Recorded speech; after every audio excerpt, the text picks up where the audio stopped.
ladies and gentlemen. Nobody's here yet. But today is going to be a beautiful day. Well, I assume. So much preparation, so much resources, so much investment has gone to this day. So I assume it's going to be a good day. This way, please. I don't know what's going on, but nobody has joined yet. Hello. It's fine. I like talking to myself anyway. Hey, how are we? Be safe. What are you doing in Manchester? Bro, I'm from Manchester. This is where I'm from. But you'll never catch me though, because I never really come out. I'm not near the town center, but when I do come out, I don't let people know I am out. But today is gonna be a huge day. I'm gonna be with Habib. I'm literally going to see him right now. And I'm gonna vlog too. I'm gonna vlog the situation. Well, whatever takes place today, I'm gonna vlog it so you guys can see it live and direct. It's gonna be huge. It's gonna be huge. I hope everything goes well. I hope everything goes well. It was so insane. Literally, I didn't even know where I was going. Habib couldn't book they couldn't get a hotel. And like they did, but they didn't want to put it out there because they feared that some people might turn up and try to shut it down. And literally this morning I received a WhatsApp message telling me where I'm going to be. So I didn't even know where I was going until 7 o'clock. But hey brother, how you doing? How you doing? Do you know where you're going? Okay, just a few more steps ahead. If you're from Manchester and you're near about, come say hi. Come say hi. I am extremely brave today, so come say hi. Hopefully you come with the best attitude and with with best intention at heart, of course. But we're heading to the hotel right now. I don't know why the hotel is so like hidden. Hey guys, how you doing? How you doing? You alright? I don't know if you guys can hear me. Can you hear me properly? Oh, you're from Manchester? Oh, down the corner. Come down, bro. Come down. If I'm gonna be in town till like, oh God. I can't really tell you, but come down. If you're in town, just come down. I'm gonna be in this building for a while, so if you wanna pull up and you wanna come say hi to Habib and the rest of the guys who will be there, come down, come say hi, and I'm sure that's something that Advanced UK wouldn't be against. So come down. So if you're from Manchester, you're from Salford, whatever, and you're able to come down right now, come down. But it's gonna be a huge day today, a long day, I have to say. I am actually late. My train came so late today. So late. I didn't even know I was gonna make it. Train was late. I meant to catch a train at 10, but I missed it. Oh God. This is the first time I missed the train, you know.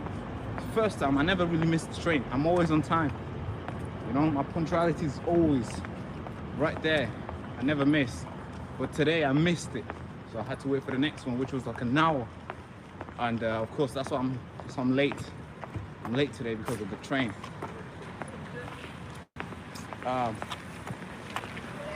But how late I am. How late am I? I am 25 minutes late. God. It's not a good look for the Baraka show. Okay, we're coming. Oh, there he is. There we are. Right there. Oh, yeah. Okay, we're here now. So, brace yourself for an impact. Hey, from Copenhagen, Denmark. How you doing? You alright? How you doing? You okay? All good? Share this chat. We don't really go live anymore, because the reason why we don't go live is because YouTube doesn't get people to watch our live stream. I don't know why. I really don't know why. Hey, thank you so much for the super chat. So we're here.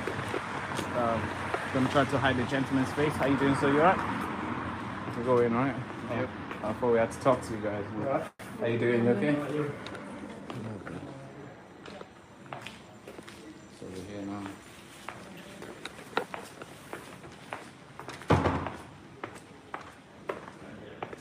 Morning. Good morning. How you doing, boss? We have a conference here. Is it advanced? Advanced, yes. Yeah. You just go straight on your left, go straight down, and take a right. Thank you so much. Okay. Hello guys, you okay? How you The doing? conference? Yes. Nice to meet you. Nice to meet you. Are you recording? No, we're live streaming. Oh, we're live Yeah. streaming. That's why I put it close to my chest, because I didn't want to Yeah, get no, your face. no worries. What I'll do is I'll just get that because we have to check it all. That's all. Oh, good. So this gentleman's live streaming. I just wanted to clear everything. Yeah, don't worry. I'll put it close to my chest. Yeah, I won't get your face in it. Yeah, no worries. I appreciate that. Man.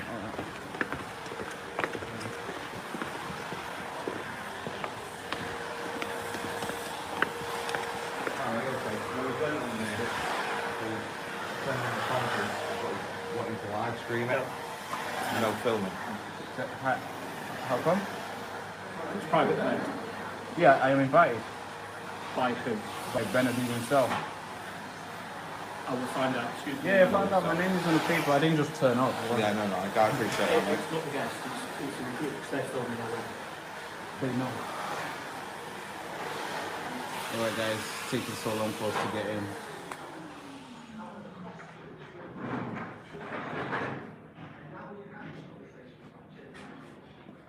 By the way, we're here in the UK.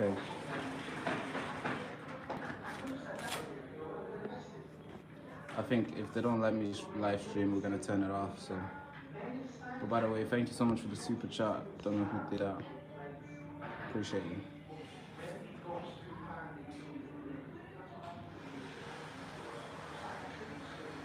How cool is that? I was right about Benedict himself.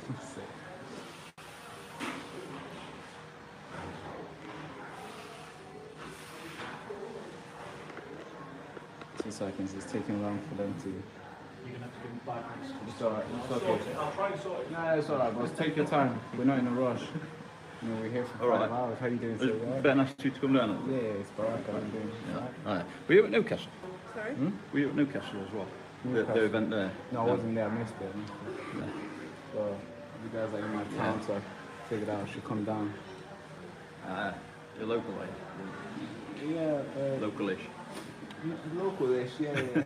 I have to get a train to get here, but I know the town very well. Yeah, I yeah. can't get lost here. Yeah.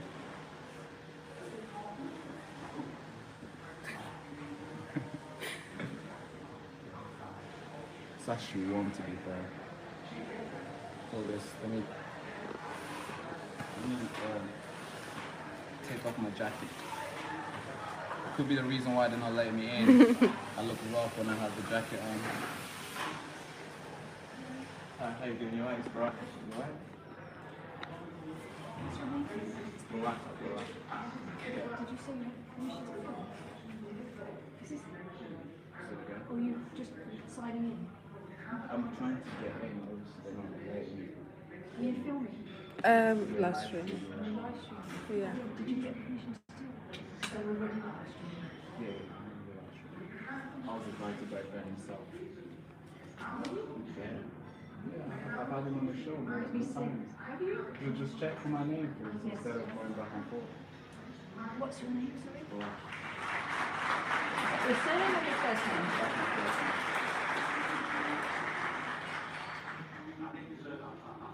Oh, there you are. That's right. I could have done that long time, right? Okay. Yeah, so are we able to like stream on inside? That I don't know, because they're already live streaming. But have you got a YouTube channel then? Yeah. What's your name? Francois. Go on, go ahead. Yeah. I mean, It's a.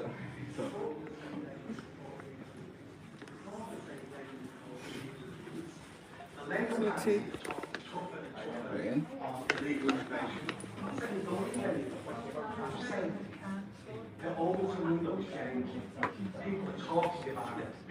Not because they wanted to, but because we pushed them in that direction. We all understand how politicians work. Politicians want votes. That's all they've ever wanted is your vote. And they will say and do whatever they think will get them your vote. And they're beginning to understand that our team is getting bigger and bigger, and it's bigger than most of the other teams now. So politicians are looking at us going, what do these guys want? Because I want to be re-elected again. An average politician in the House of Commons is on £96,000 a year. Hands up if you've ever earned £96,000 a year. I haven't. Oh, we had a little hand there. Oh, and there we go. There's always one bragging. We understand how politicians think. I want to keep 96 grand a year salary, plus all the perks and all the expenses. And they keep that job by doing what we tell them to do. That's how it works. The next big conversation we're going to be having as a nation is remigration. And that's going to be an extremely difficult, tricky and emotional conversation. But we need to have the conversation. Why? Like I said before, it's our country and we can have any damn conversation we want in our country. Now, we're not all going to agree. And don't be thinking that we're going to get a utopia where we all agree, because we're not. Politics is always about compromise. It's always about the best for the most people and having to compromise that these things are good. I don't like that, but on the whole, I'm going to vote for this party. And that's what we're doing here today. And we've got a real chance here with Advance UK, because it's brand new. You're not walking into a party that's got decades and hundreds of years of history, and that's how we do things here. We've got no history of how we do things. But as long as it involves the people, as long as it involves the grassroots, as long as we're democratic, there's a word politicians hardly use these days, democratic. How do we defend democracy if the parties in charge of defending the democracy aren't democratic? How does that work? It doesn't work. That's why we're in the mess we are today. But I want you to leave it at the end, not now, but at the end of this talk today, after 3 hours here, with a spring in your step. I don't want you to be downhearted. I don't want you thinking this fight's impossible, we're never going to win, it might be our great-great-grandchildren who finally succeed. Things are changing now. It's not going to get better for a year or two, but I can see things changing. It's going to be slowly, and suddenly we're going to hit a tipping point and things will change dramatically. And that's how change always happens. We're winning this. We've seen everything we've changed. More change is coming. More people have opened their eyes and going, I don't like what's around me. I want something better than this for my child, for my grandchildren. And that's how we're going to win. That's how we're going to change the country. Because everybody in this country wants change. We all may want slightly different things, but one thing that pulls us all together, we want change. Because the status quo at the moment serves no one and isn't good enough. Thank you for listening.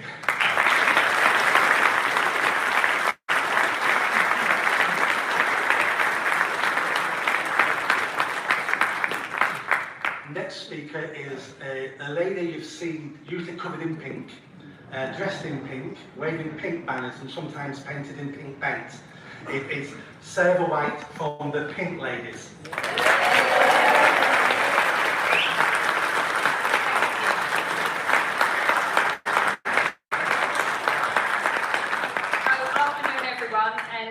Thank you for braving the weather to come here and listen to all of us speak. We was all told that we had 5 minutes the other day, and Howard said 5 minutes, that's not long enough. So Floss said, okay, you can have 8 to 10, and I said, I'm happy to do 3, so now Howard's got 12. So I'm going to keep mine relatively brief. But I'm sure some of you are aware of who I am. For those of you who aren't aware, I'm the woman that got arrested in Epping for unfurling the British flag.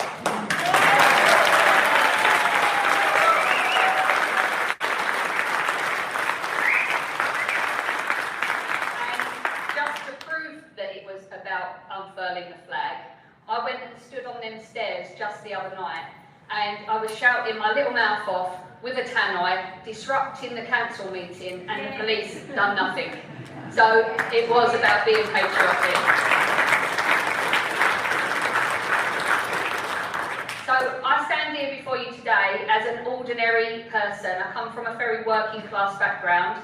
My mother was a market trader and my dad a publican, not a toolmaker.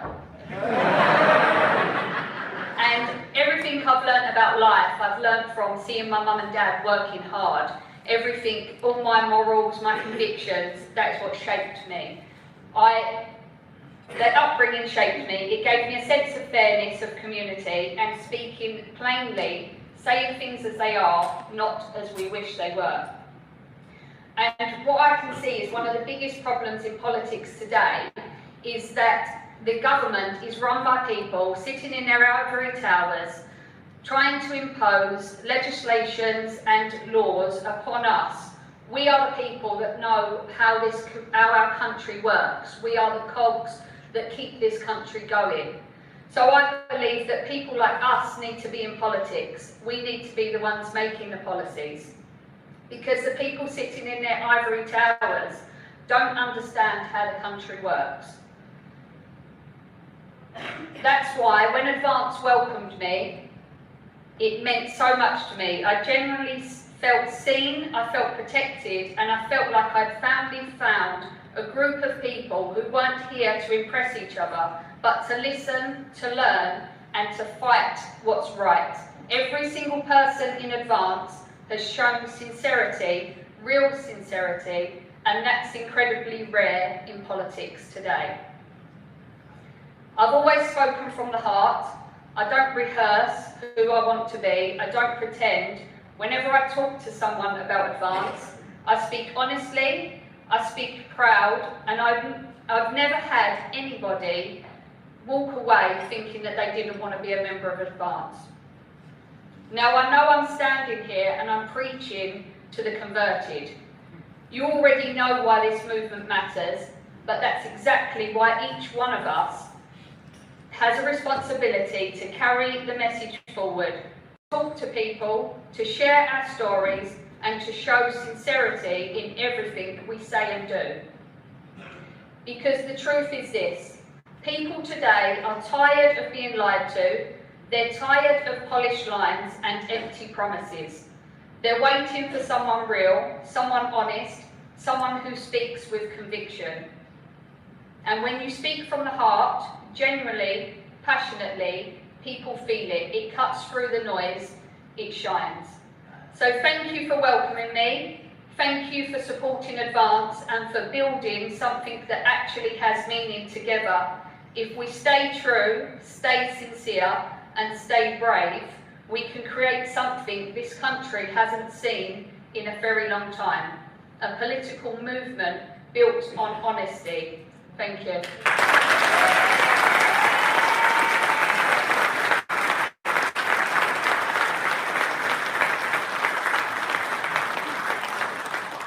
Thank you, Sarah. Fantastic words.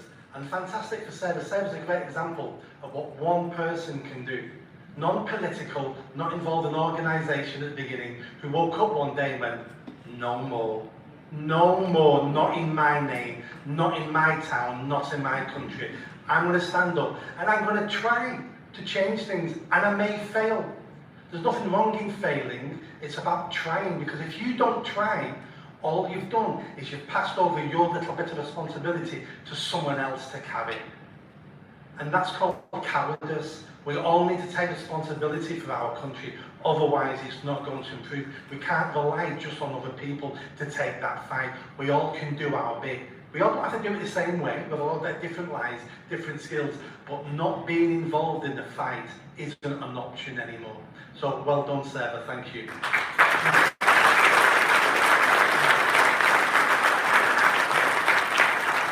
Our next wonderful speaker is Redray, a passionate young person, and we need more young people involved in Advance because they're going to be here much longer than me. Thank you very much, Nick. So yeah, for those of you who don't know me, my name's Reggie Ray. I am named after Reggie Cray, so yeah. Thanks Nick for inviting me along tonight. Well, this afternoon. It's great to see so many people. I had a meeting over in Leeds a few weeks ago, which Howard attended. We had about 30, 40 people there, so it's great to see a lot more here today as well. So, I've got a few questions for you. Do we believe in secure borders? Yes. Do we believe in working? Yes. Do we believe that this flag is the best flag in the world? Yes. Well, congratulations. because that makes you all far-right fascists, so welcome. So yeah, so I've come over from Reform UK, don't all do at once. I stood for Leeds Central and Headaway, which is a seat which, obviously you'll know, Headaway, the university students. I knew I was never going to get in there, but I stood to see kind of where the demographic was and what we could do to improve. I came fourth in that election. I got about 2,500 votes, which doesn't seem like a lot, but it was actually around 7% of the vote in Headaway, which was very... Yeah, I was really chuffed about that, you know, getting that amount of votes in the first ever election that I stood in. So then I went on to take over as the chairman of that branch, which I kind of explained to head office, look, there's no point setting up a branch in this area because it's not somewhere where people are going to want to come. We've got Leeds Central and Headaway, and we've got Leeds West and Pudsey, which are very close by. And Leeds West and Pudsey, as you know, is our wonderful Chancellor Rachel Reeves' seat. So I said, give me that one. Did they give me it? No, they didn't. So I took over Leeds Central and Headaway until eventually somebody was found for that area, and then I became the kind of unofficial Deputy West Yorkshire organiser. And I oversaw everyone else in West Yorkshire, including Susan, who's here today. So give Susan a massive round of applause as well. So yeah, but what I saw there was top-down control, and the members kind of didn't really have a say. So I decided to leave. I've come over to Advance UK. I saw what happened with Ben Habib, what happened with Howard, what happened with Rupert, and the way that they just kind of kick you aside because they believe that you're outspoken or you're speaking from your heart. And I don't agree with that. So when I came over to Advance UK, I spoke to a wonderful lady called Force. She welcomed me with open arms. That's why I'm here today, because of Force. And yeah, it's just, I've never felt so welcome at a party. And I know that we stand by as principles here. Everybody here is here for the right reasons. We're not here, you know, to kind of boost our own egos. We're all here because we believe in this country, believe in freedom and democracy. So, we've seen the budget, and are we all happy with it? No. No. They said they wasn't going to tax working people. Are we being taxed or are we not being taxed? The price of fuel is going through the roof, and that's all down to Mr. Ed Miliband. I mean, what an absolute numpty he is. And then, of course, we've got our wonderful Prime Minister, Mr. Keir Starmer. Go on.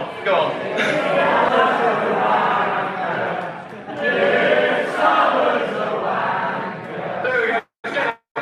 Christmas, get that to number one. Keir Starmer is an absolute, but yeah, then you've got the other parties now that are trying to kind of, you know, get in and you know, you've got the Conservative Party, which has had 15 years of failure. Then you've got Reform, who are basically now just ex-Tories. And then a new party that launched recently was your party. Did anybody watch any of that? My God, it was like a bloody freak show, wasn't it? So that's why Advance UK is here. We're here to stand up for this country. We're here because we believe in what we're saying. We're here because we want this country to do well. Thank you very much, everyone. It's been great to see you all. And yeah, hopefully I see you all again soon. Thank you.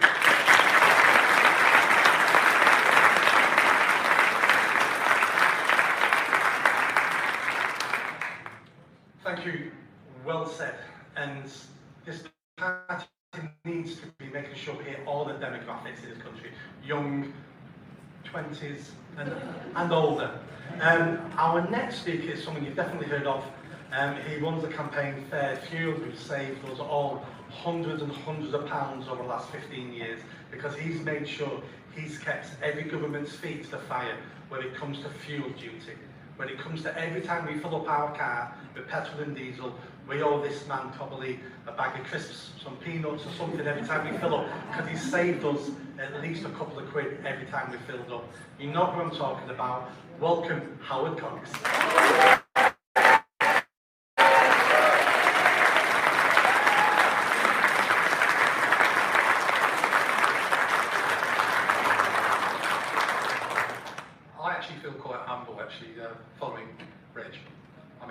young man and he's got some common sense. There's not much of that about at the moment. And following my hero, Sarah, you've got to understand I've spent 4.5 hours in the car up from London today with her, and I think I think I got a word in edgeways once. So. But seriously, we've got some fantastic people in Advance, and we're not a dictatorship, are we? No. How many people are in Reform that are dictators? 2 people. And those people, you can't say anything. And what I'm going to go on to talk a little bit about today is freedom of speech. One of the reasons why I'm here today and with Advance UK is simply one reason. And it's not just Ben Habib, he actually adds to it, is the fact we can say what we want. We don't get that in any other party. And what other party do we have at the moment in time that actually works on democracy? Ben has set up a thing called a college, which I'm proud to be a member of that college. And we create policy. But the most important thing about that is we hold the leadership to account. If Ben doesn't deliver, we get rid of him. He has no say in it. He goes. And I wish he was here to say that. Ben, you're okay at the moment anyway. But seriously, there's a lot of good people working on policy at the moment, working on energy and immigration at the moment, and a lot more is coming out over the next 6 months. You may have remembered, we've already alluded it to today, there was a budget last week, and old Rachel Thieves stood at that dispatch box, lying through her teeth. And that's what's the problem with that front bench. It's been built on lies. A manifesto that is actually written by Edith Blyton. And from my point of view, I have to say one thing. I can't be churlish about this, because when I won't bore you with too much of the details of my standing for London Mayor and standing down in Dover last year for Reform. But when the budget came up last year, the first Labour budget this is, I really expected fuel duty to go up. I had no hope. But I did my usual thing, which is campaigning, and the most important thing is getting grassroots supporters to write to their MP. And MPs got something like 2,000 emails each in the last 6 weeks to say don't put up fuel duty in front of that thing. They were scared of them, because believe it or not, even a Green can be a petrol head, because they have to deliver their nutcake and all the other things that come through, and that comes on a diesel lorry, doesn't it, and all those sorts of things. And that's what's wrong. And Ben has seen, and hopefully we will announce something about my relationship with Advance UK as Fairfield UK, because there are 37 million drivers in this country. And whether you drive an electric vehicle or not, you use the roads, and those roads are going to be paid for. And at the moment in time, the policies of Ed Miliband, cancelling, or basically you cannot buy a new diesel or petrol vehicle in 2030, and we're only 4 years away from that, means what the hell do we buy? Because how many people in this room drive a diesel? How many people drive a petrol? A hybrid? Electric vehicle? I remember talking to you before about this. There's nothing wrong. I love electric vehicles. Who's driven an electric vehicle? They're fantastic. They are actually incredible. But we're not ready for them. And they should stand on their own 4 tyres, shouldn't they? They shouldn't be given subsidies the amount of Ed Miliband keeps bombarding us with. I mean, we're in a situation where by the 2030 ban, and I spent something like £50,000 on the economic analysis, independent economic analysis, that 2030 ban will cost 5 times the benefits. 5 times the benefit. We're looking at something like, the benefits are about 80 billion, and it's going to cost something like 400 billion to actually implement it. So what anyone in their right mind politically is going to vote for that? Labour, Lib Dems, Greens, some of the independents, because they simply believe drivers, you guys, how many drove here today, by the way? Yeah, well, you were driven. Fair enough. But when you actually analyse this situation with cars, we are seen purely as cash cows. And it's going to get worse. It's not going to get better. I never expected us to get 2 freezes in fuel duty, but it's down to hard campaigning and grassroots support.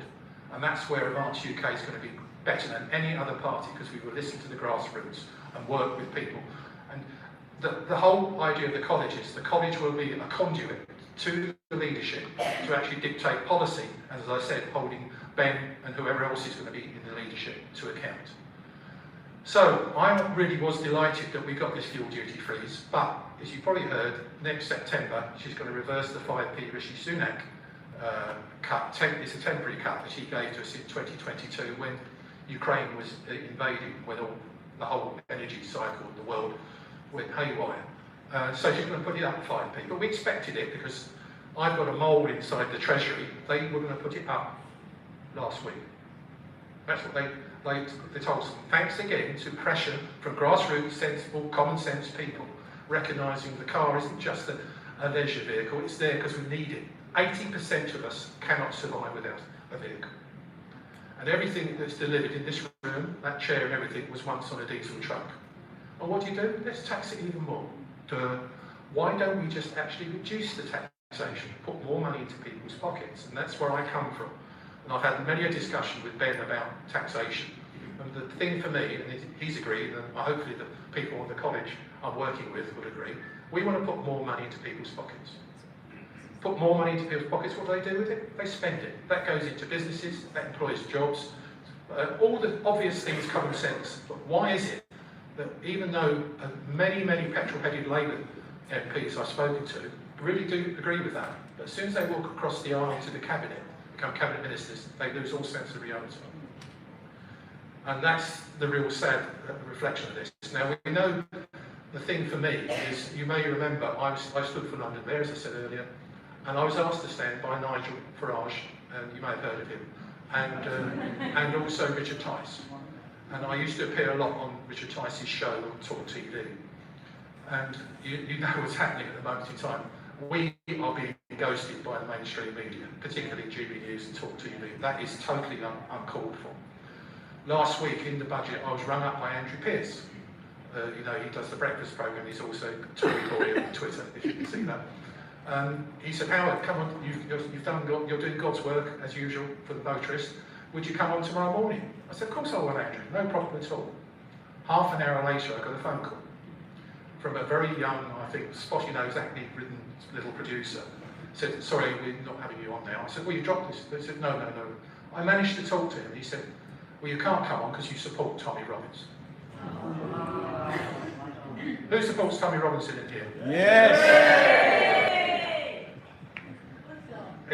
But also, the other thing he did say is that he also do not mention Avance UK. This is unbelievable what's happening. The mainstream media are being totally and utterly, it's more than being biased. I think it's almost criminal that they're actually ignoring the fact that we've got 40,000 members, we're the fastest growing party in Western Europe.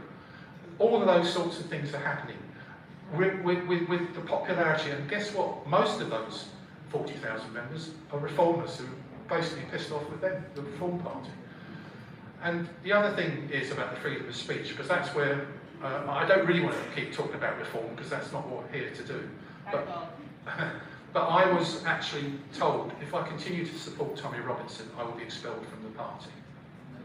I just spent probably something like 15 hours a day campaigning for about 3 months for London Mayor, and also, and there's probably a lot of people here who stood as PPC parliamentary Conservative candidates in the general election. I got 24% of the vote in 3.5 weeks, came second, knocked the Tories into third.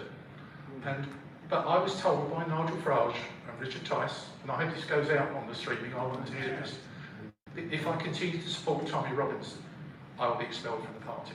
Is that freedom of speech? No. I agree virtually with everything, not anymore now. The two-child benefit cap and the £20,000 taxation, all that's gone now. And they are no longer a party. In my opinion, they are the uni party. They are with Labour and the Conservatives. So what I'm here for today is to say to you that I wouldn't be here if I didn't believe in those things at the bottom there. Serious, principled politics. That's what we're...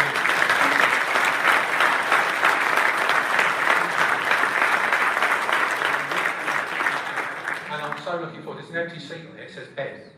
reserved, and you know, he always voiced my speeches. I think it's good. But please, if you've got any doubts about what we're doing with this party, you heard Nick say it, you've heard Sarah, you've heard Reg say it, you're going to hear it from others today. This is a genuine, honest, principled party, and we will make this work. And I'm dedicated, even at my tender years, I'm only 21, but I'm dedicated to making this work, and I really am looking forward to working with you. All right, with you. There's no dictating to you, telling you what to do. It's working with you. And if you don't like what I do, tell me, and I can answer back with the right to reply. Thank you very much indeed.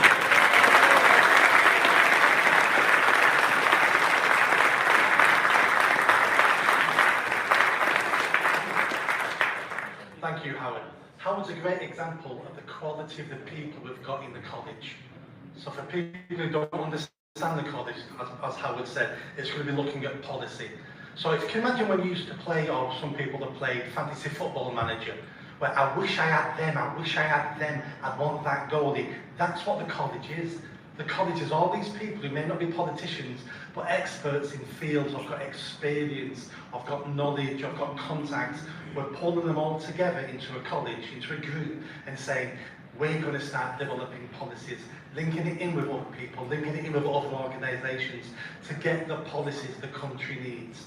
Not to get the policies that individuals like, or the leadership like, or anybody else like, but what's good for the country. So that's the sort of quality we've got coming now into the college, which is absolutely amazing. We're going to take, in a minute, we're going to take a break. There's tea, coffee, refreshments and biscuits and things outside.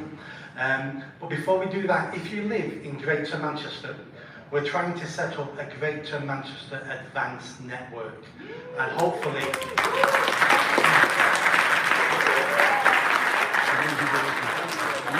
with the aim of when it grows and grows and grows, eventually we can split it into the 10 local areas of Greater Manchester. But let's start big so we all get to know each other. If you're interested in joining that network and being a member, we're looking at starting meetings probably next month, having guest speakers, looking at candidates for elections and things like that. If you're interested in that, please come and speak to Paul.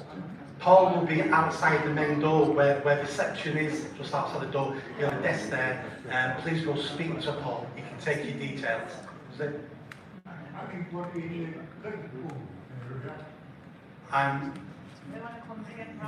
I would leave that for another conference. I've got no idea what's going on in Liverpool. But if you come and speak to me afterwards, I can find that information out for you.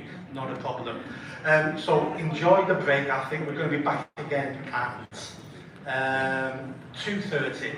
So refreshments, toilet break, have a cigarette, and enjoy yourself. Thank you.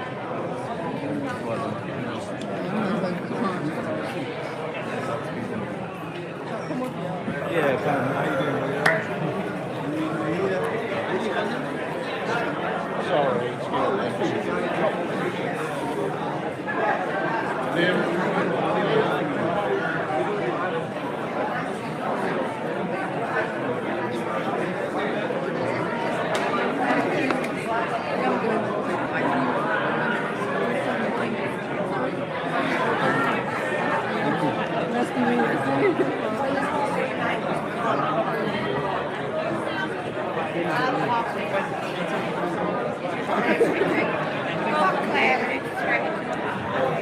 Yep.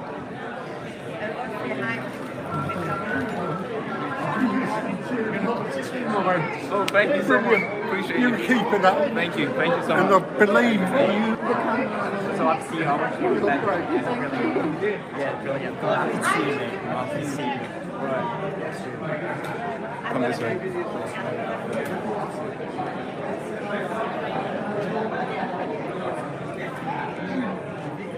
So now that we're... If I was to move this jacket here, You're absolutely fine, I'm guarded. That's absolutely fine. there's nothing inside. So You're good, you're good. hopefully nobody takes it. No, I'm fine. Thank you so much.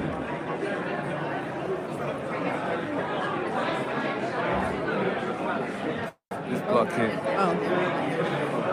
I can't have to go through that way. How you doing? You alright? Okay.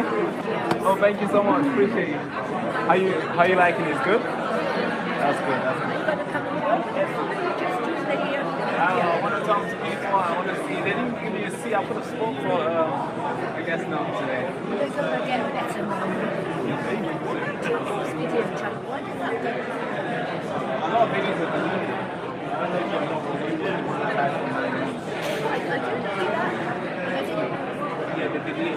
So that's Is why. that just YouTube page? It's just Yeah. No. So most people are trying to find a video that we did last year. They'll find it. Most of the recent video you find is going to be this year. September. Every other video before that was taken by multiple videos. Basically, we have to start from a so we have to restart again. and are you finding it easy to build up your audience again? No, not really easy because before we used to get a lot of views, so that's what we do so fast. But now the views has been capped. We barely get the number. We barely get like 10% of what we used to get. They're not right now. Preston journalist as well. Remember the Preston journalist? He's taking him ages to build this. Yeah, that's what they do. So they kind of cap it where it won't exceed the amount of whatever they do. Whatever they do, it won't go as far as I don't know, because it seems pretty easier when you're doing it the other way. Yeah. It seems kind of like. Because Silver Fox has been complaining the last couple of days how his views are going down, and he doesn't really like it. It's in the same boat with me. I mean, I spoke to YouTube because they did confirm that the channel was good. This was like late October. I literally spoke to YouTube team why the views were not as much. So we have this channel, we have this amount of people, and we gain 300. It makes no sense, right? So I did speak to them, and they confirmed that it is sensitive.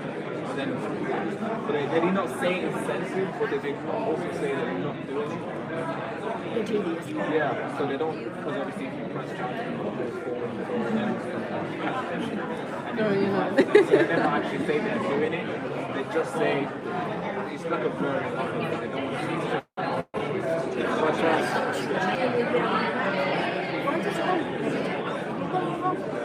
no, because the reason that's different. A lot of people are saying Rumble here. The reason why YouTube is like picking up the second biggest platform in the world. Rumble has less than 100 million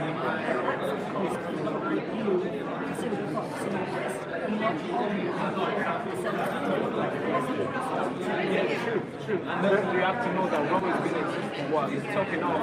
I'll probably say it's been in the line for like 3 years. But YouTube has been around since 2000.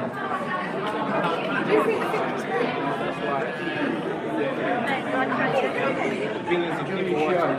Thank you so much. Alright. Yeah, so that's why the difference. But there is a lot of people who are also making channels on Rumble. How you doing? So you're right? Yeah. Alright, yeah. That's right. Thank you so much.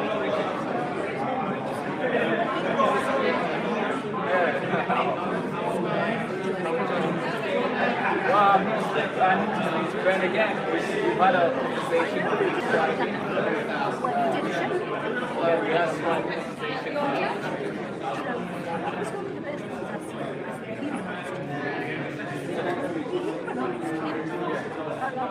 Sorry. It's alright.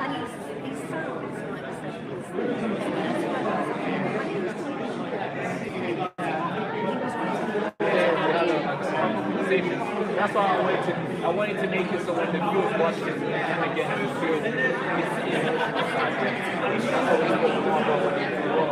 I didn't know about it. I didn't know about all those stories. I'm kind of guessing who it is and how it is today. And I think a lot of people have said the same thing, that we've got to know it's more than just politics. And that was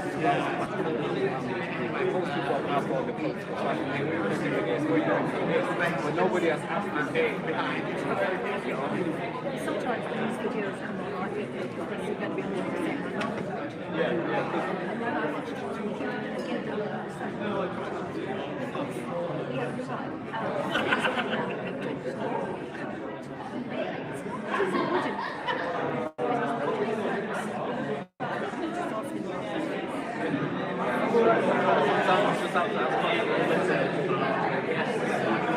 I'm glad you liked it.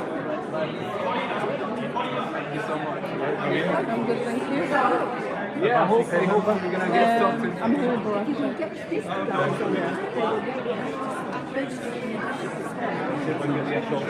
Yeah, Quite dark here, isn't it? It is. But I'm gonna speak to Ben today. Spoke to him.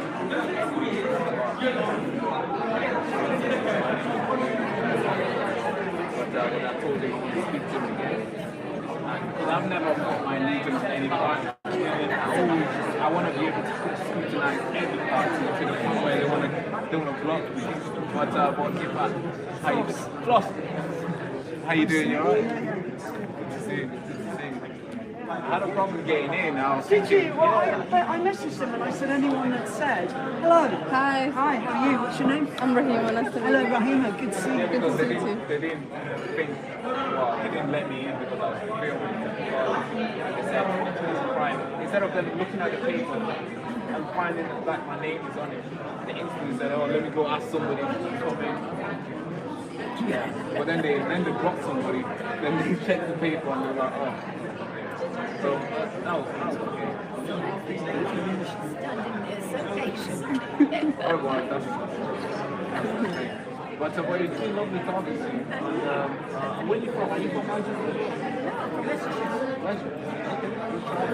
I guess you're married. I go everywhere. All the Chinese things and all the rest of it. A lovely day though was we go down to Southampton because that's the thing to get to.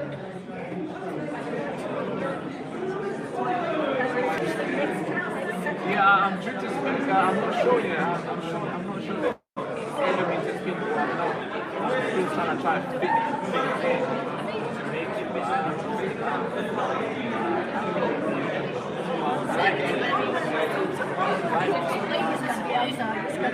It's December, right? I mean, what else do you expect? I mean, even in June.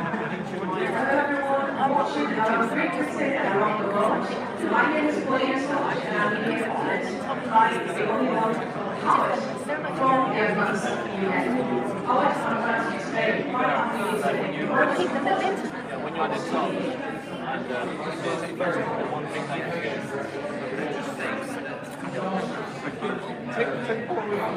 Yeah. I can remember very early on. Actually, I did watch YouTube. I thought you came across very well, actually. Thank you so much. Yes, I did. Yeah, You did? I did. My name's David, by the way. David, nice to meet you, bro. Yeah, very nice to meet you too. Thank you so much for supporting the show. Appreciate it. Well, it was good to see. I mean, you probably hear this a lot, right? So rather than going over old ground. No, it's alright, because every single person has their own story. I just spoke to your mother here, and and her story is quite different. I'm not sure if you're gonna. I know you're not gonna say exactly the same words. Yeah. But it's probably similar, and I would like to know what you think. Yeah. Well, here's the thing. I'm very optimistic. That's good. I'm optimistic because as much as the picture may appear to be very bleak, it's far from it. There are many risks. Also, I think we're still trying to work out what the technology is to do. It's like Gutenberg 2.0. So it's very new. Yeah, everything's still new. And with the rise of AI, it's similar. We don't know what we're doing. Yeah. But when I see young men like yourself, I think, well, they're spoken.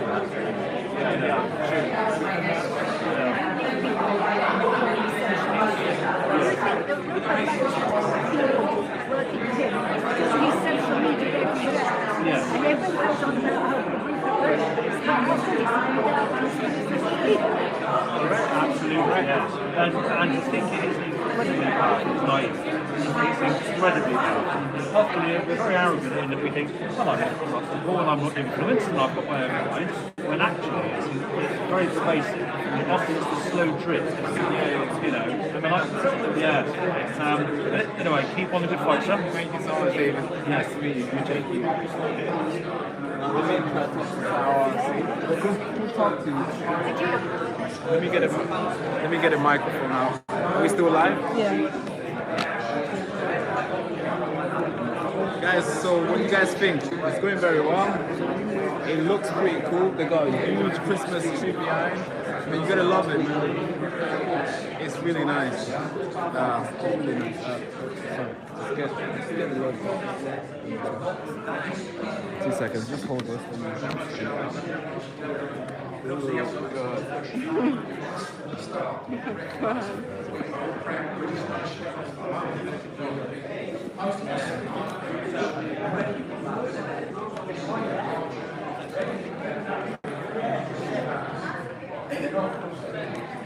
The things that I always think I don't need is when I get here. Which charger is this one?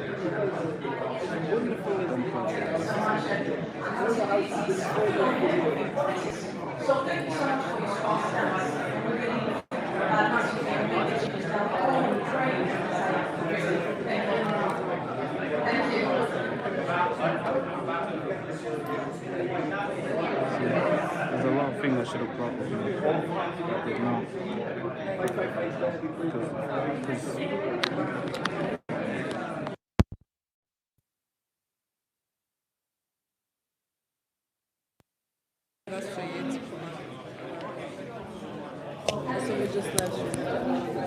No, we'll use the camera later on, but right now,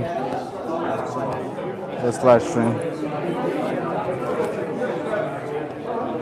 You can just hold this now. All right, cool. So, can they hear me? Is it good? Let me check on my phone.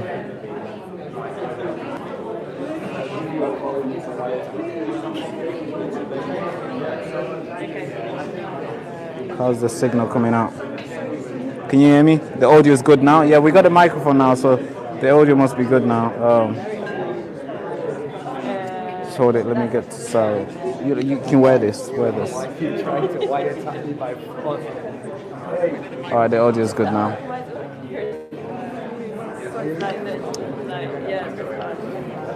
Wait. Yeah, honestly.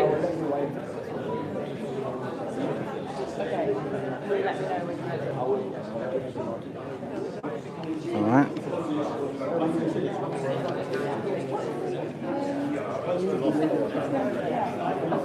How you doing? We finally figured it out, right? Yeah, we finally figured out. I just couldn't let you in. It was No, personal. no, it's I've okay. got a job to do. Yeah, Sure. I'm What sure. I said in the future, we're going to get wristbands and we'll send them out to you so you can just come straight up to the bar. Yeah, it'll be easier then. Straight in. It'll be easier then. So that's how we'll work it next time. Yeah, for So sure. I appreciate it. No, but great work. But great A work. couple of questions on the hot mic with Paulina. Oh yeah, let's do it. I'll be walking backwards. That's Paulina. Okay, and filming you as you walk by. Okay, sure. So I'll go out. Hello, Ben. So How we you need doing? to be. Hi, how are you? Nice to meet you. Meet you again. Yeah. Finally in All person. right, interviewer. That's right.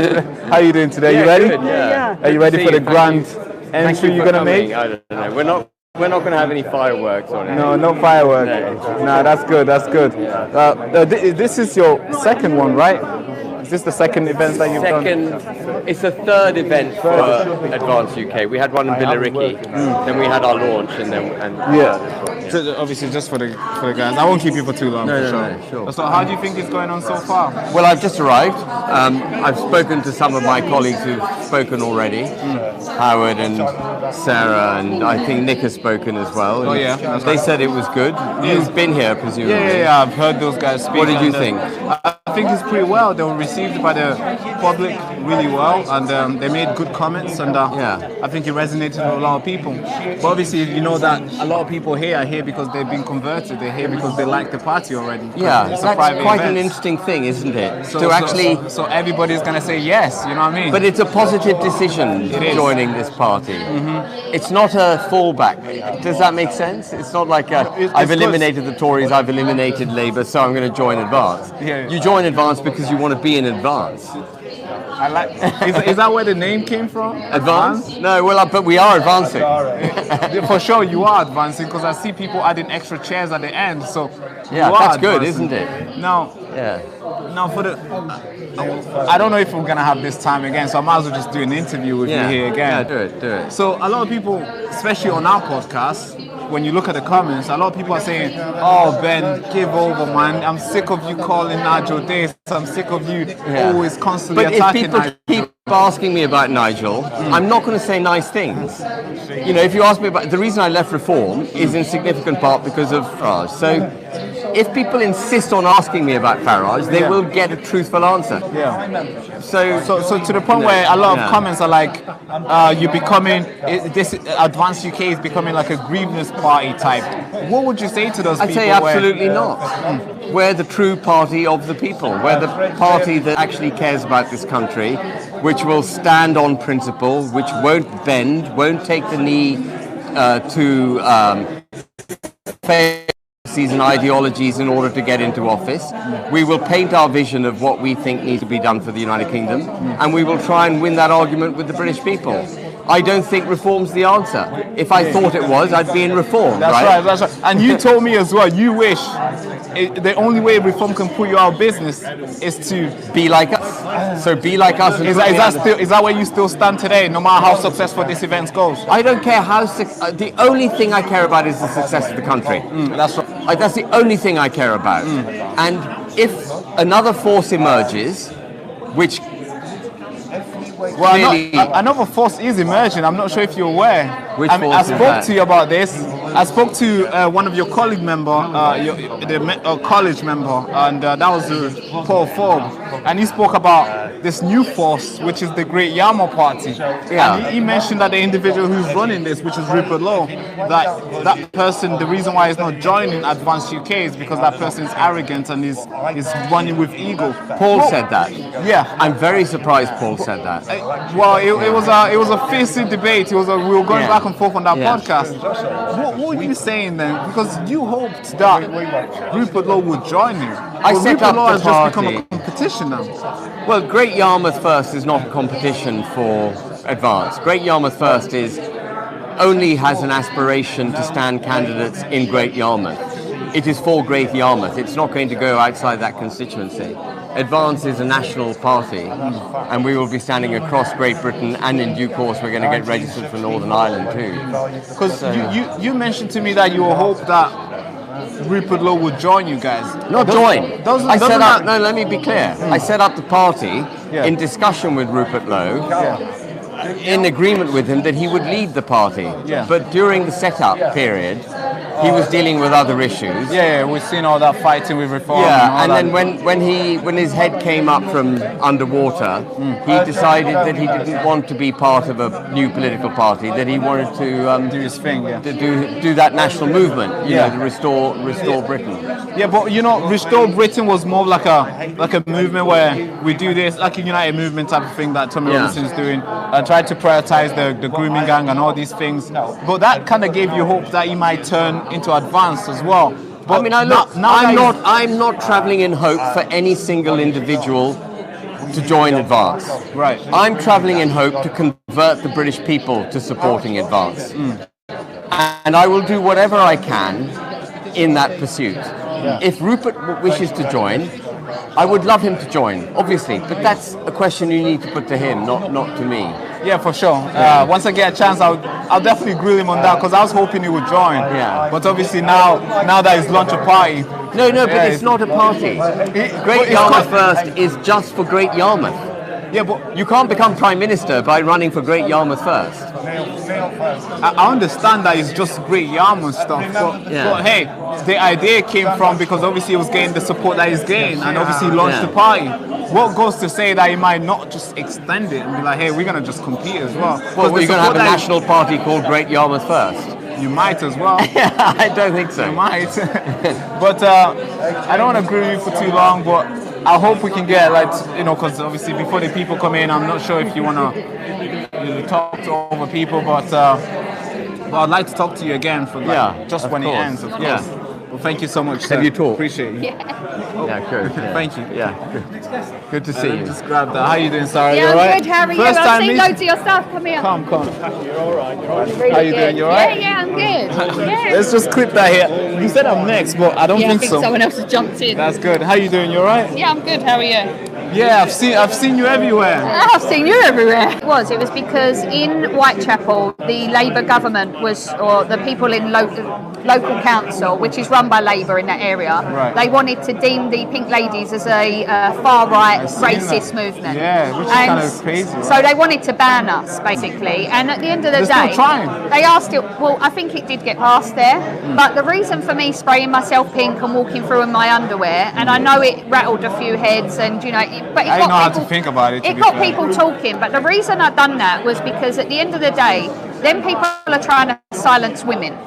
They come from a culture that tries to silence women, and if they're trying to impose that in our very own country, then what would have been the ramifications? Because if they was able to deem us as a far-right racist movement and then have us shut down, then basically you're silencing women. What is the domino effect to that? Would it be that then women get silenced up and down the country? Yeah. Would it be that then we go back in time where, you know, women aren't looked at and put as a priority? Yeah, second-class citizens. Yeah, so it was about that. It was about then I wouldn't have had my freedom of choice to walk about how I wanted to, because so you went to the extreme to show them that you have the right. Yeah. So it wasn't that I wanted to be an exhibitionist walking about in my underwear, sprayed pink. I put myself at risk there because it's in Whitechapel. It's in a very large demographic, say, Muslim community. But isn't it funny, the young guys that were there that was Muslim said to me, we totally understand what you're doing and we support you, and women should be speaking out about what's going on and the actual issues. Sure, yeah. They said, we don't want these people that have come here undocumented because they could do stuff to our women and children, and we don't want it. But the people who had the problem was the people from the far left. And I believe that the far left stand up to racism movement are actually a racist movement, and I believe that they're the racists, I believe they're the fascists, I believe they're far left thugs. So I like to put it back on them now. And you know, and I tried to debate with them and tried to actually have an adult conversation. Yeah, for sure. And there were things that they was getting, like that they was agreeing with me. And I said, you know, can we put children as the most vulnerable and as a priority? Yeah. And can you agree on that? And they said yes. And I said, so if we can agree on that, then why would you not then put children as a priority in our communities? Because if it's young children that is getting sexually assaulted, or if it's women that are getting sexually assaulted, does that not tip the wants and needs over these undocumented men? And so they agreed with me on that. But again, they don't like to agree. I think they like the concept of protecting people, but they don't like the people who are trying to protect the people. Which is like, the reason why the children will be protected is because somebody is actually trying to protect them. You know what I mean?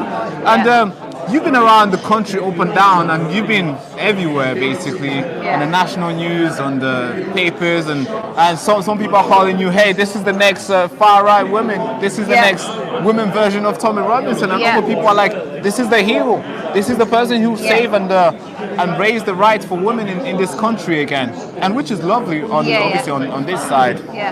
But what would you say to the people that you go outside and talk? How's the people feeling like? Because obviously online is very different, because people just write anything online, but in person you kind of get to feel and understand what people are actually thinking. What do you think is the most thing, if you were to try like write down the concerns, list of concern, like 3 top ones, what would you say that is? Would you say it's primarily just illegal migrants, or there's more? Do you know what it is? We can all stand here and say the issue is undocumented illegal migrants. However, who are the people that are allowing these people in? Because if we really wanted to stop illegal immigration, then we could put the Navy into our shores. We could stop giving France an alarming amount of money, and we could stop giving benefits to these people who come here, because they are only coming here because of the benefits. Because you've got medical care in other countries, you've got schooling in other countries. So the only reason they then cross and come through all of these safe points is purely for the benefits that we provide, because they wouldn't get them benefits in any other country. Yeah, that's why they don't go. No, exactly. And they're not fleeing war. I'm fed up of people keep saying they're fleeing war. They're coming from France. France is not at war. France is happy for them to come over here because they don't want the issue either. But the problem is our government. The government are the root core, they're the problem. Yeah. Because they're the ones that should be stopping what's going on. Yeah. They're the ones that should be putting women and children's safety as a paramount. Yeah. And we know it's not just women and children, because we have also seen men being attacked. You know, if you look at the sexual assaults on men have gone up something like an alarming rate. Young boys are being sexually assaulted almost.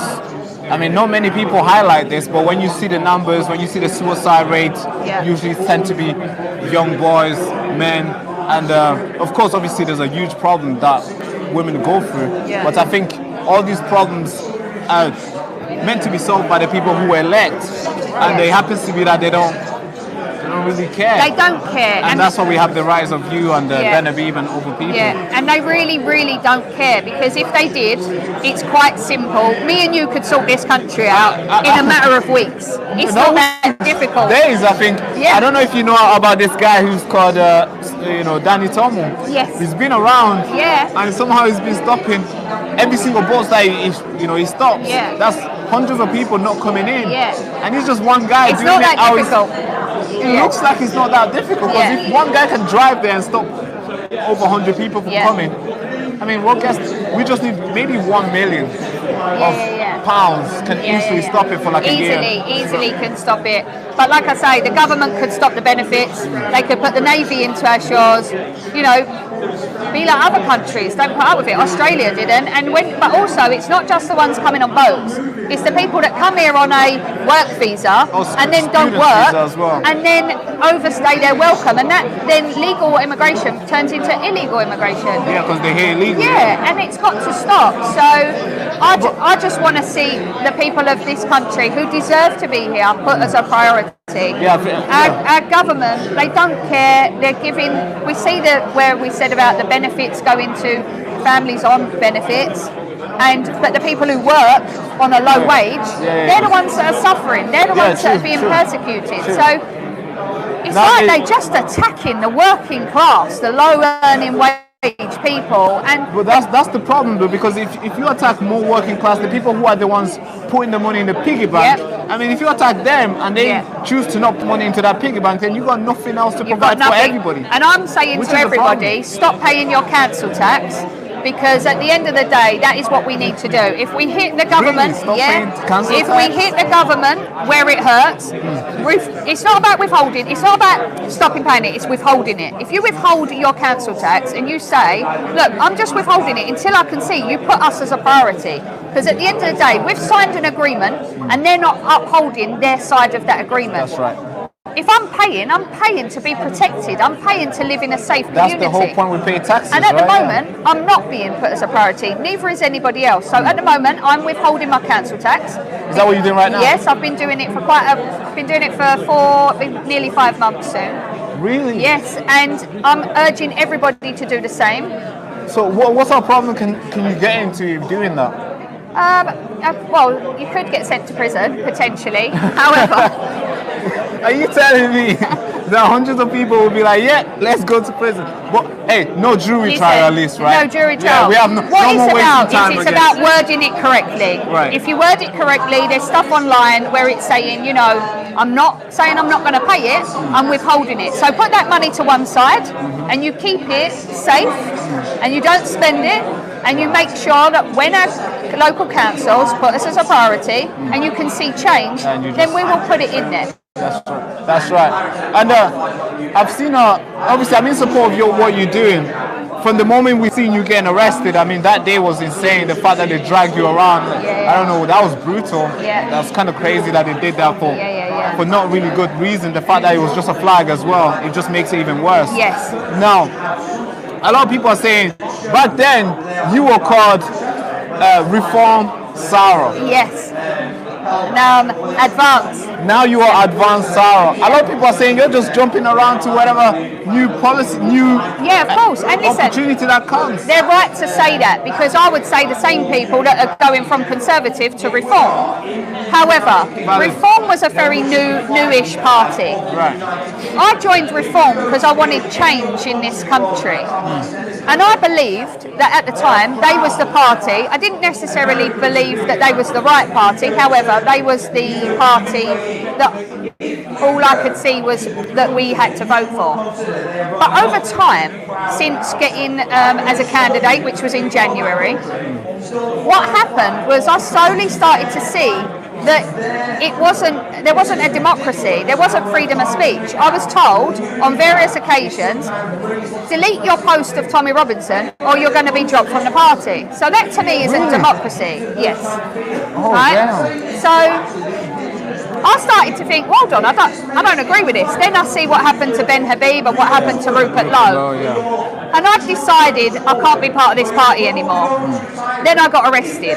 Oh, yeah. So when I got arrested, one person from Reform got in touch and tried to protect me. They could have welcomed, like, you know, So there was no any sort of like, what do you need, Sarah? What can we do? Let's get you out. Nothing at So all. nobody even, Yeah. even So- though it reached millions of views, Yeah. hundreds of people were Yeah, talking yeah. about it, but all right. So they didn't have your back then. Yeah, they didn't have my back at all. So at that point, I'd already decided to leave anyway. And then Tommy Robinson did get in touch, and he asked me to speak at his rally on the 13th, which I've seen, yeah. which was amazing. And I thank him from the bottom of my heart because that was such an incredible day. But then after that, I spoke to Ben, and it was just right for me to go to a party that I wholeheartedly believe in. You can't stay in a party that you don't believe in. Yes. And that's what I've done, and that's why I went to Advance, because I went to a conference at the NEC for Reform, and in that party, sorry, shall we move over there a bit? Yeah, it's too passionate, which I like. Very passionate. Yeah, and then what happened was I went to the NEC and I listened to Nigel speaking, and I listened for 5 minutes, and he said, now we have got everybody into the party, but what we need is people who have spent their lives in politics. Well, sorry, that means you're bringing over all the Conservatives, your friends, to keep their pockets lined. Yeah. I don't agree with that. And he said, you know, they know how politics work. Well, they don't, because they've ruined the country for the last 14 years. So as far as I'm concerned, the major flaw in politics is you do not have anybody in politics who actually knows what it's like to be on ground level. They don't know how the cogs of this society turn. I agree. Someone like myself and many of the other members of Advance know what it's like to struggle, know what it's like to put your children into state schools, know what it's like to use the NHS. That's right. People in Parliament sit in their ivory towers and they have no idea of what's really going on. So when he said that, I was like, I'm done. I'm 100% I'm gone. It's kind of a problem, right? Because when there's like people who've been around in politics, they know how it works. They're just helping each other out, and they're just looking out for each other. What they know, sorry to interrupt you. It's all right, go on. What they know is how to line their pockets with money. They don't know how to run a country. They don't run this country like a business. This country needs to be run like a business. You need to put its citizens as a priority. They're paying for this country to run. So you need to have a national health service that works. It can't be. The National Health Service is now an international health service. Yeah, which to some extent I agree, because obviously those guys come and they pay for it. But when you're just allowing everybody to come to the point where it puts the people in the country behind, because some guy from India came to get his teeth checked. Now a British kid has to wait for him. That's kind of a problem then. And I do agree that the government should be run by like a company, but a private company. Because then we can actually 100%. prioritize the growth of it. Because when it's run by like a non-profit or anything, same thing will still happen. Now, you just joined Advance UK, obviously not just. What would you like to see after today? Because obviously hundreds of people are here, tens of people are here. It's been a good turnout so far. And obviously, most of these people are agreeing with you. Of course, as you mentioned, 100%. these guys have been converted, that's what they hear. What would you like to see these guys doing after they leave? And what would you like the party to be doing after this day? Would this be just a day like, hey, look at the pictures? Or would this be another day where you can be like, this day, that's when we did that other thing? I think, do you know what? I would, if they're not already members, I would encourage them to all become members. Right. I would encourage people to speak from the heart and be passionate and explain to people far and wide, because you know we're being cancelled on mainstream media and it's a real shame, because people need to hear about every party. It's not democracy, is it? Yeah, if you hear about every party, then you are more, equipped to make a better decision.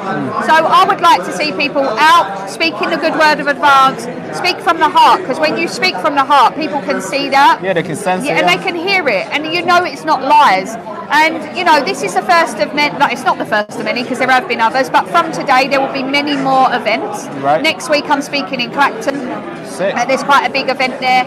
So there is events taking place.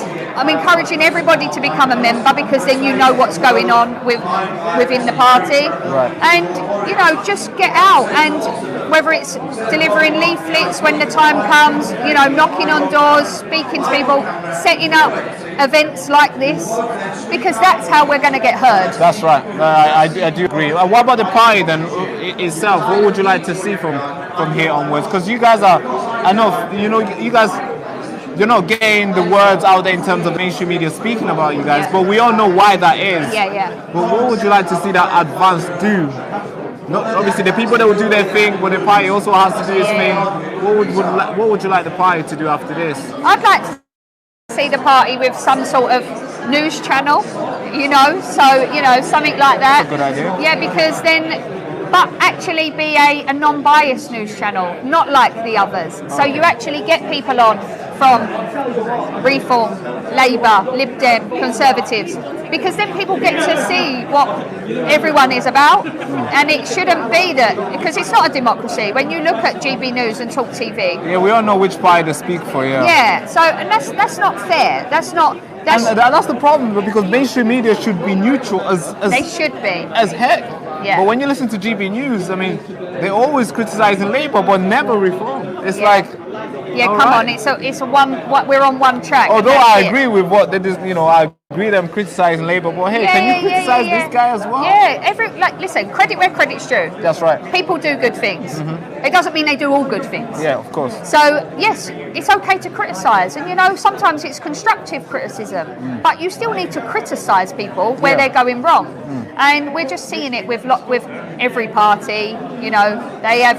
Hence the reason I'm not Reform anymore. Because if I wholeheartedly believed in Reform, I would still be there. That's right. And I don't believe in Reform, so that's why I'm a proud member of Advance. Advance Sarah, I guess. Yeah, Advance Thank Sarah. you so much, Sarah. It's been amazing. Lovely talking to you. Lovely. Thank you. We should schedule a podcast where we can talk about 100%. everything. I'm I'll up get for your that. contact after Yeah, this. definitely. Yeah, let me get it. Let me just get it. Oh, that's how they get lost. How we doing, guys? Oh God, we're just getting started, by the way. So tune in. So if you are about to go get coffee, go do that right now. We're just getting started. We're gonna be here till like 5 o'clock, I think 5, 6 o'clock. Then we're gonna go to town and see what's taking place. It's raining outside, but we're gonna go to town and see what's happening. If it's getting too dangerous, then I'll go home. If not, then we're gonna see what's going on in Manchester Piccadilly Garden. But yeah, we're just getting started. I meant to be speaking there, but obviously somebody else is doing it. I want to talk to Nick. But if you're watching right now, just share this live stream, share it everywhere. We don't usually do live streams, but we're doing it today, so share it if you can. How you doing, sir? You alright?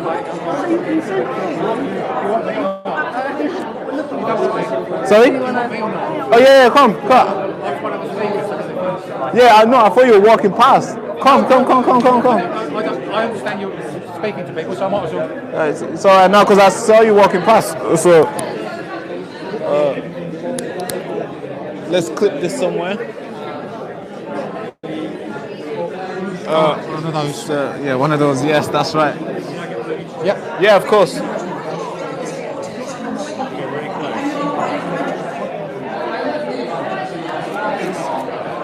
Thank you so much, David. So, you've just given your speech right there, and you spoke more about. Sorry. You spoke more about the tax, where the roads and the helping make well, obviously serious principle politics, but in a sense where you're not taxing the working class in a way where, oh, you're taxing people because they're not driving diesel car, petrol car. Tell me more about that, because that's been your mission, your long mission for quite a while. Could you tell me more about that, please? Well, for 15 years I've been fighting a campaign because we are the highest tax drivers in the world, and I wanted to stop that. We still are nearly the highest tax drivers, but at least the campaign Fair Fuel UK has actually managed to keep fuel duty frozen since 2011. Well, that is good. Thank you so much. Maybe that's why my fuel was not as much when I was driving. And that's the reason why the Reform Party asked me to stand as London Mayor and also stand down in Dover as potential MP. I did that, but unfortunately my big problem is actually how Reform treated people like Ben Habib and Rupert Lowe and me. Richard Tice and Nigel said if I continue to support Tommy Robinson, I will be removed from the party. And I said bye-bye. Why do you think that is? Because I was trying to understand, as a political party, why are they so, I mean every party, why are they so inclined to always push this guy away? It's like they don't want him anywhere into politics. There's a lot of water under the bridge. Right. It goes back a long way. There's a lot of personal issues between basically the days of UKIP, the early days of UKIP, and the British National, not the BNF, it was actually the, I can't remember the party. Or something. Yeah, sorry, the my British... brain's gone. It'll come to me. I've heard of it. Well, that's the BNP, something like that. It wasn't the BNP, but it's the party that Tommy founded, and he fell out with Nigel over it, and for something personal. Nigel is just a nasty person when it comes to, if you disagree with him, he actually does bury a big long knife in your back. He's got a litany or a list of people he's actually thrown under the bus in his political career, and one of the biggest casualties of that is Tommy. But Tommy's come back fighting. I didn't know Tommy from Adam. Dan Wotton invited me on his show and asked me what do I think of Tommy Robinson. I said I don't know him from Adam, but I do know he should be given credit for highlighting the child rape gang issue. And that's the thing that mattered to me, and I decided to leave Reform, and Ben Habib also was thrown out, and so was Rupert Lowe, and we joined forces, and now we've got Advance UK. Yes, which obviously is growing really fast, and it's kind of strange that a lot of people are always trying to throw him under the bus and destroy people's lives for just mentioning him, because I'm sure you will probably be doing something more than what you're doing right now. You're forced to come here and start something new, which is obviously not fair on you, but it's great that you give these people a chance to follow something like Advance UK. People here are looking for a political home. That's right. 19 million people did not vote in the last general election. Yeah, that's a big unconquered land. And we want to actually capture those people, and that's so vital. So that's why I'm here, and I'm here because of I want serious, principled, honest politicians. And the nice thing about Ben Habib, he's actually putting himself under scrutiny by having the college, which I'm a member of, to actually scrutinise his performance. If he doesn't perform rightly, he's out. Which is more pressure for him to do good. Yeah, and he will. He has the fire in his belly, you can see. He's ready for the fight, which is quite great. He believes in this country, and that's what he wants to do. At the moment, not many other politicians do. Yeah, but I see a lot of people, I don't know if you're aware, but there's a growing of ethno-nationalism out there who would like me and my staff to be deployed, and Ben as well, which I'm thinking, okay, what's going on? It makes me so angry. You are a vital part of our country, and I'm delighted you're here. What we don't like is the hangers-on who come over here, who basically are dangerous people. I live on the south coast, and I watch these boats coming. So you see it? I see it. I walk my dog down by there, and my dog barks at them, which is quite funny. And I see these people coming. They're all young, fit men. Where's the old age pensioner? Where's the children? Where's the women and children? Exactly, and those are the issues. I'm all for multiculturalism, but not the way Keir Starmer wants it. I don't know if you're aware about this new guy who's been making he's been basically everywhere on every single television. Most people are praising him. Some people are criticizing him. He goes by the name of oh God, I forgot his name. Something Punk from the Green Party. Oh, Zach Polanski. Zach Polanski. Yes. This is the first time I forgot his name. Zach Polanski would say that the reason why all men are coming in is because it's a dangerous journey and the women don't want to get in, so the men want to get here first, so then they can throw the line and bring them here later. Why don't they stay in France then? Why don't they stay? They're coming through France. They're coming through areas of the EU which are very prosperous. They want to come here because we're too generous. And I've seen adverts for these people, saying Adverts? the adverts on things like TikTok, going to people that are coming across these boats. Where they got advert? Oh, I didn't know this. Well, they're saying things like, come over and get a free hotel, free this, free that, free dental care, free all those sorts of things. The French don't do that, the Germans don't do that, and certainly Poland doesn't, and Hungary doesn't do it. So the important thing is, we want people to come here who are going to contribute to the economy and contribute to our culture as well. Yeah, that's right. But you are a member of the college here. Would you like to tell the viewers what you be, because most people who are watching this is because either they're here to criticize this, or they're here to learn, or they're here because they support this. What would you like to tell them about the college? What you are, about the college itself, how it works, and also what you are contributing to the party itself, and the reason why they should also, if they're still standing on the line, they should join. Well, I'd just like to say that the reason why I'm joining Advance UK, and have joined Advance UK, and I'm on the college is a system set up by the leader of Advance UK, Habib, and this college is designed to bring critical thinkers, sensible, experienced people to come in and deliver policy.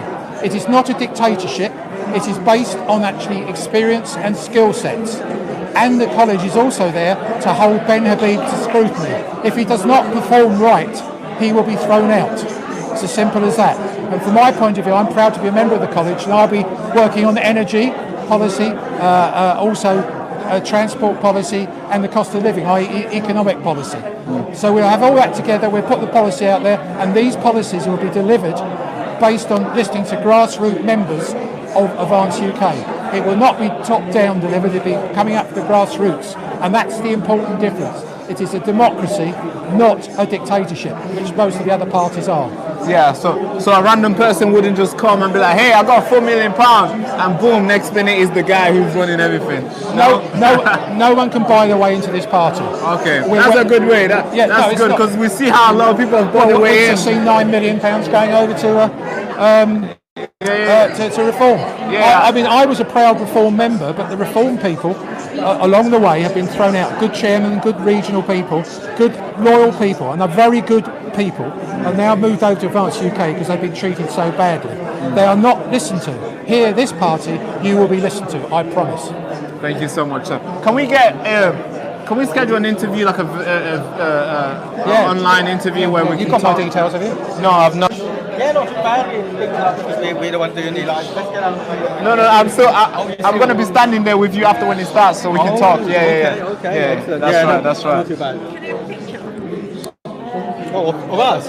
Oh, of us. Oh, God. Oh, Howard. So charismatic. Howard is a very charismatic guy, yeah. Too busy. Is this it?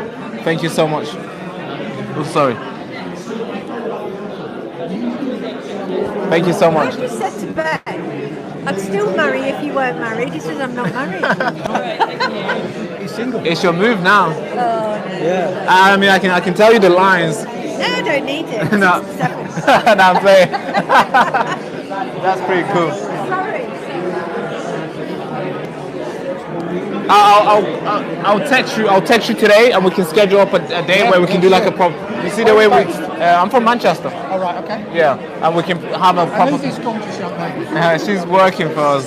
She's still gorgeous. That's right. I don't disagree. Yeah. Come, bro.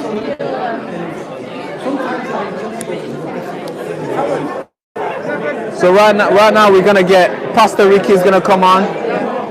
Right now. No, we're gonna get him on. So Pastor Ricky will be coming on very soon. If you guys have any questions, write them down.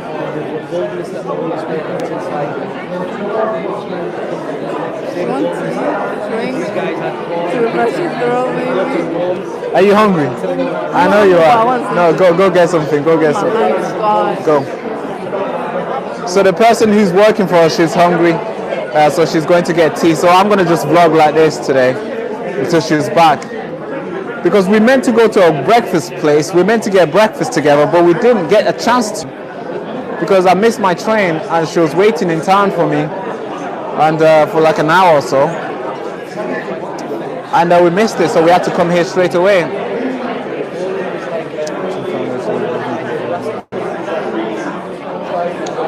All right. Cool. Whenever you're ready, boss. I'm ready, man. I'm waiting for you. I'm waiting for you. All right. My camerawoman is gone. I don't know if are we waiting for? No, we can do it like this. Or you want to hold it? Do you want to just hold it? Yeah. Thank you so much. Your hand's gonna hurt that way if you hold it like this. You ready, boss? Sorry, I'm good. Yeah. Just let's clip this here. The good news. Yeah, man. That's right. Yeah. I've been wanting to come there, but every time when I'm off, Your camera guy's not here anyway, so let me go there. Oh yes. The interview. Yeah. I'll get you. Let's get you on. You're from Manchester, right? Yes. That's right. I can give you another couple. Do you want to hold it? All right, now. All right, you film that. So we're here with Nick Buckley. Nick Buckley. Are you from Manchester, right? Yes. I have to just clarify that you. I'm from Longside. Longside? Yeah. No way, not far. I know that place very well. Now, you mentioned that you want to start something Manchester Advance or Advanced Manchester. Could you tell me more about that? Because the people in the comments were more interested they clapped on that. A lot of people clapped on this, and you are more inclined to get more young people into Advanced UK because you believe that they will be here longer than yourself. I mean, I don't know who disagrees here, but obviously, which is the fact, we need more younger people into politics and stuff. Because when you look at the house of politics, when you look at the presidential campaigns, there's always people in the 70s, and you're thinking, where's the young people?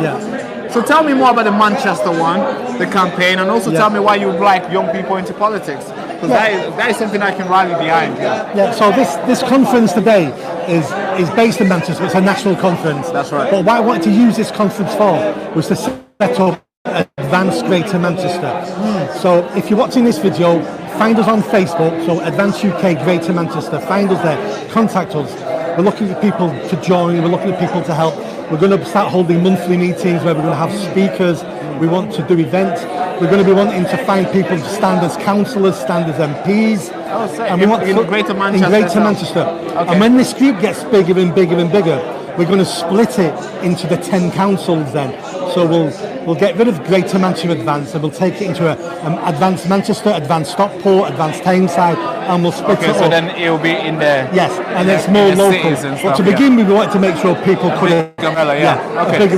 Now, when the guys come to you, what are you doing with them? What are you giving them leaflets to do to stuff? Are they running a social media platform? What are they doing? Because let's say one guy right now hits you up and be like, hey Nick, I'm ready, let's do it. What is there for them right now? Are you just still figuring it out? Or? So it's a little bit of that. So we're brand new as a party. We've not even set up Greater Manchester Advance yet. So from January that will be set up. Okay. So if people contact us, we're going to start holding monthly meetings where we're going to have, really good speakers coming along talking about different issues. We're looking for young people to speak as well. And then from there, we'll be saying, what events are we going to hold? Are we going to, maybe go to university? Are we going to do a stall outside a supermarket? How are we going to run our online? Because being online is really important, as you know, as a young person. Of course, So we need people helping with the online stuff. And then don't forget, we've got elections coming up in May. So do you want to stand as a councillor in May for Advanced UK in Greater Manchester? If you do, contact us now, because there's a lot of processes we've got to go through. Yeah, that's right. So at the moment, it's a little bit of suck it and see. No, everything's not worked out. Yeah, you're just figuring which is a great time to join. That means you get a chance to be able to define what we're going to do, because everything's not set in concrete at the moment. So join now. You'll have your big voice can help design what we're doing in Greater Manchester, which is kind of good as well. Now in terms of young people, what do you need them for? Because I see a lot of pride. They use young people as a way for them to just get votes. We've seen how Reform UK has been. I did that. How Nigel Farage was heavily used. So how Nigel Farage used the young people to make videos for him, post for him, and do all the good stuff for him. And then there's obviously nothing for them. Is that what you're trying to do here with young people? Because I care about young people. I'm young myself. I would like to see if there's going to be a real future for them. Not just you guys using them to hey, you're young, so you know social media, do this, and next minute there's nothing there for them. I mean, that's an excellent point. I've seen that all my life. I've seen that when I work for councils. We need young people to do these things, and it makes us look good. We don't care what young people say, it just makes us look good. So I've seen that for decades and decades. Yeah, exactly. But if we have young people joining now, young people themselves can help the direction of the party. But in the Greater Manchester Advance, if we get young people joining now, maybe the Greater Manchester Advance group can have a young person section where the young people run that section themselves, have their own events, have their own policies, have their own aims and objectives, and run it independently of the bigger group. So I'm open to all ideas. I don't want this to be a dictatorship. I don't want this just to be, oh, we've got a black person, we've got a gay person, we've got a young person, that we doing well. I want people to come on board and run their own projects, run their own side of things. Yeah, that sounds good. Yeah, so so if you're interested, come and put your money where your mouth is and come and join and do stuff for yourself and organise stuff for yourself, and we'll support you. That's right. You're an interesting person. I've been looking at you online for quite a while. I would want to have because I know we're getting back into it, so I can't start another question here. I would like to have you on the show. There's multiple questions I want to talk, especially you're from Manchester as well. So most of the things we're going to talk about is be more local, since I'm from Manchester myself. So just before we end here, because I know there's a lot of people who are trying to take you as well, could you just give me your details so I can hit you up? Yeah. We can get you on the show as well. Boss, you keep running away. I won't run away again.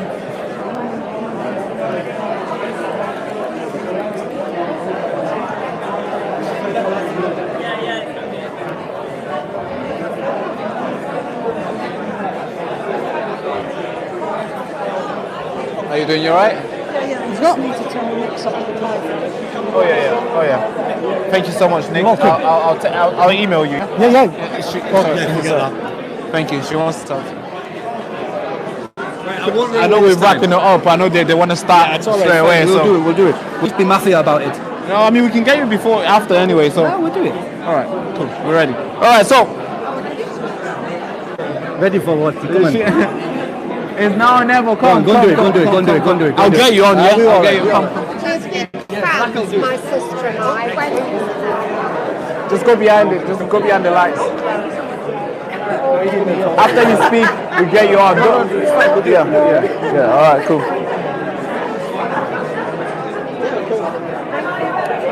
Right. So your name is Barak, right? That's right. Yes. Okay. Are you local? I'm from Manchester myself. Right, yeah, that's right. So let's stand a bit closer. Right. So I'm thinking to ask you.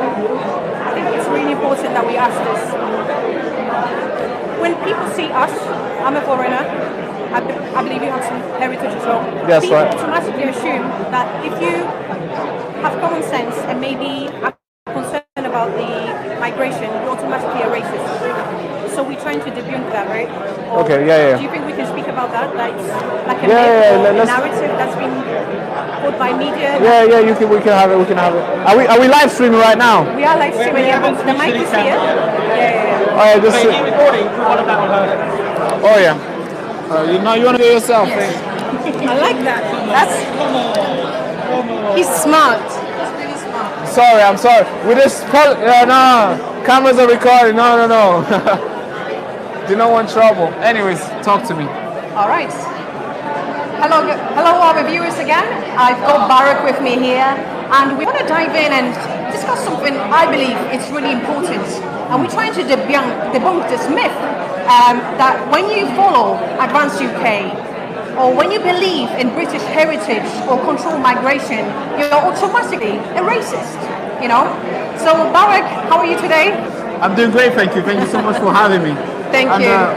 So with the question that I have, what would you say to this narrative that's being put by media that if you believe in these things, you're automatically a racist? Can I hold it? I'll hold it. Okay. So I think they use it just put it a bit down. Sorry. That's fine.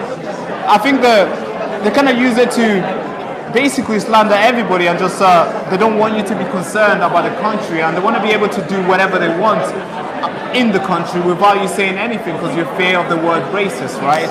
Now, but when they see the colored person say, well, they also call me racist too. I don't know if you're aware, but they also call me racist for being concerned about illegal migration. But actually, the illegal migration doesn't just affect white people, it affects every single person in the country. I'm not sure, obviously, everybody here works. They work, they pay their taxes. And it's not like black people's tax money are not going towards the illegal migration. It is, and it's affecting every single person. So when they call somebody like myself a racist, you just know it's not about racism itself. It's about just telling people to shut up. So and try to gaslight people in the sense where you can't be concerned about this thing, because if you are concerned, they're gonna have to change their ways of doing stuff, and obviously they don't want to, so they rather just slander you with a word and shut you down, which is obviously a thing that they've been using for very long. I mean, we see it every single day. I don't know if you know, but Nigel Farage is going through it right now, where they're calling him anti-Semitism, saying that he hates Jews and stuff. Well, maybe because they're saying all this because they're scared of his emergence. And of course, I'm not in favor of Nigel Farage. I'm not really a big supporter of his, but I see that's what they do on every single person. And racism has been a card that's been used on people like yourself and I on this topic, especially when it comes to illegal migration. Everybody's concerned. So do you think at the moment we use political correctness to kind of mask the responsibility and accountability that we are lacking? Yeah. So it's easier for them to shut you up than to have you speaking and trying to get them to work. Because imagine if you're messing up imagine you're electing somebody to fix a problem. They're not fixing it. And you're telling them, hey, fix this. They'd rather you just shutting up, because nothing needs to be fixed there. Nobody needs to remind them like that, hey, you meant to do this. They don't want to be reminded. They just want to carry on doing their thing.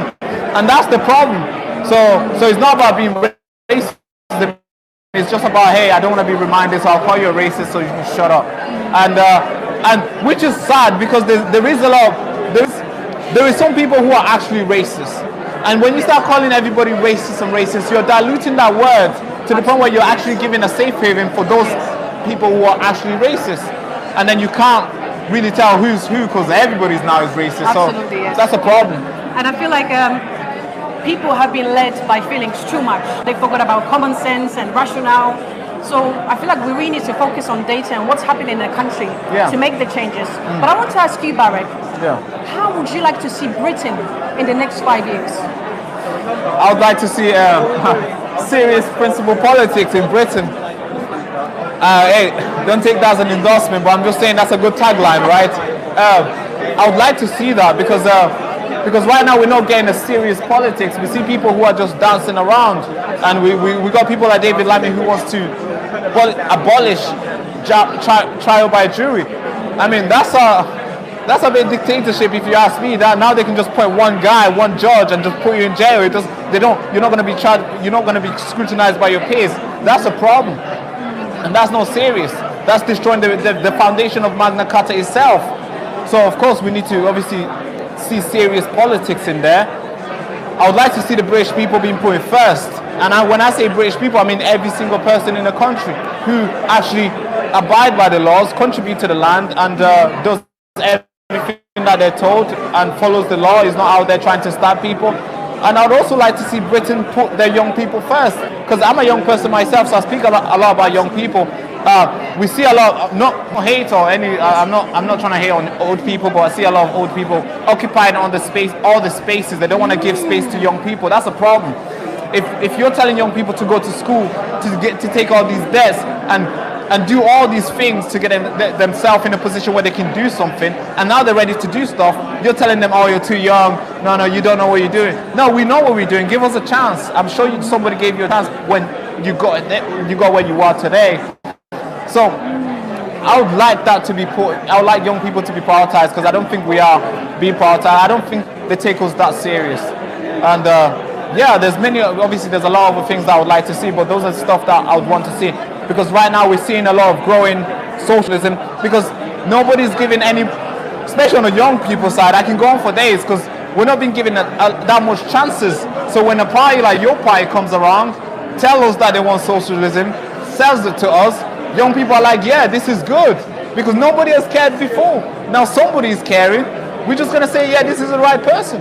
And that's the problem that the politicians need to tackle, because the young people have the future here. So, yeah. Well, thank you so much. I feel like you've raised a very important point. We need young voices to rise. That's so, right. In case there's any young people watching us out there and they are thinking of joining the party, Advance UK, what kind of a message would you give them?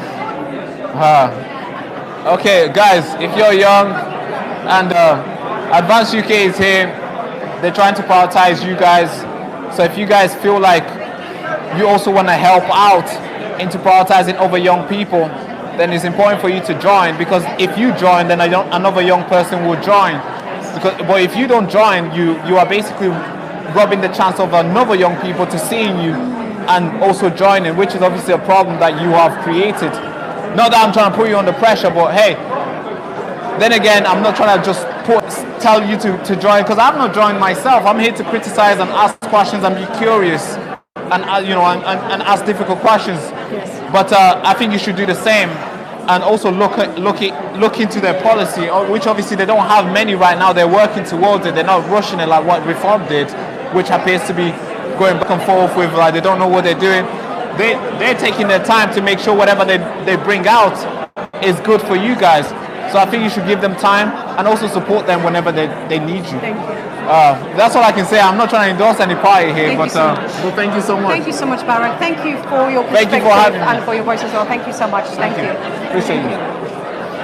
All right. We do get going. We do get going. Thank you so much. Oh God, yeah, we do need to get going. Absolutely. Okay, I don't know where we're gonna go. Our spaces, I think we're over there Thank behind. you so much. Thank you so much. Okay. So, the mic. It's a pleasure. Thank you very much. Let me just get the mic. Thank you. I don't know if we should bring chairs and you can sit here. Do you want to sit here? I don't mind. It would be cool if you sit here. I want to go get tea and stuff. Do you want food? You need to go get tea. I already had tea, I'm so I'm hungry as fuck. alright. Yeah, you need to.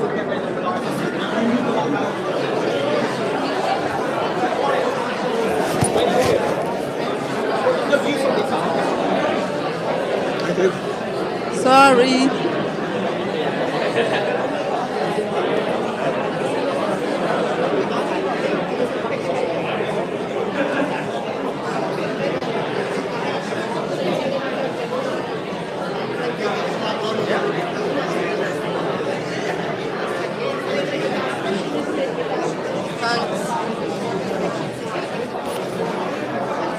Do you want to just push it back?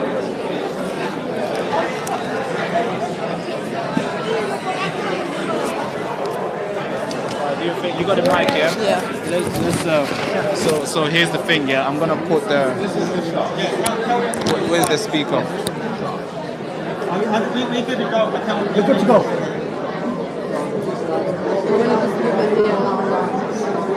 Sorry. I don't know where the speaker is. Wait.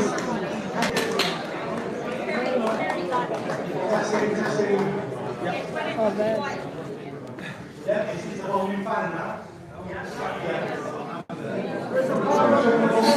No, it's okay. It's okay. Keep it going. Testing. Oh, the speaker's over there. You can't get there. It's fine. Welcome back to the second half of the show. If you look up in your seats. I'm not doing that one again. I hope you've had a nice cup of tea, cup of coffee. This week's looked fantastic. I hope you've had one yet. I thought I looked like a huge cookie, so hope you enjoyed that. Welcome back. It's been a fantastic event up to now, rooms full. The engagement's been fantastic. I've spoken to some fantastic people while we've been having that debate and doing live interviews as well. But let's carry on with the amazing guests we've got. So our next speaker now is Ricky Doolan, who is a true patriot. Ricky.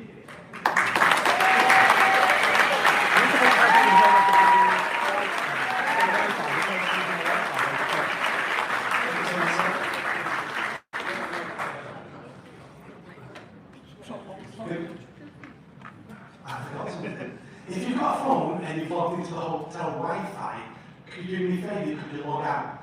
We're live streaming. So many people have logged into the account. It's reducing the bandwidth of live streaming. I know it's a bit of a pain, but if you could do that, we'd really appreciate it. Thank you. Thank you, guys. Thank you. Thank you so much. Good afternoon, everyone. Good way. We're doing good. Thank you first of all to Benedict and the whole team for putting this on and allowing me the opportunity to speak to all of you wonderful people.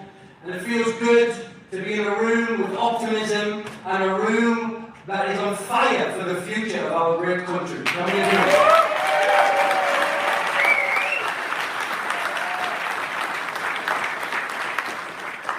Advance UK is the very final bus stop. It's the last opportunity for us to take back our country from those that have chosen to decimate it. Yes. And we must all unite, not only in this room, but right across this country, to get behind Advance UK. Elon Musk agrees with us, Tommy Robinson agrees with us, and we all need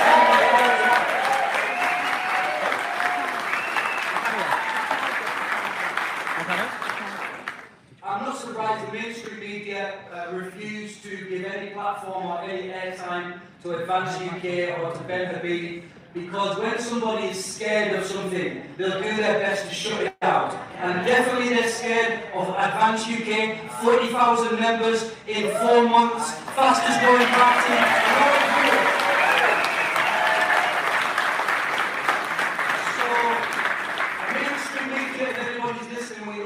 Understand exactly why you're scared. We agree you should be scared, because we're rising without you, and we will continue to rise without them. Alright, so I want to tell you a little bit about myself, and it's so poignant and relevant that I'm speaking to you in Manchester, the wonderful city of Manchester. Anyone from Manchester in here? Alright, I'm kidding. Now, I'm originally from Middlesbrough, so that's why my Canadian accent is not there. From the bottom. Thank you, that's what I was waiting for. Even though you were quiet there, I don't know what happened. So, Manchester is very relevant to my story because in 2008, I was a homeless street musician on the streets of Manchester. I was living a rock and roll lifestyle, hooked on drugs, alcohol, and to be honest, I'd skyrocketed so much to the bottom that I was ready to commit suicide. I used to be a busker in St. Anne's Square. I was there every single day looking to make enough money to eat and to get somewhere to sleep. I used to need £12 to get into backpacking hostel. I used to need £3 to get a double cheeseburger from McDonald's. And sometimes it never happened. So I found myself sleeping on people's floors, sofas, and that was my life for 2 years in Manchester. So that's my Manchester experience. And I experienced Manchester on the streets with the homeless community and being a big part of that community. People used to come to my guitar case, borrow £2, come back 3 hours later, put the £2 back in my guitar case. So we lived that life. That was me on the streets of Manchester, right? So the fact that I'm here talking to you is very poignant. Now what happened in Manchester is when I got to the bottom of the bottom and I decided enough is enough, I need an exit, I need a way out, and I was looking at how possibly can I commit suicide? How possibly can I leave this unfair life that has caused me to be at the bottom on the streets? And one day it was raining, for those who know Manchester, it rains a lot. And when it rained, nobody would put money in the guitar case. No matter how good the song was, no matter how good the performance was. And this time I got about £2, I had nowhere to sleep that night. And I thought, right, what do I do?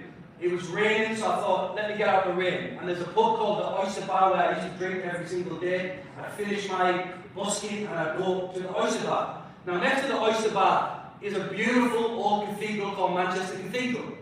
And I remembered it in my mind, I'd never been in there. But I thought, it's raining. I'm at my wit's end, I'm finished with this life. Let me at least go into that church and at least I'll get out the rain, and maybe it's supposed to be somewhere peaceful church, so they might not reject me and let me go in there. And I walked in that day with my guitar, the doors were open as it always is for tourists, and I went into that cathedral, I went to the back of the hall, I sat down on my own, I stared in the corner of the room, and in my heart, a God I didn't believe in, I said, God, if you are real, then help me.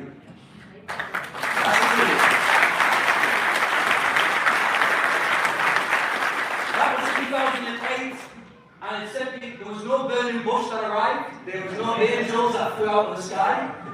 I went on looking for somewhere to sleep that night. But it sent me on a journey of discovering Jesus Christ through gospel music. And then in my hometown of Middlesbrough, I walked past the church on a Saturday morning. I'd been out the night 94 full of MDMA and MCAT. If you know what that is, then yeah. If you don't worry about it. You don't need to know. And I came off my face, walking down Linthorpe Road, one of the main roads in Middlesbrough, and I walked past this church and I heard worship music coming out of the church, and it just grabbed me. And I walked in the church that day, I stood in the hallway, felt dirty, unworthy. I thought everyone in church is white with a halo. It's not the truth, right? But that's what I thought at the time. I went in eventually and spoke to the team, and they were rehearsing for a wedding. It was a worship team, a black gospel worship team. And I said, what's your Sunday services like? One of the guys just smiled at me and said, you're going to love it. I went the following Sunday, I smoked 40 cigarettes out front because I was so nervous. I walked into the church like this, stinking of smoke. Good entrance. And, you know, my life changed radically from that moment. I received Jesus Christ as my personal Lord and Savior.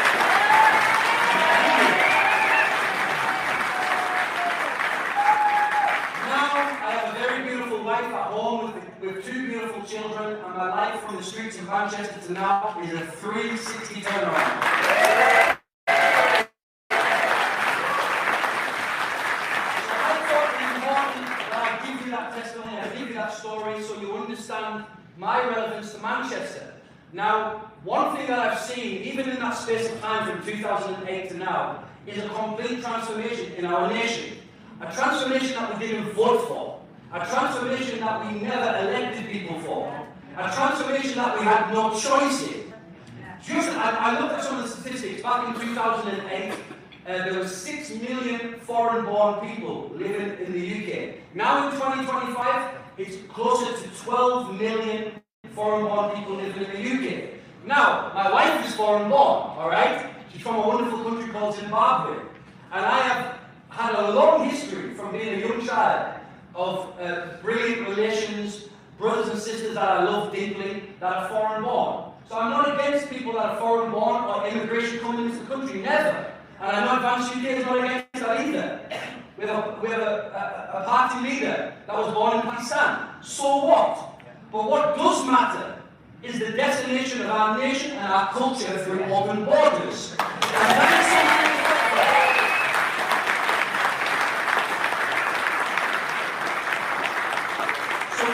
I like to fight with a lot of ethno-nationalists on X and other social media platforms. Somebody else likes to fight with them too, I agree with that.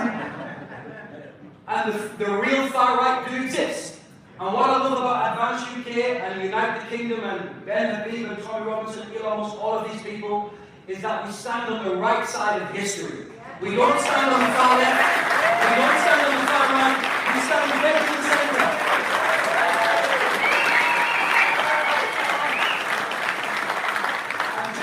I look forward now, I'm standing dead on the centre of the wonderful British flag. And that is something that is important. Because, this is my weapon of choice that I brought, by the way, it's the Holy Bible, don't worry about it. You see this flag? Very important. And I'm in the middle of a study right now that I'll release potentially as a book sometime, which is called The Fall of Britain. And one thing that I know that we're going to find, when we pull all the statistics and all the history, we're going to find that the downfall of this nation is perfectly aligned and parallel with the pushing away of the nation from our Christian heritage.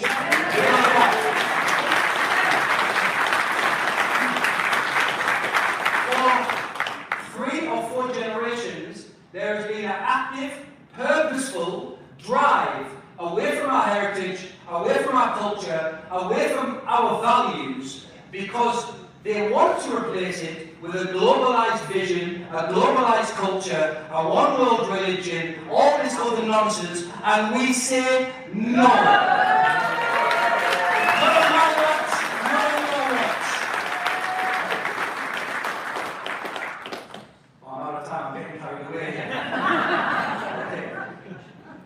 So, yeah, thank you. You can help it in. So, just in closing, the Christian heritage that we stand upon, that we've prospered on, that we have built this wonderful nation on, is our foundation, all right? It's our identity, it's who we are. We are such wonderful people because of that heritage. We are such a prosperous nation because of that heritage. Now, anybody who's in the construction industry knows that if you destroy the foundation of a building, the building is only got a matter of time before it falls. So to bring our country back to where it needs to be, we need to stand back again on our Christian values, our Christian heritage, and learn it fast.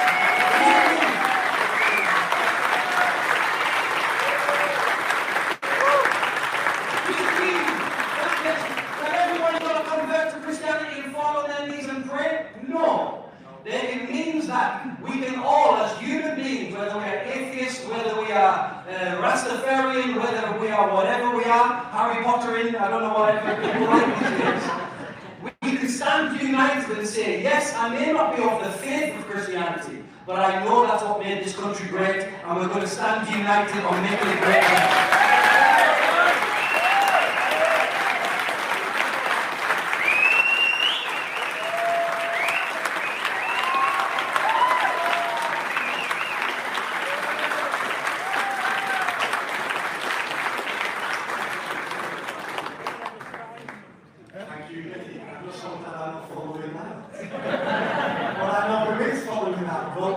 To Kendall.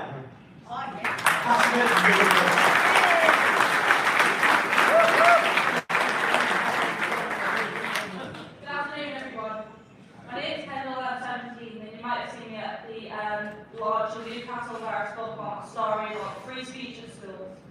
I might be young, but I've seen enough of the world through social media, school debates and the news to know that our freedoms are under attack. I believe in Britain first, strong borders, personal responsibility and the unshakable right to speak your mind. Free speech is the backbone of our nation, crucial in our education systems, and we need to start having hard conversations. We must get Ben Habib and Advance UK into government to fight for it all. Our country's future depends on it.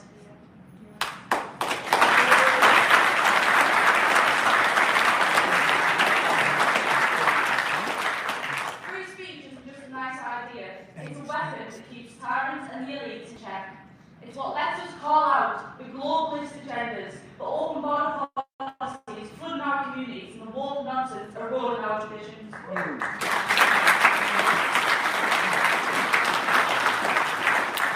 sure you all saw that the European Union has fined Elon Musk and X 120 million. They are terrified of a platform that dares lets us speak without their voice reach.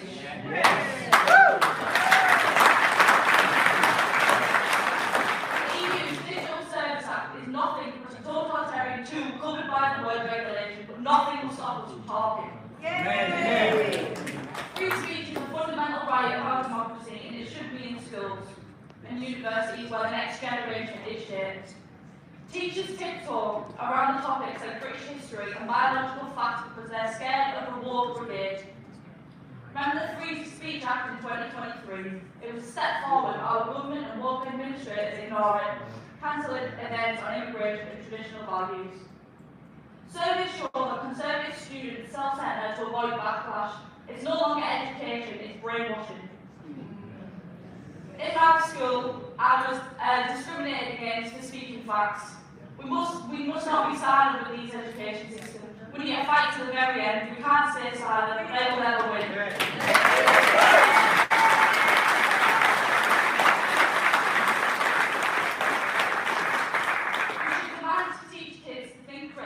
Value merit and prioritise resilience over victimhood. We must have hard discussions. The left loves slinging labels like racist, bigot, far-right and Nazi to avoid the facts. It's easy, it's lazy, and it divides us. Name-calling shuts doors, but hard discussions open minds. I've seen it in my own debates at college, obviously, have a lot of free periods on my college and a lot of friends, and I've seen political conversations on my free time. And the ones that are open-minded, you can actually change their minds. But the ones that, label you racist, Nazi, they don't want to know about the facts, all they care about is what the media tells them. My friend group is massive at school, and every single one of them, before I became friends with them, had the idea that I was racist because someone else had told them that. But now they realise that it's all a bunch of nonsense and people fling around words just because they don't agree. When we stick to evidence, we win hearts, and we must debate fiercely but fairly, and that's how we advance as a society. But to make all of this happen, to safeguard free speech, fix education, and promote real dialogue, we must have leaders with a backbone. Ben Habib founded Advance UK this year to take on the establishment betrayals. After standing strong on Brexit, he's building a party that puts Britain first, ending illegal immigration, slashing taxes, and crushing cancel culture. Advance UK fights for absolute free speech. No more hate laws stifling debate. They'll reform schools to teach real history and critical thinking, not indoctrination. With Ben's track record of exposing EU overreach and championing workers, he's the leader to unite, right and deliver. Advance UK isn't just talk, it's action for a strong UK. Thank you.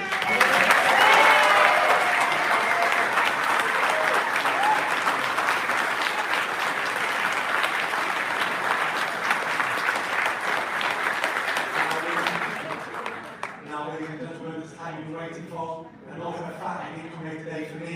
He came here for somebody else. He came here for a gentleman we all know, a gentleman with all respect, a gentleman we've been waiting to hear from all day. That gentleman is here now. A big round of applause to the leader of Advance UK, Ben Habib.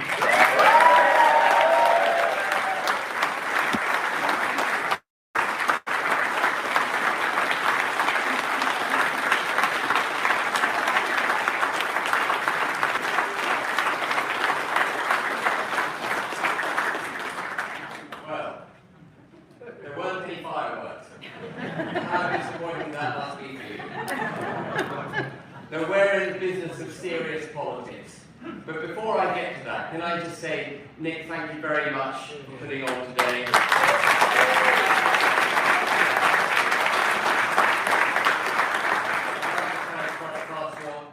Francois for also putting on today. Thank you very much.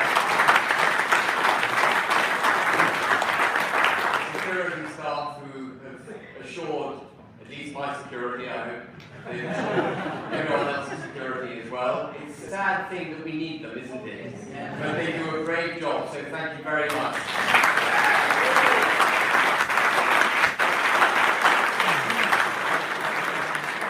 But thank you most of all to you, the people who've come to Manchester today, people who've come from within Manchester to this hotel, to show your support and steadfast commitment to Advance UK and this country.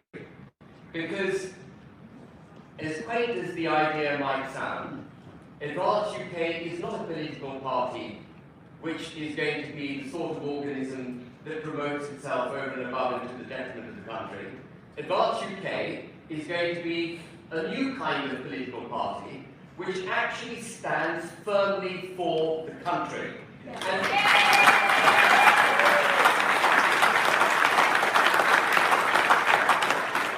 let me just define quickly what I mean by the country. Some people are challenged even to define what it is that is the United Kingdom. But it is the United Kingdom of Great Britain, that's Scotland, Wales and England. I'm sorry about this, but it's important. Scotland, Wales and England, and Northern Ireland.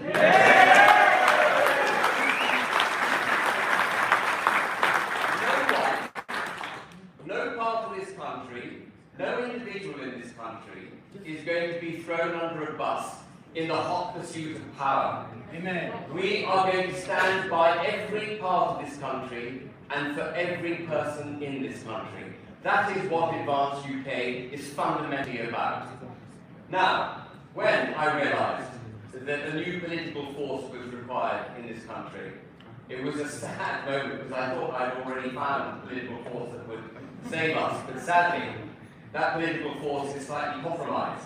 And I woke up one morning, I think it was in February this year, realised, you know, damn, I'm going to have to pick up this chalice and I'm going to have to launch a new political party, and as difficult as it sounds, I'm going to have to stand that test. And it's not what I expected to be doing in my 60th year on this planet. I'd worked pretty hard all my life, but it's something that was absolutely vital. And just to test, and perhaps secretly, if I can confide in you and live stream, I set myself a test. Perhaps partly because I wanted to see whether there was a way out of this commitment, this burden I had to carry. I set myself, ourselves, a target of 30,000 members. And I thought, well, if I can't get to 30,000 members, well, the British people don't want me, and I'm perfectly then at liberty to retire and go sit on a beach with a cocktail and whatever else you have on the beach. No, I didn't say that. But remarkably, we got to 30,000 members in absolute record time. We launched the soft launch of the party on the 30th of June, and we got to 30,000 members on the 6th of September. And the hurdle of 30,000 had been set as a prerequisite to apply to the Electoral Commission. So on the 8th of September, which was a day later than some other party called Advance UK also applied, some spoiler party, I wonder who initiated that little fiasco.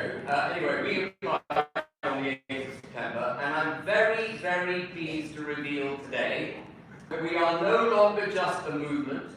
We're not just a collective of people who see the danger the country's in and are going to stand firm to restore our country. I can confirm today that we are now a fully fledged political party.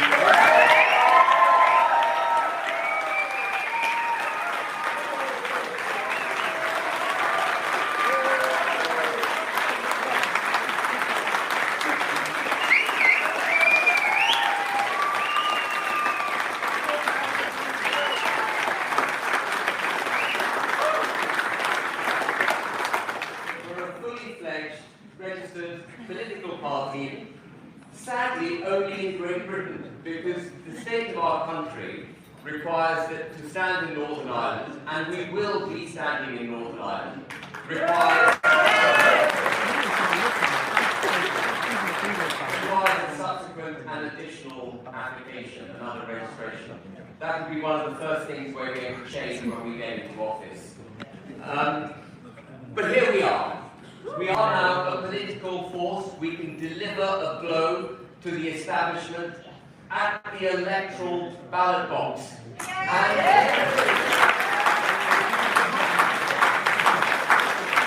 we will be delivering multiple blows.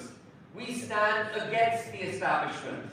We are, by that definition, a populist party, because we stand for the people of this country against an establishment that has repeatedly turned its back on the people. And Kevin, I'm so glad, Kevin, that you mentioned the European Union, because many people, even people on our side of the debate who should know better, have forgotten that when we voted to leave the European Union in 2016, it wasn't just a vote to leave the malignant organisation, the malignant anti-democratic organisation that is the EU. It was a vote to leave the global order, to restore power to this country.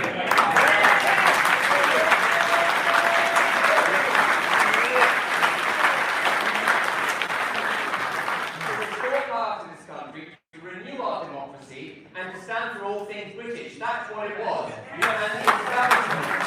And the establishment has turned its back on that repeatedly. And who in this room, this is the last thing on leaving the EU because I know some people are wrongly bread-exhausted, but who in this room, hands up if you think we've made a clean break with the EU? Not a single hand up, and we haven't. And that is something we must do if we want to restore this country.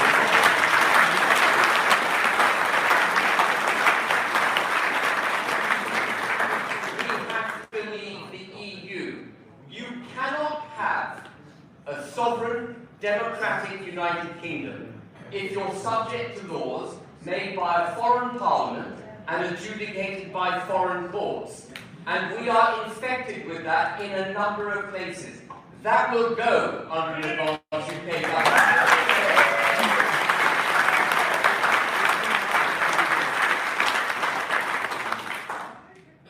And the other thing that we will reacquaint ourselves with under an advanced UK government, and can I just say, Ricky, you spoke brilliantly. I was so moved. The other thing we're going to reacquaint ourselves with, as Ricky rightly said, is our Christian cultural and one step further, which Ricky didn't mention, if you don't mind me saying so, Ricky, that it's important that we must not forget. We're not just a Christian culture by heritage and history. We're a Christian country by constitution. Yeah. Now, we don't have a written constitution because the way our constitution evolved was perhaps the most sophisticated, most delicate evolution of any constitution in the world. It turned on precedent, it turned on protocol, it turned on an understanding of who we are. Most of us in this room took that for granted. Tony Blair turned that on its head. Tony Blair, as you would have heard me say many times, is the devil of British politics. He set the foundations for the undermining of the country that we're now having to rescue. And one of the things that he very cleverly did was to bring the Human Rights Act into this country, which is the embodiment of the European Convention of Human Rights, on human rights into the fabric of British law, and make the European Court of Human Rights the supreme adjudicating body. Does anyone know the name of any judges in the European Court of Human Rights? No, they have absolutely no authority here, but they adjudicate our human rights law. And in making that act, and empowering that court, what he did very quietly without people understanding it was set aside the meaning of what it means to be British. Because your citizenship, the privileges that go with citizenship, and indeed the obligations which go with citizenship, were set aside with this false notion that all humanity is equal, and that anyone in this country, whether they're foreign-born or born in this country, British citizens or not, all people have the same right.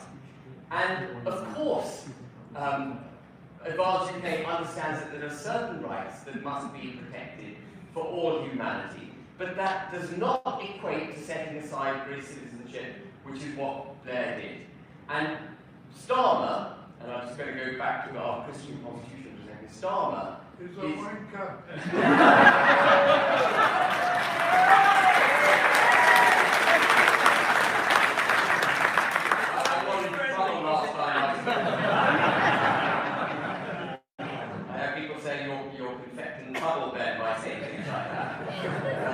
So I'm not going to repeat it, but if anyone else wants to repeat it, you'll repeat it. Now, the other thing that Starmer wants to do is to remove the bishopric from the House of Lords. Now, you might think this is a very esoteric point I'm bringing up, but it's not. It's absolutely fundamental. He wants to remove the bishopric from the House of Lords because he does away with our understanding that we're a British constitutional Christian country. That's why he wants to do it. And then there will be a hop and a skip to saying constitutionally we're a multi-faith country. And once you become a multi-faith country and you don't understand what it means to be a British citizen, actually you set the country aside completely. And that is what their aim is. That is Starmer's aim. You would have heard me say, perhaps when I used to be on GB News, I'm no longer on GB News. You would have heard me say many times that Starmer is anti-British. And some people say that's inflammatory. It isn't. It's a statement of fact.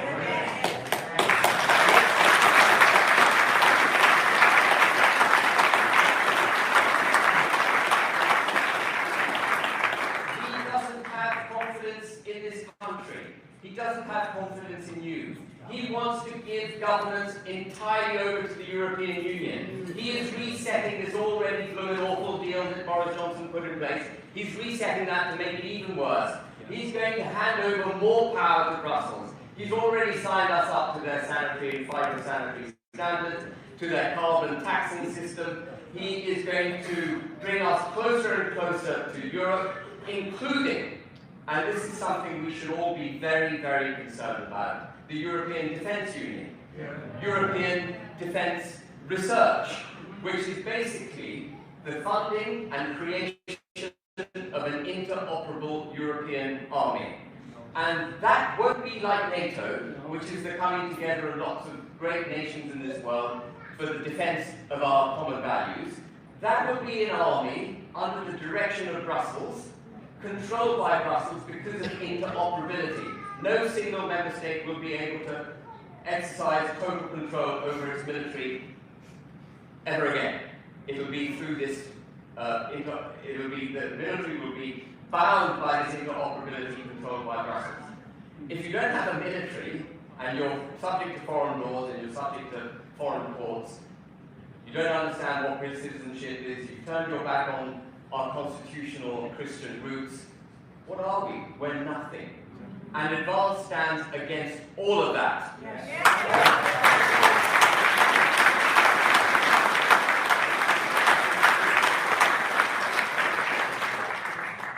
I thought I'd look up the definition of far right, because when I was growing up, I thought I was really quite middle of the road. But Wikipedia took it upon itself, actually the day on which we launched the classify us as far right. If you click on the link on Wikipedia, on far right, it says far right, Advance UK is far right. When you click on that link, it takes you to an image of people wearing Nazi regalia. And nothing could be further from the truth. First of all, the Nazis were not a nationalist party. Even though it's a National Socialist Party, the Nazis were internationalists. They had a view that they wanted to go abroad, subjugate people, and kill them in their millions. It may surprise you to know Advance UK is not that kind of party. We care deeply about this country. We care deeply about our borders. We have no aspiration to go abroad and do anything, frankly. Right now, it's all about this country. But I went beyond Wiki, and I thought I'd have a look at the government website to see what far-right terrorism is. Because apparently people who protest after young, innocent British girls are killed, if people protest against that sort of thing, they're classified as far-right. So I wanted to know what that meant. Far-right terrorism, on the government website, is defined as those who promote far-right ideologies through violence. That makes sense because that's what the definition of terrorism is. Then it goes on to define what far-right ideologies are. And they include white supremacy, agreed, that's pretty far-right. Ethno-nationalism, which you touched on, Ricky, and we eschew ethno-nationalism. But there's a third category that it includes on the government website, which is cultural nationalism. In other words, if you believe in a settled culture for the United Kingdom, if you believe in this country, which is what nationalism is, they managed to hijack the meaning of the word nationalism, but if you believe in the culture and nation state of the United Kingdom, you are far right. That is how bad it is. You are informed by the government of this country, an anti-British government, that if you believe in this country, you're far right. That is absolutely abominable. The task we have, ladies and gentlemen, is vast. We are on the precipice. We are facing a constitutional evisceration of our country, a cultural evisceration of our country, and of course when you don't look after your constitution, your culture and your people, you also inevitably end up in economic catastrophe, and we're facing an economic disaster.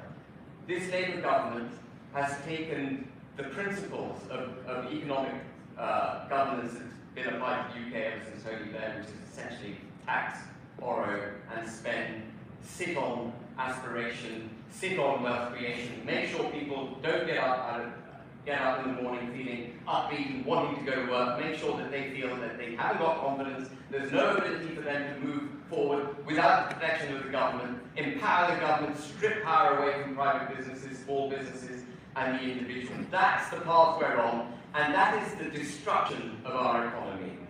And the IMF is not big enough to bail us out. I used to think maybe if we appeal to the IMF when the inevitable crash comes, then the crash is coming.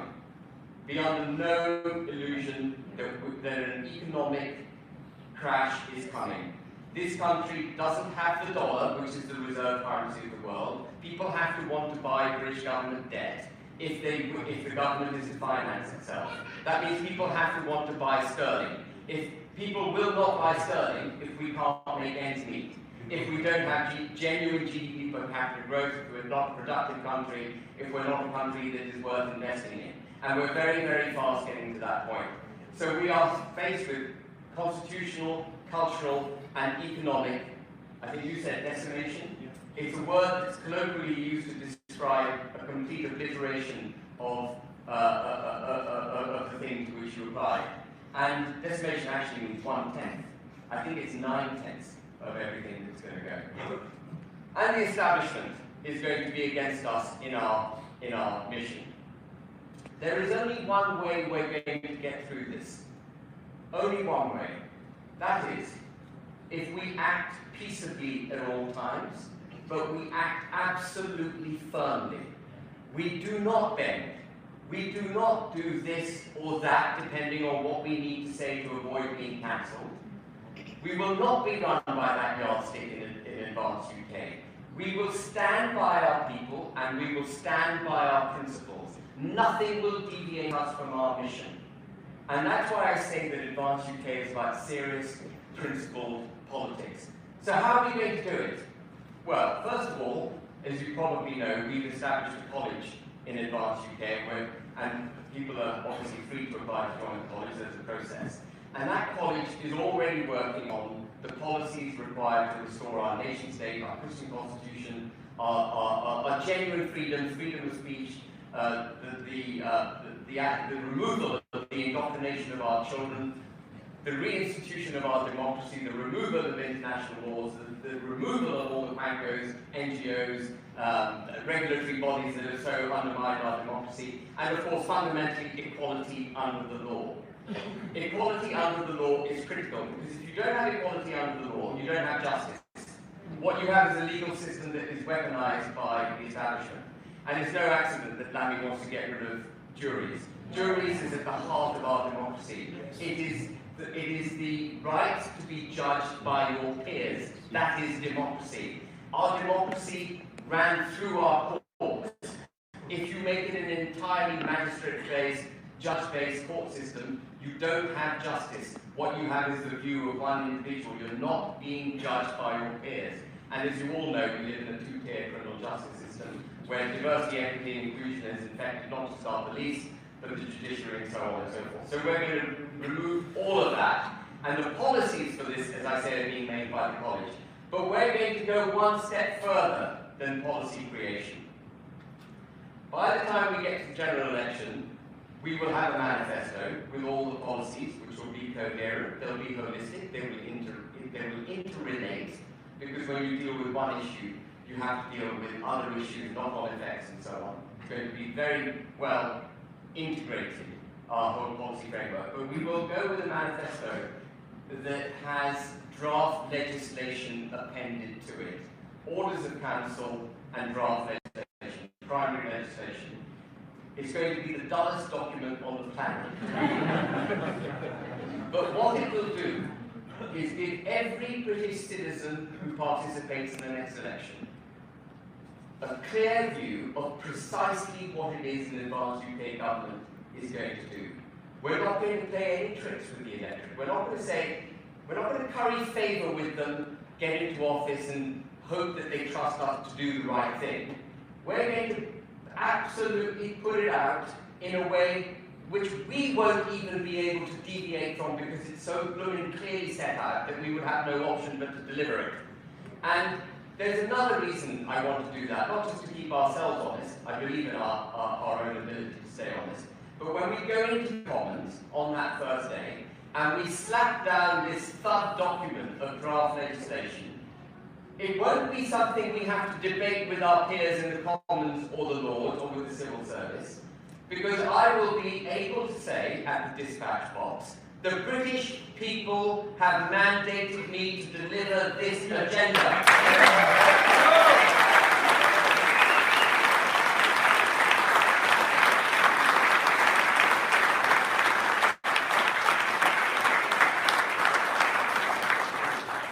I will have the democratic mandate. We will have a democratic mandate. Do not underestimate how critically important that is. It's vital. And that's why we've had constitutional. We used to be the bastion of stability. Do you remember? What was the most exciting thing that ever happened in the United Kingdom before Tony Blair? Afternoon tea might have been cold. That's on the political stage. That was exciting back in those days. But now we can't hold the Prime Minister in popular regard for more than 6 months. months to 12 months. Why? Because every successive Prime Minister since 2016 has not delivered what the British people voted for in 2016. And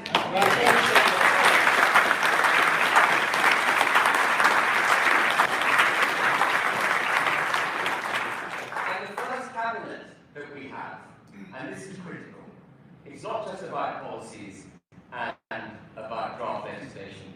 The people who comprise the first cabinet have to be absolutely first-class people. They have to, each of them has to be a Hercules. Each of them has to be capable of marshalling, identifying the problems, marshalling the arguments against the problems, revealing the solutions for the problems, and then fearlessly delivering those solutions, not just at the dispatch box or on the telly or on social media, but to the civil servants, to the House of Lords, to anyone. They have to be first-class people. And we will deliver a first-class cabinet, because I am not in it for me. I am here reluctantly carrying a burden.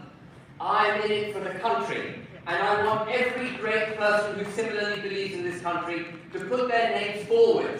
Come out, now that we're a fully fledged political party.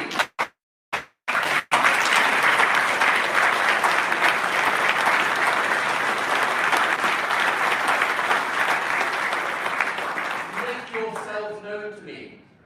Please, don't be shy. You must be brave. The time for thinking, I have the answers, I am capable, but actually it's all a bit of a hassle, has gone. If you care about this country, you now must come forward. And we have, as of yesterday, since we became a registered party, set up a new email address. Make a note of this, please. It's called standfor@advanceuk.org.uk. Stand for, STANDFOR, @advanceuk.org.uk. If you think you've got something to offer at a council level, in Parliament, or beyond, please come forward. Don't be shy. And the last thing I want to say before I go to questions, which is my favourite bit, by the way, questions. Last thing I want to say is that we are very close to finalising and publishing our first policy. Who can guess what our first policy is going to be on? Well, that's not a policy, that's an imperative. It is immigration. It's immigration.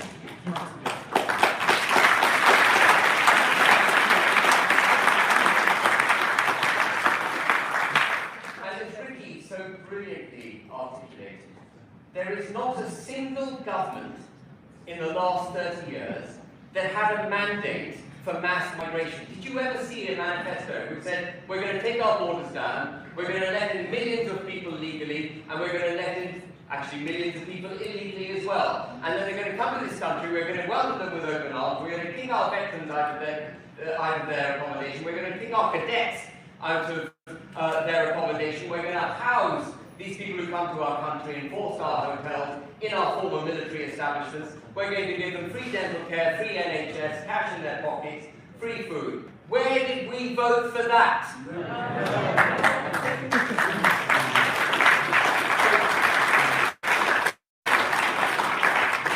That is our first policy, and I hope that will be announced soon. Now, questions and answers. Is this a good time for that? Yeah. How do you want to do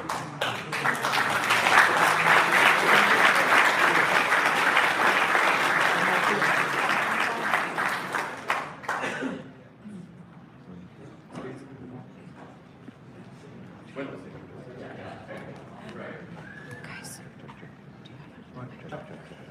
Yeah, they are.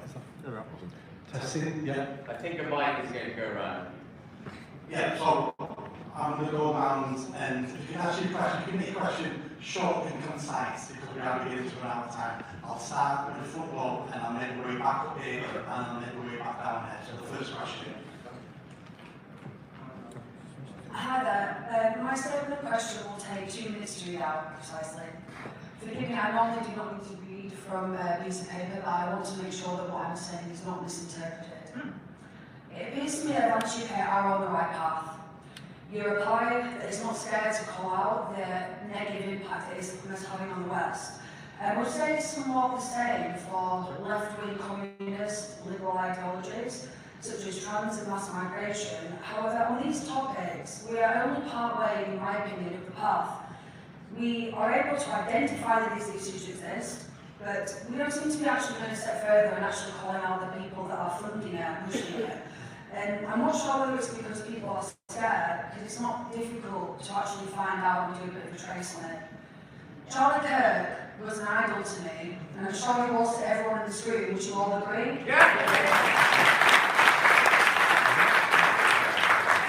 He had an open mind, and likewise he led me to open mind as well. And I would like to paraphrase a quote that he said to me not long before he was murdered. And before anyone pushes back on me, please remember that these are his words and not mine. Jewish donors have been the #1 funding mechanism of radical, open, modern, neoliberal, quasi-Marxist policies, cultural institutions, and non-profits. This is a beast created by secular Jews. Jewish donors have a lot of explaining and decoupling to do. It's the movies and Hollywood, it's everything. Many people on the right, like you in this room, will feel enlightened because they've discovered some of the horrible content in the Quran and the Hadiths.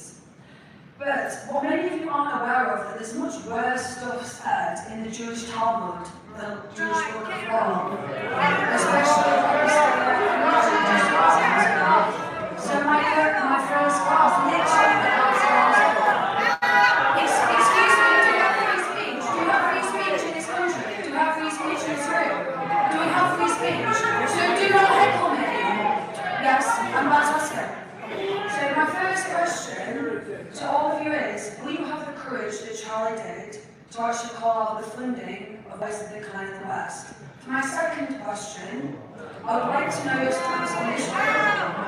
This is so pathetic. Put some trousers on! Ladies and gentlemen, everyone's entitled to their own opinion and to speak. Everyone's entitled. We've had a question, and now we can have an answer. We will absolutely. I think the first point to make is that we stand positively for all the things that I described. We stand for our Christian constitution, for our democracy, for our people, our nation, equality under law, and so on. And we will take all the steps required to deliver that. And that's going to involve defunding a lot of institutions. Not just perhaps the ones you were referring to, but I think, well, yeah, the BBC and a few others, probably. A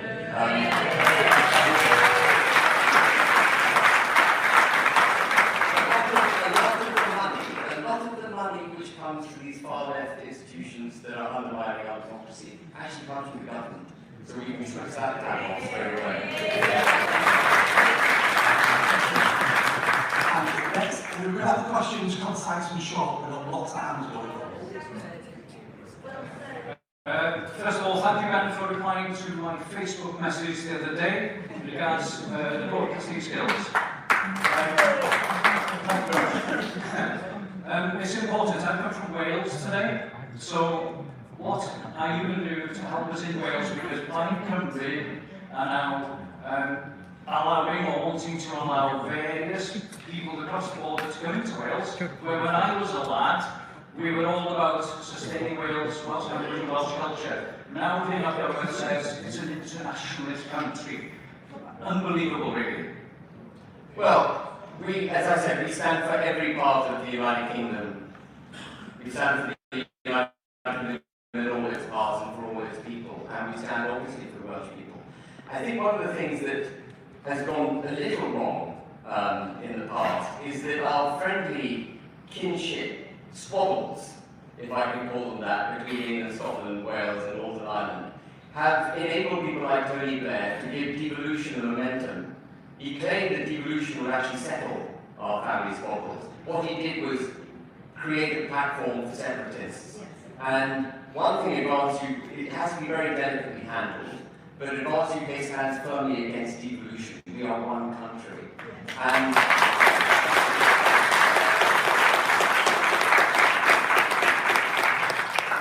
we love the Welsh, I love the Welsh, I love the English, I love the Scottish, I love every part of the English, north, south, London. By the way, people keep saying there's a lot of poverty in the north, etc. There's a lot of poverty in London. Don't forget, there's a lot of poverty in London. So we stand for that, and of course, I mentioned it before, but we stand for Northern Ireland too.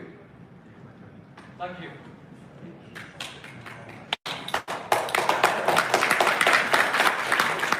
Afternoon, everybody. Good to meet you. My name's Colin. My main concern since I've swapped careers of 4 years of engineering and manufacturing into looking after the local community is I've understood and identified how our elderly, retired, hard-working, served people who have spent 50 years of massive fortune, but small fortune, to see them into their retirement, watch it all be decimated, destroyed, and like all of us, made to work longer, to have a short retirement, to have less money. Now, I had the ear of these people, I had the ear of thousands of them, all along the east coast of Yorkshire, in the new role that I have. And my question to you is, how on earth are we going to protect these vulnerable people, particularly the main target for financial reasons, health reasons, physical reasons? I just think it's an absolute disgrace. And we're all going to be there one day, if not there already, and we're all suffering the wrath of what's been put upon us in the last, I'd say, 10 to 15 years, if not longer. It's been a slow boiling frog project, destroying whatever we built, or what we built up in our means to live in a happy time. Can we get them out of physical drag? Well, when I talk about policy making, I talk about the necessity for a coherent, holistic set of policies. And the way you deal with any part of the United Kingdom that is becoming impoverished, and the elderly have been targeted, I completely agree. The farming community has been targeted, and there are sinister political reasons for targeting farming, which we can discuss if you like. But the way to deal with any impoverishment is to make sure that the entire nation becomes prosperous.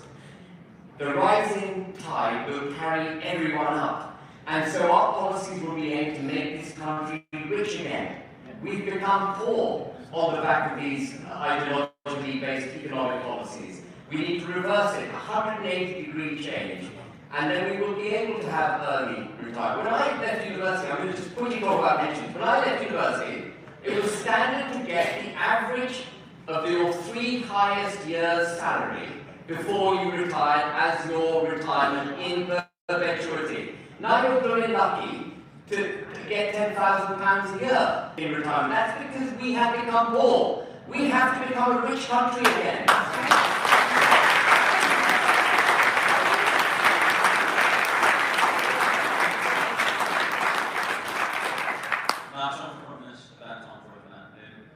The main question was, I support this part of your movement because it's council culture, what we're dealing with constantly. I mean, we should allow everybody to have a fair say. So I work in the hospital and not to preach about my story, but I've been suspended now for 7 months just because I don't agree with this trans ideology. And apparently I support Roger Mead, if you know that guy. Oh, God! I'm being a far-right propagandist. I'm also on prevents terrorists. What's and like I say, I'm not like hiding mice in my bedroom. So I'd just like to know that. So cancel culture, is your question about cancel culture? Yes. So cancel culture is, can I just say, we applaud and support freedom of speech, and I'll talk to you personally afterwards, and we can have a discussion about your broader points. The cancel culture is a weapon that's used to shut down freedom of speech. And anyone who takes the need to cancel culture in the pursuit of being socially acceptable is actually perpetuating cancel culture. There are a few people that come to mind who should know better. And so we stand firmly against cancel culture. That doesn't mean anyone has a free pass to incite violence or to incite violence, break the law, or do anything that is genuinely extreme. But cancel culture, just because you don't believe in what the government is pushing down your throat, does not mean you should be cancelled from civil society. And there have been so many good people. I had my first podcast, I don't know if you follow Fearless. Can I put a plug out there for Fearless?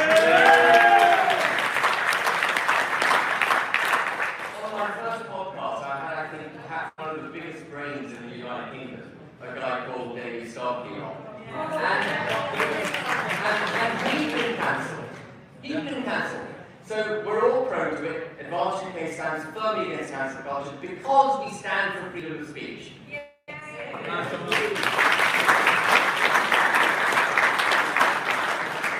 Ben, we know why you're in politics, and we clearly know that you've been successful enough not to need to do this. You could quite easily retire onto a beach or onto a ski slope and not have all this nonsense.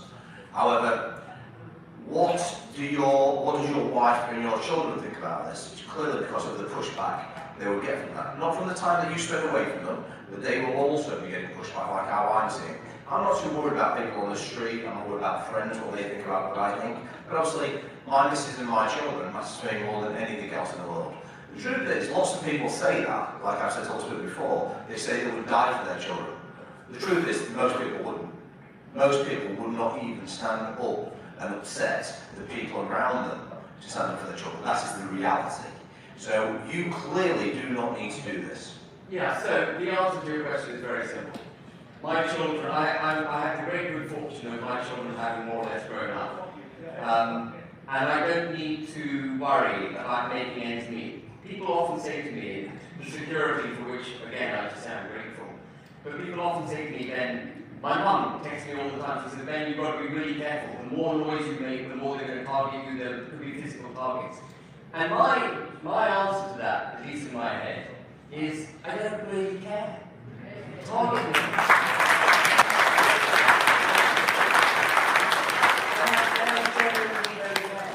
I've had a great life, I've had a privileged life, I've loved my life, and it's because I've had a privileged and a life that I've loved that I want to make sure that the nation has the opportunity to continue to give people the kinds of lives that I've had.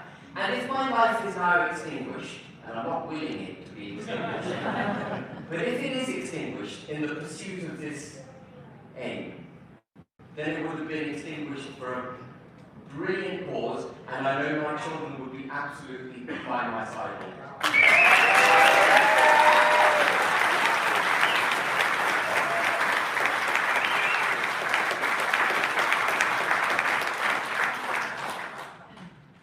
Hi. As a veteran, I was very lucky 10 years ago when I got homeless to be put to the top of the list. Now that's been done away with. And obviously we've now got people living on the streets that have served this country. What will you do for those people that have obviously fallen by the wayside?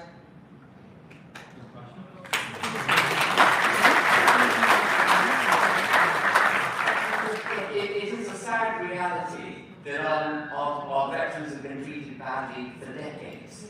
It's not a new phenomenon. Of course it's getting worse, as I said about the elderly.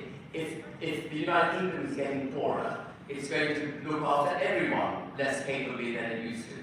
And that's where we're at. But the veterans, there must be a I talk often about the restoration of the United Kingdom. I think I mentioned it a few times in my speech.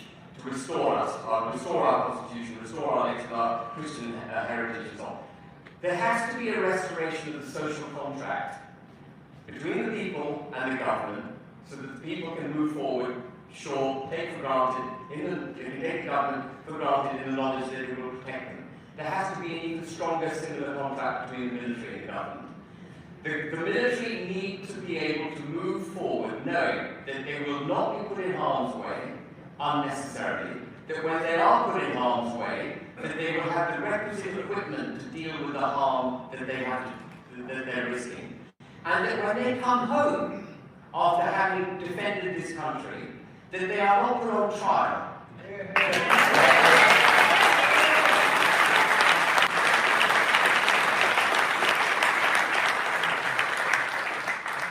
at the heart, by the way, of putting our military on trial is the Human Rights Act. They go abroad, they have to do stuff that none of us would wish to do, most of us are incapable of doing. Then they come home and they get arrested and put on trial. That is absolutely unacceptable.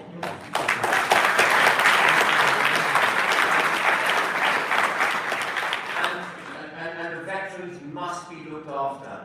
If we can have, I think it's about 60,000 illegal migrants in hotels right across the United Kingdom at the moment.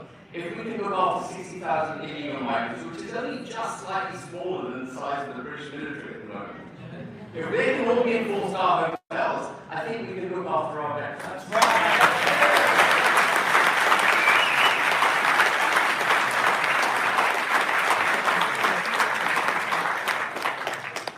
Ben, I'm an old guy that's come out of retirement to protect my children and my grandchildren.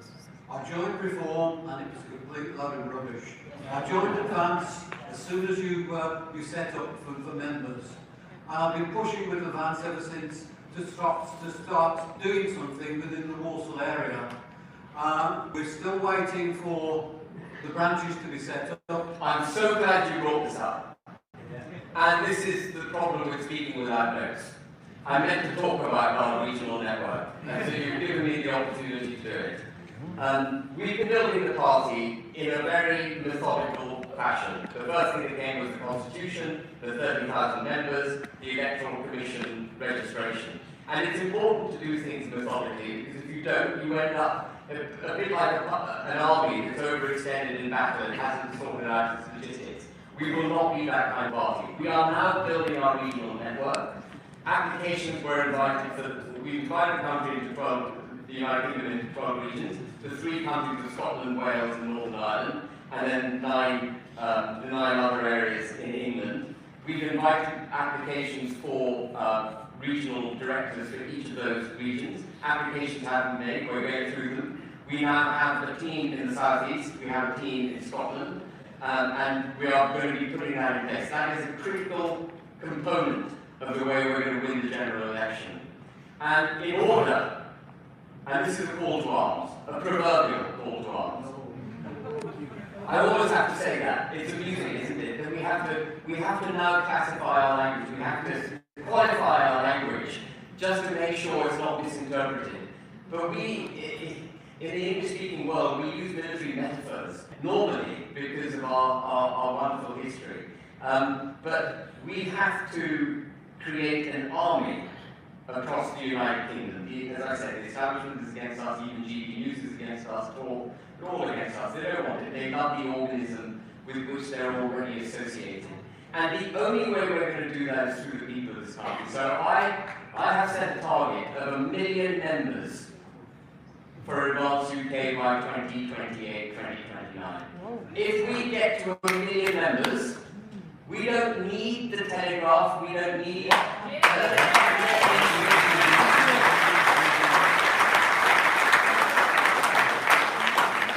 We'll win the next general election. So the task of everyone, if I may say so, the call to arms is this. With or without the regional networks coming, but even in advance of the regional network coming, take the initiative, go out, spread the message. We have a portal where you can get leaflets, Corex boards, bumper stickers, caps, flags, anything you want. Get the message out on Advance UK. The only way we're going to succeed is through you. It won't be me making clever speeches, but that might be helpful from time to time. But it's through you. You've got to do the heavy lifting. So please go and do it for us.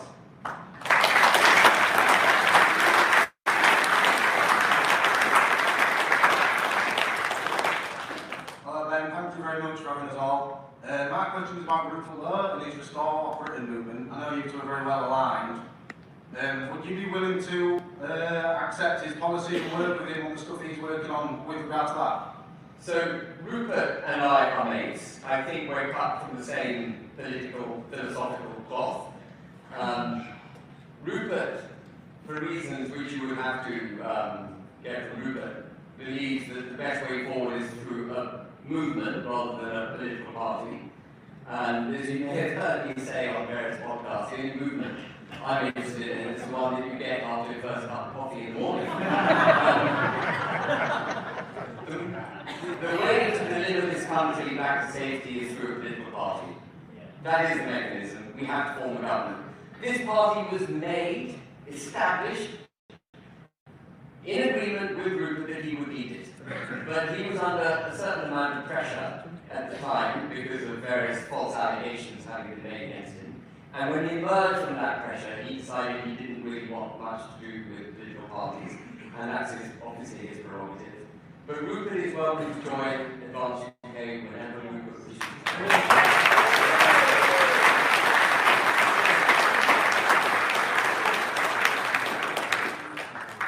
Ben, my key concern is the national security of this country. Those that have arrived on votes in the last few years now surpass our standing British Army. How are you going to deal with that? Thank you. As I mentioned, the immigration policy is coming, but I can give you some snippets from it, which I think will be encouraging. The first is that every single illegal migrant in the United Kingdom, every single one, women and children included, are going to be detained, held under lock and key, and deported. They broke the law.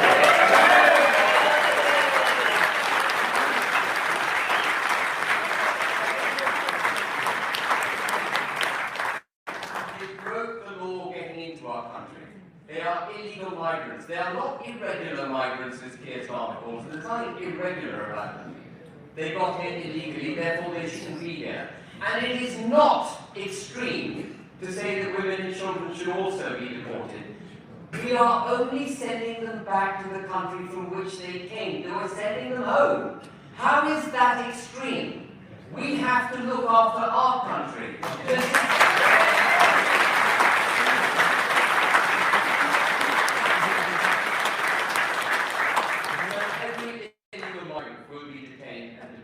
And we will take all the changes in the Constitution set up required. We will make all the changes in our Constitution required to ensure that we can do that. All of them. And of course, ECHR will be ditched. I just want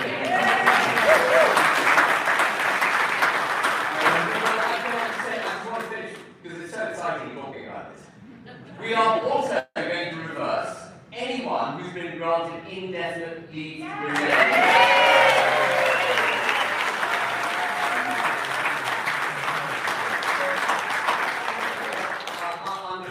Under the Boris wave, will all be invited to leave the country. And we will have a policy for remigration as well. Consensual repatriation of people again to their home countries. Some people again will try and paint that as an extreme policy. It's not extreme asking people to go home. It's not extreme, it's normal. And then there's one last thing I just want to say on it. Getting British citizenship cannot happen through the effluxion of time. It cannot be automatic just because you've been here for 5 years or 10 years.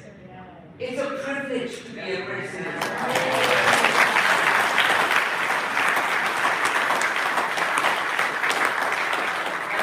The first thing we will do is abolish indefinite leave to remain examination, but also absolutely stop the granting of British citizenship to anyone until we have sorted out our own problems.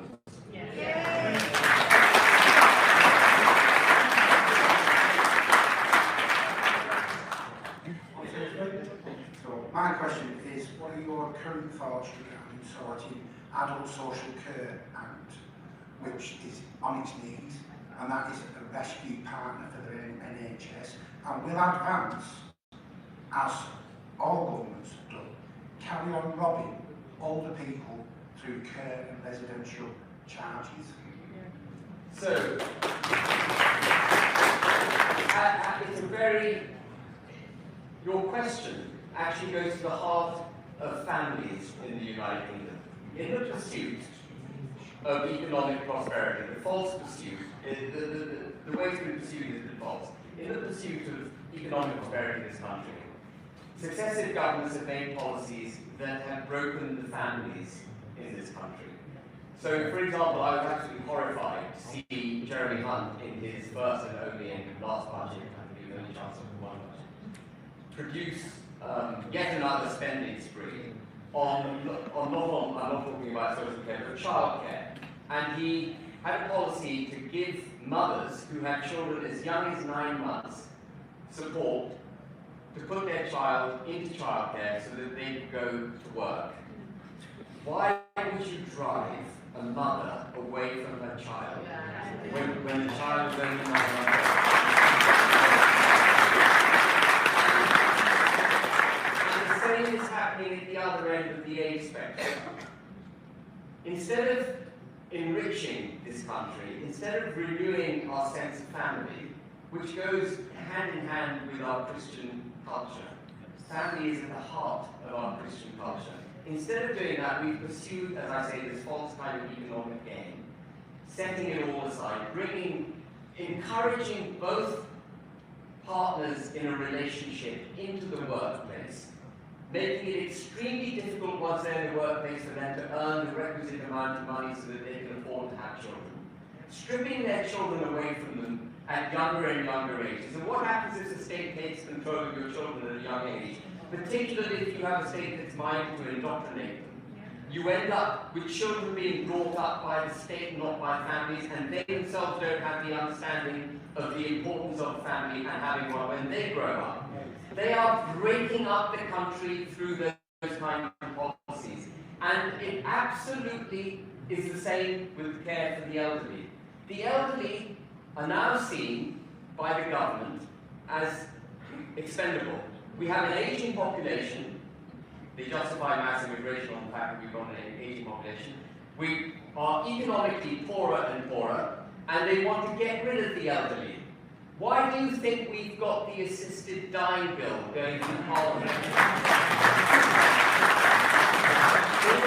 They're justifying it on all sorts of, oh well, you know, there are some people, and as there are, some people who are suffering great distress, being vulnerable, old, ill, and they may wish to leave this life. And that's how they're justifying it. But then, and originally, you needed a judicial ruling to be able to be put to death effectively by the NHS. Can you imagine the NHS is going to be empowered to put people to death? This is very, very wrong. But we used to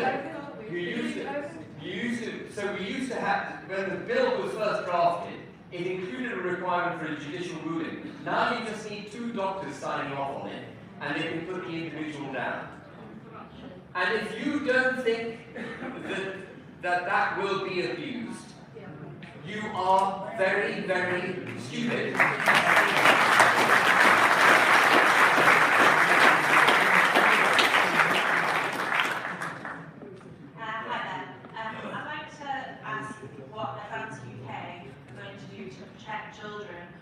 Trans ideology.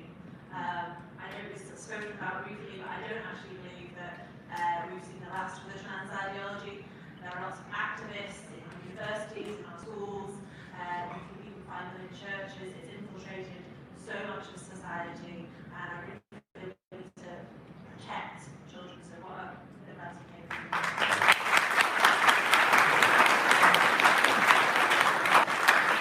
So the first thing that has to happen is that the regulatory and legal framework that creates the requirement for institutions, private enterprises, the public sector, the armed forces, and so on, to practice diversity, equity, and inclusion. That legal and regulatory framework needs to be dissolved. It needs to be reversed.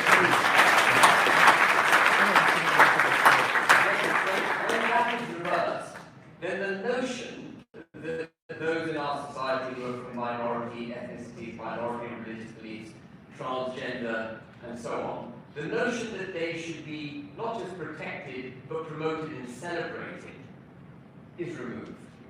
And right now, we live in a society, we live in a multicultural society, where transgender ideology is on the same pedestal as we put all the different cultures we've imported to this country, and we're promoting it, and we're celebrating transgender ideology.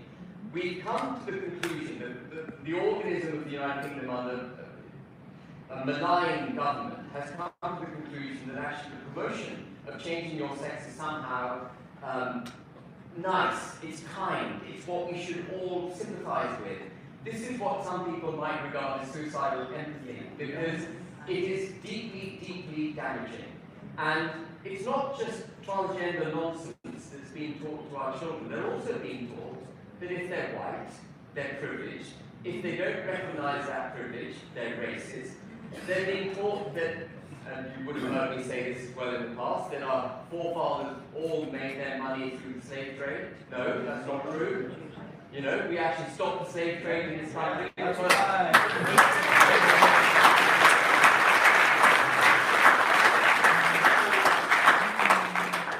and again, it's part of the same aim.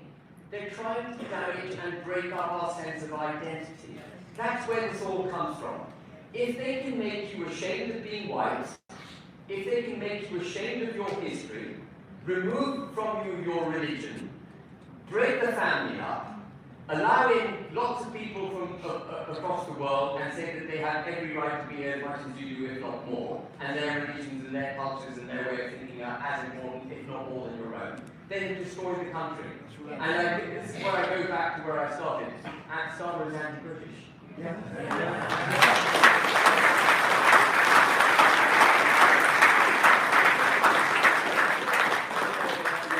We've come to the end. I've tried to extend the time as much as we possibly can, but people have to leave. So before we leave, I'd like to thank all our speakers today, especially Ben, and you can show all our respect.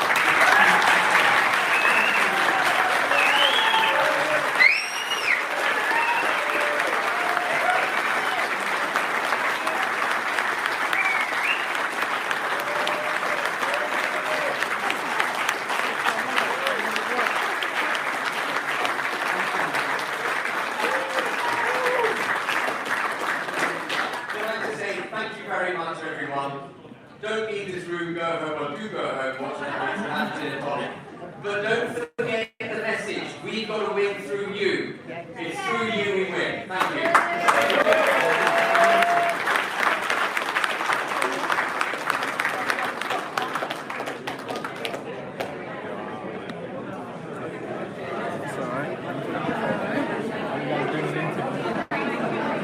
Hiya, did you get all of that? Sorry? Did you get all of what I said? Everything's been live streamed. It's all live streamed, so it's not going to get cut out or anything.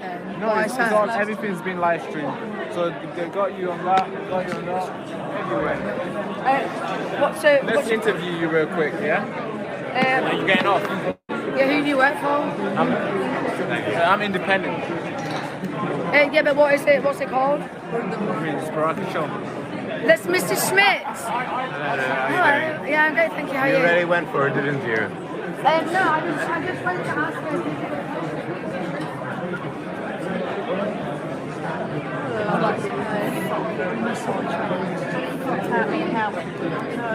Ben, can we get a picture? What's the advanced website and what's the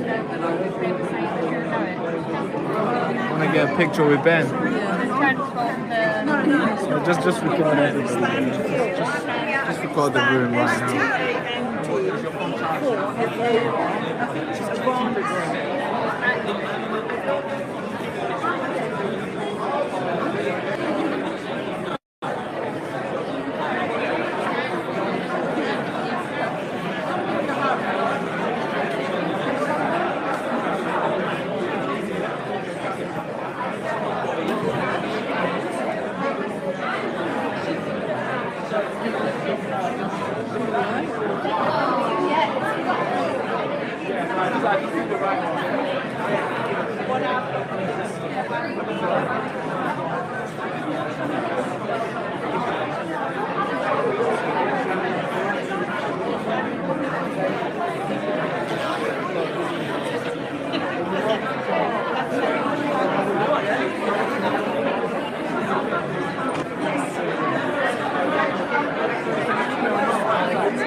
Let's go, let's go.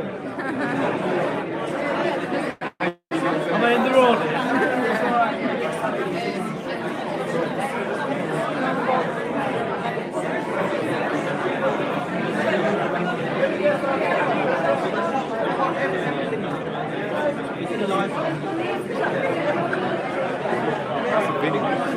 That night looks great. I know.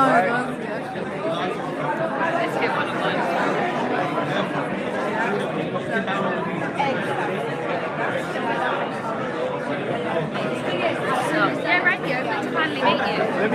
out so we can actually get... Do it on yours? Hiya, you're right. Yeah, 2 seconds. Are you guys a Christian like group, aren't you? Well, I'm sure you've done. I've seen Yeah, press done. podcasts and yeah.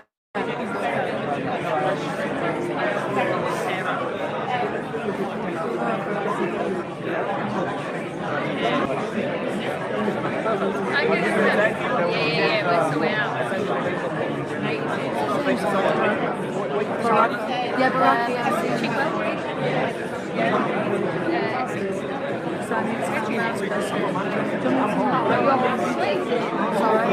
How can you be here till like... He asked me to do an interview, so I need to go.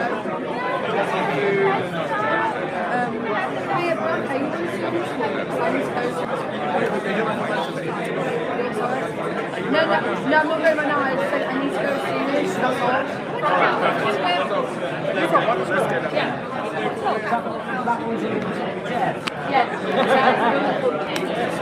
Right, sorry, what are you asking? Can you give me like just a spectrum? We're gonna talk about what you just asked there. Okay, so That's it. It's gonna be like 2 minutes. Can you just give me 2 seconds? For everything you're doing, you're an Just give me absolutely 2 great. seconds. We follow you, me and the wife follow you abundantly, you know. And, Good to see you. How you doing? All right? Right, we're doing very, very well. My dad's from Africa, Kenya. Kenya. My mom's from India. I'm Musa. So your mom speaks Swahili then? Amari Gani. Jambon. Amari Gani. Mazuri Sana. Look at that. My dad's from Mauritius. Oh, he's nothing like me. He's a World War II veteran. Came over in 46. I'm joking, I'm joking. We're second generation. How you finding it? Yeah. How did you get into this? I know you were a bit of a... Influence is a big word. You're a good citizen journalist. What inspired you? It was. I think it happened by accident. To be fair, it always happened by accident. It does, doesn't it? You get passion, you get enraged, and you want to stand up and do something. That's right. And we love AY as well. AY's fantastic. Hi there. Hi. Are you a YouTuber? I'm with Barack. Okay, yeah. So I'm like a camera woman. Yeah, great stuff. Yeah. Did you want? I'm the treasurer of Advance UK. Did you want to say a few words or do a video or talk about the structure of how it's all going and everything? Yeah. I thought you made some good points there about Islam and Jewish. Thank you. Yeah. I mean, when you look at Islam, taking over our country, when you look at Islam, taking over our country, it needs to be talked about. It's a big elephant in the room, so we do need to talk about these issues. The main thing I was talking about was about Judaism and the Jewish donors. Yeah. So it's more insidious.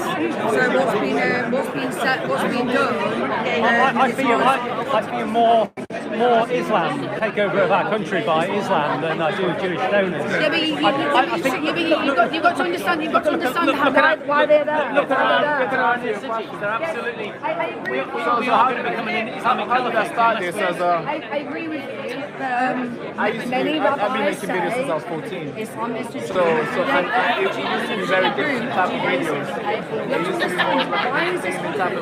Because Islam wants to take over the world.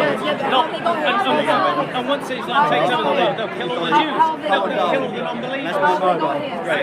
How's it got here? Always a pleasure. Islam. Bring your family. You're more than welcome. It's self-contained. It's a studio, it's kitchen. That's the whole point. Because we were so weak and woke and we left the Fabian. You call it destabilization. Fabian socialist communist. Okay, so what is communism? I don't trace it back to Jewish. What's the biggest genocide? What's the biggest genocide in the world? No way. So you are in the world or history? In history, what's the biggest genocide? I would have to say the communist genocide. Stalin killing millions of people. I'm actually Indian, British, and I call myself Why don't you Kenyan? Majority religion. Yeah, okay. I guess you're that dominated, right? There is a religion. There's no religion at all. Absolutely. There's no religion. They don't believe in any religion. It's changed a lot. Stalin wanted to get rid of religion altogether. The USSR was all about non-religion. Yeah, You'd be executed for being religious. so it's nice, really nice area. I'm a Mauritian man, so I've been back to Mauritius 3 times. We got married in Mauritius. Everybody had to we worship. got married on the longest day, 21st of December. 2021. We've been together 12 years. So I've done the decent thing and finally married her and made her You believe what you believe. So, going back to your story, what made me do this? So I can give my interesting. yeah, but I want to give my son a bit of inspiration. He's lost in this world. He hates this world because it's changing, and he keeps saying, "Mum, society." He goes to school. He's like, "Mum, I hate RE. All they talk about is you don't RE."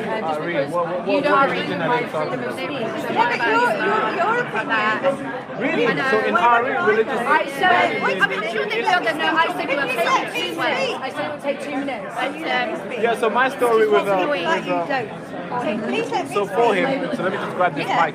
Sorry, let me just grab this mic because it's coming through. But we're gonna get you on, yeah? No, please let me speak. Plug it in, plug it in. Okay. So So when I go around things and hear people like you, my story, I started. I was making videos when I was in high school. I got bullied for making video, going back and forth. Yeah, it was for fun. It was for fun. I don't know if you know, but those big creators like KSI and all those guys. Yeah. I used to make videos like him. So we used to do crossbar challenge and all these things. Your role model. No role model, but that's when he started. Inspiration. Yeah, but I was doing it and stopping, doing it and stopping. I was quitting all the time. Did you get influenced by your peers, like your friends? No, you'd be surprised. Most of my friends don't even do this. That's good. But I was influenced by most people from overseas.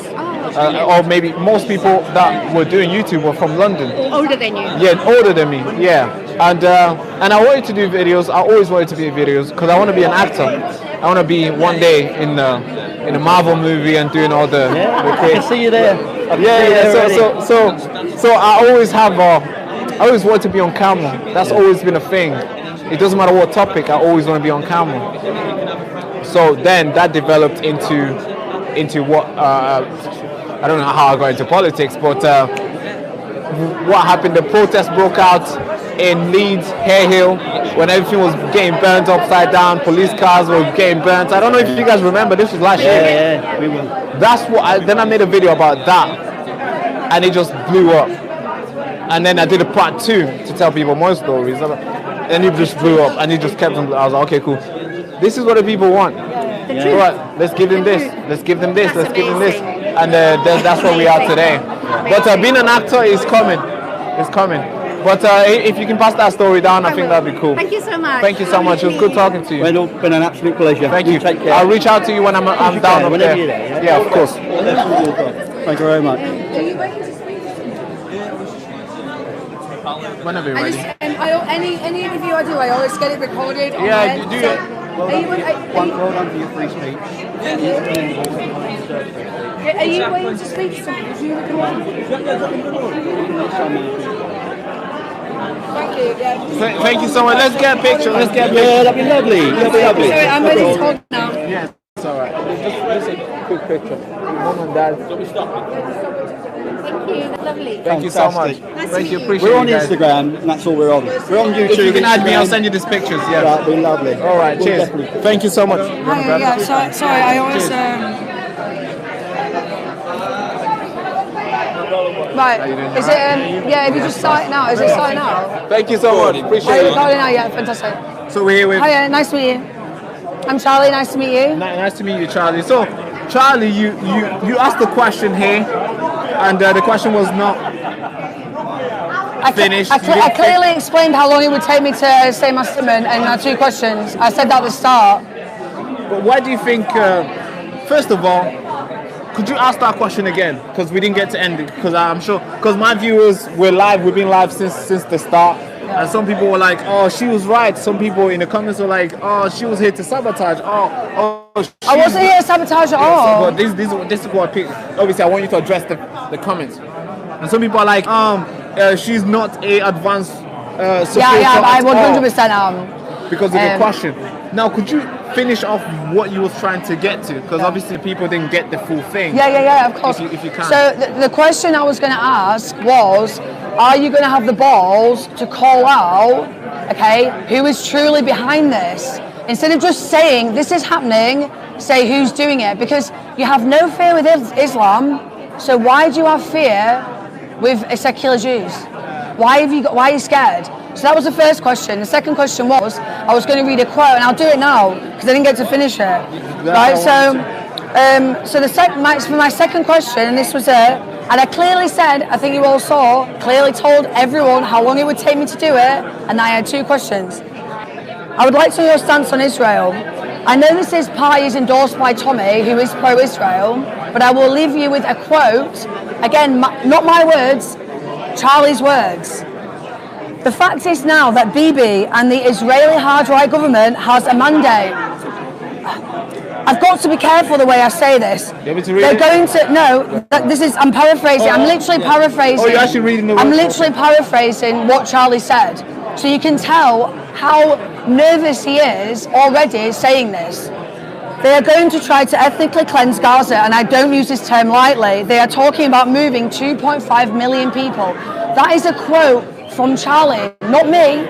So it's also one of many similar quotes. I've seen him talk, questioning Israel a number of times, particularly in the last 6 months before he died. So my last question was, are you going to have the balls to call out Israel for what it is, or are you just going to do what everyone else does? Okay. That was what the question was. But why do you think you got the response you got? Because obviously you were booed. Because people You're the only person who got booed know. today. Why do you think the people did not resonate with what you were trying? Did not want to know what you were trying to do? People did. Lots of people nodding. And when I went to the toilet, I had two people come up to me and say, "Well done, fucking amazing." Right? So people like what I said, but there were a few hecklers that ruined it, and then the guys got nervous, so the guy who was doing the media, but even Ben Habib said, "I will come and talk to you later." He said to me, "No, not right now." But he's got a massive queue. He even said to me, "I will come and talk to you personally." So he obviously wants to address this. But yeah, I don't think the majority of the audience were worried about it. I think there were a few hecklers and people got nervous. And the thing is, people aren't educated about it. Can you imagine me saying this about Islam, right? Like 5 years ago, everyone would have been like, "That's not true. It doesn't say that in the Quran. It doesn't say that in Hadith."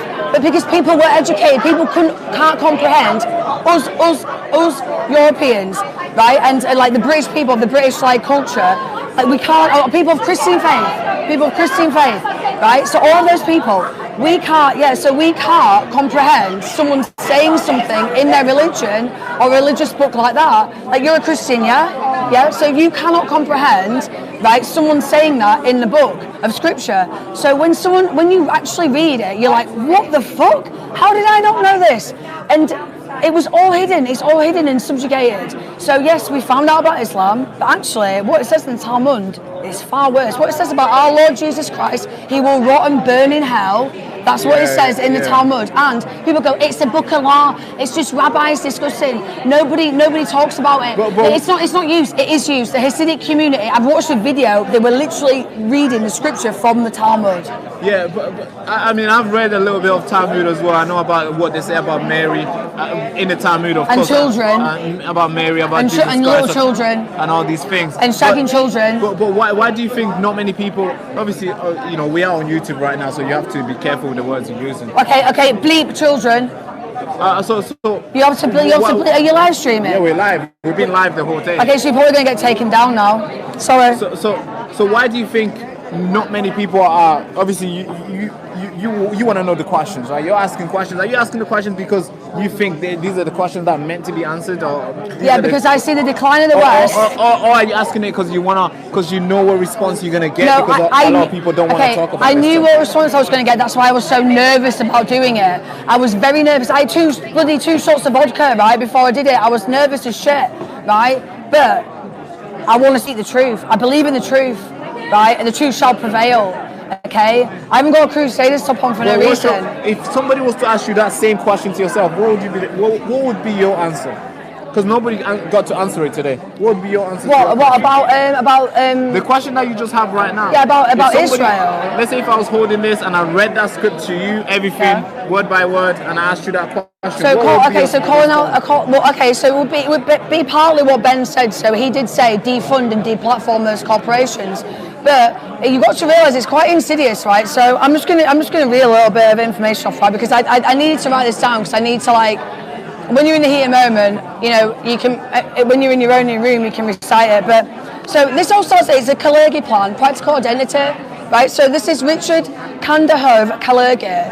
He was the guy who set up the EU. He set the EU up, right? And there's multiple references of like hating white people and hating Caucasians in that. I mean, you just need to read the book. You can buy the book on Amazon, right? 1290. We expelled the Jews for coin clipping. The Jews have been expelled from 110 countries in the last millennium, right? And that's multiple countries in Europe, okay? Right. In the CDC, when COVID was happening, when COVID happened, the majority of the people running CDC were Israeli Jews. Magnus Hirschfeld is the first man in Germany to perform trans surgery, and he set up the first trans clinic. He was a Jew. Okay, 7-plot plan, right? This is all being leaked, and it's all become like classified information. After the Twin Towers happened, there was a 7-point plan pushed by Israel to destabilise the Middle East, and every single country has been destabilised except for Iran, right? And maybe Trump's put a stop on that. I don't know. Mossad was involved in the JFK files. JFK, look in the JFK files. They were released by Trump. Mossad is mentioned in them. Why is Mossad mentioned in them? And also, Talmud, right? So we're talking about trans ideology. In the Talmud, you're allowed, pan-genders, you're allowed 8 genders. 8 genders in the Talmud, it says 8 genders. So where do you think the transgender comes from? Yeah. So you think... all the record labels and majority of the media are Jewish run. Okay. Record labels. You are so... I would like... It would be cool to get you on again, but we would have to do it on X. Obviously, we're on YouTube. It's heavily censored. We don't want to... Well, you have to bleep me, won't you? Well, if you're on X, you can say anything. I don't want to. I really don't want to go on X. But if you're on YouTube, you can't.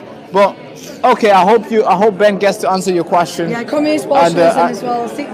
Tens of millions of Christians massacred by a Jewish organisation, Bolshevism. I hope. Where's Ben? Ben is over there. I hope he gets to answer your question. Communism, Judaism, all same. I hope Ben gets to answer your question because I want to know what he says about it. Thank you so much. At least I got this one recorded. You finished?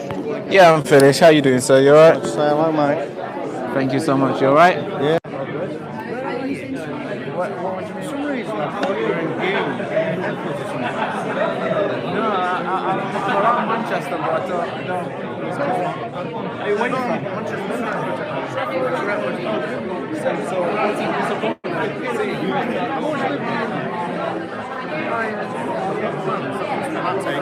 Except for the crap.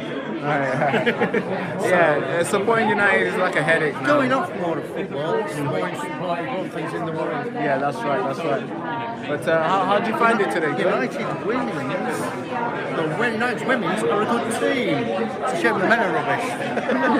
I don't know about what I think about that. It was a nice enough time that people think, yeah, we can get there and spend that time to do that. When you're here, you think it should be at least 2 days. There's so much more. Well, one thing that came out, I suddenly remembered my dad. He was never into politics, never into religion, but he drank his Labour Club twice a week. What we need is places to get together where you can meet. Ben's talking about the screen stuff. You need to actually meet people.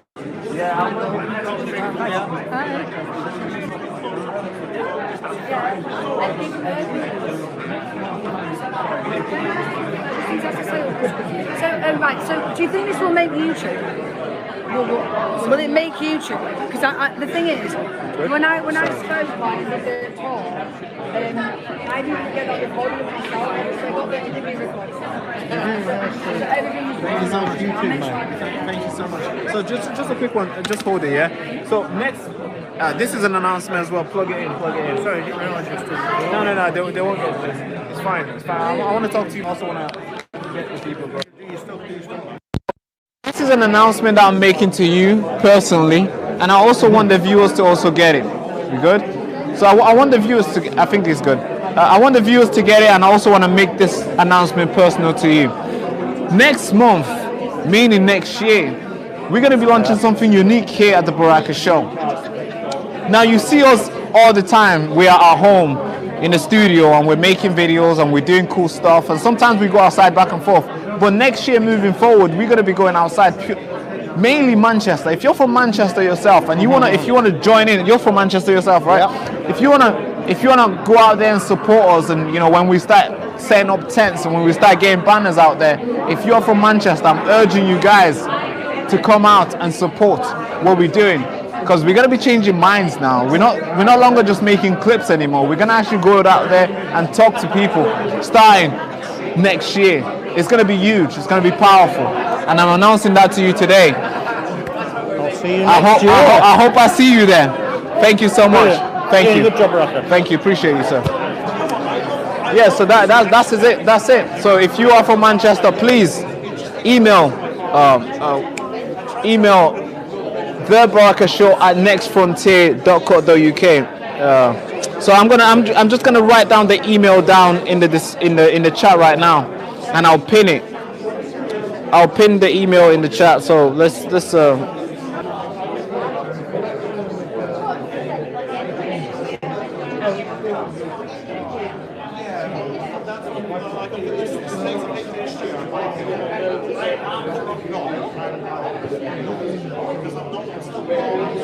all right, so email the Baraka Show at nextfrontier.co.uk. So I just put a pin email. I'm just gonna pin it if I can.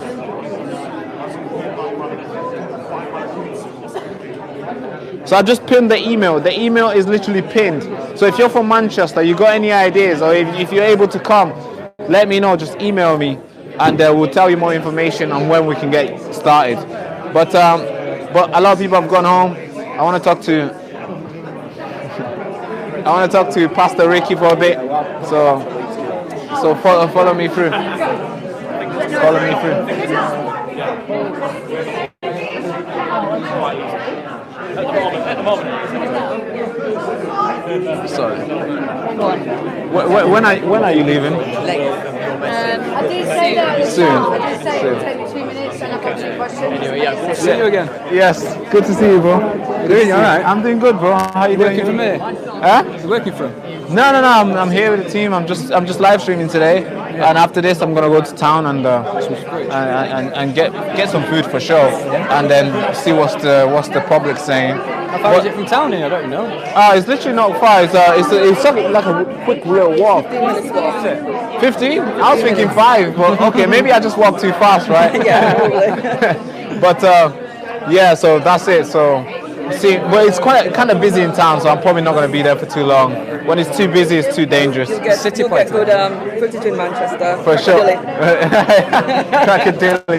Yeah, that's right. But it's good to see you, man. Yeah, you too, man. Hopefully we can see you again on another event. Yeah. Yeah, good to see you, boss. Hello, camera woman. This is huge. How you doing? She got stuck with us. This is something that. Wait, Ricky, I didn't know. Disappointed you didn't promote your concert. I know, but did you see I got? Are you live streaming? Huh? Are you live streaming? You're filming? No. How heavy is this? Can I hold it?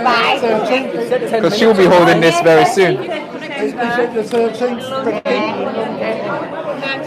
Okay. Well, you've been holding this the whole day. On the 13th of September. Yeah, this is heavy for every single thing. Phone, yeah. Definitely. I don't think you can do your. I don't think you can like stream yourself. No, you can't. You see the way you hold it like this. This is purely to have this is basically you need somebody with you. I don't have anyone with me. No, like as a creator, because obviously. Oh right, yeah. If you want to turn the camera on yourself, yeah. So how does this work? Does a live stream straight, or do you need I think if you wanted to live stream, you'd have to have like the backpack cables thing and everything. No, but you can connect it with a backpack, right? You know what that backpack? Maybe, I've never I don't know done what that that is called in real live stream. I don't know what it's called. There's a brand that. I don't know. I've never done live stream before. Who you with? You're with Ricky. With Ricky, I didn't know the production was this heavy, boss. Talk to me. Talk to me, bro. This is a huge one. So who are you? Oh God. Sometimes I forget, but I'm Baraka Amuri. Huh? I'm Baraka Amuri. How you doing? Good. And what brought you here today? I was invited by Ben personally and his team to come down. I've met him once, but today was obviously we met second time today to also live stream the event to show the people at home what Advanced UK is building. And also, of course, I knew people that I know, like Ricky would be here, and Kendall. I didn't get to talk to her. I knew that she would be here, and I thought it's good to be with like-minded people. So. How do you know Ricky? So how do I know Ricky? So I met. You see, I knew Ricky before he knew me. That's the thing, because as a Christian, when you're trying to connect to God and stuff, and you go out there online and you try to read stuff and watch videos, I'm more of like a visual learner, so I like to watch stuff, either animated or somebody telling the story. And there's a man who Ricky works with, or works for, or is, building something. They call it the good news. I'm sure you know where I'm going. So I watch them live almost every Sunday, and obviously there's Sundays. There's churches in London, but I didn't know they had one in Manchester, which obviously we'll see how we can swagger into that. But I noticed Ricky at the event in London. I spoke to him. We connected very well, his story, and I was like, hey, come on the show. He did come on the show, and then we just kept in touch, and then we're like good friends, where now he's inviting me to his church, and you gotta get so close to get there. So yeah, that's how Tell me about your show. So my show is the Baraka Show. It wasn't really the Baraka Show, it was just a YouTube channel, and I used to just make entertainment videos. They're just video that I was inspired to create. So I was just a creator, right? It's a YouTuber.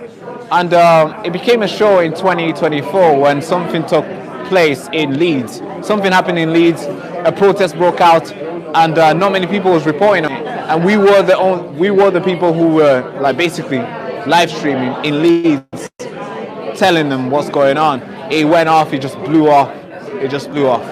Hundreds of millions, well not millions, hundreds of thousands of people were watching, hundreds of thousands of subscribers. The channel just blew.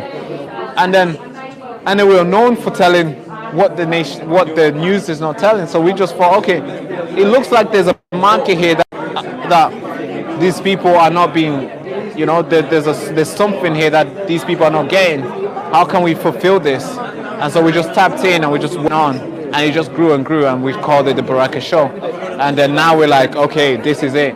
And to the point where we've built some, now we got people working for us. Now we have people like Ben Habib appearing on the show regularly, not regularly, but multiple times, where we can actually contact them by phone numbers. And that's how we've grown. And we're looking forward to see what God has in store for us in next year. Great. Thank you so much. Thank you very much. Thank you so much. Thank you. How you doing, boss? You alright? Something for your channel. Habari? Are we doing something for your channel? How do you know that? Asante Sana. Where are you from?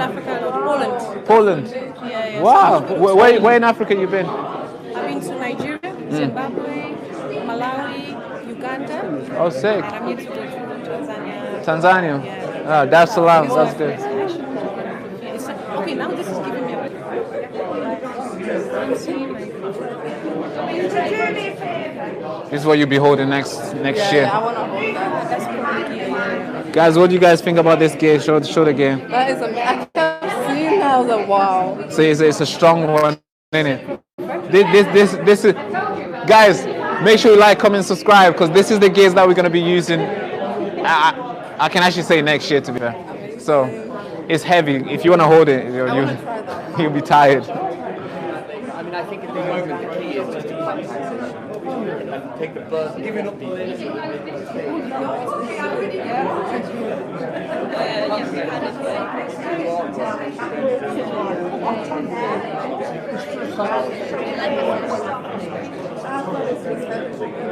Guys, if you guys subscribe, this is what we're gonna get for the team. Show it. That's it. We should, right? Yeah, that's it. How heavy is it? Yeah. This is huge, boss.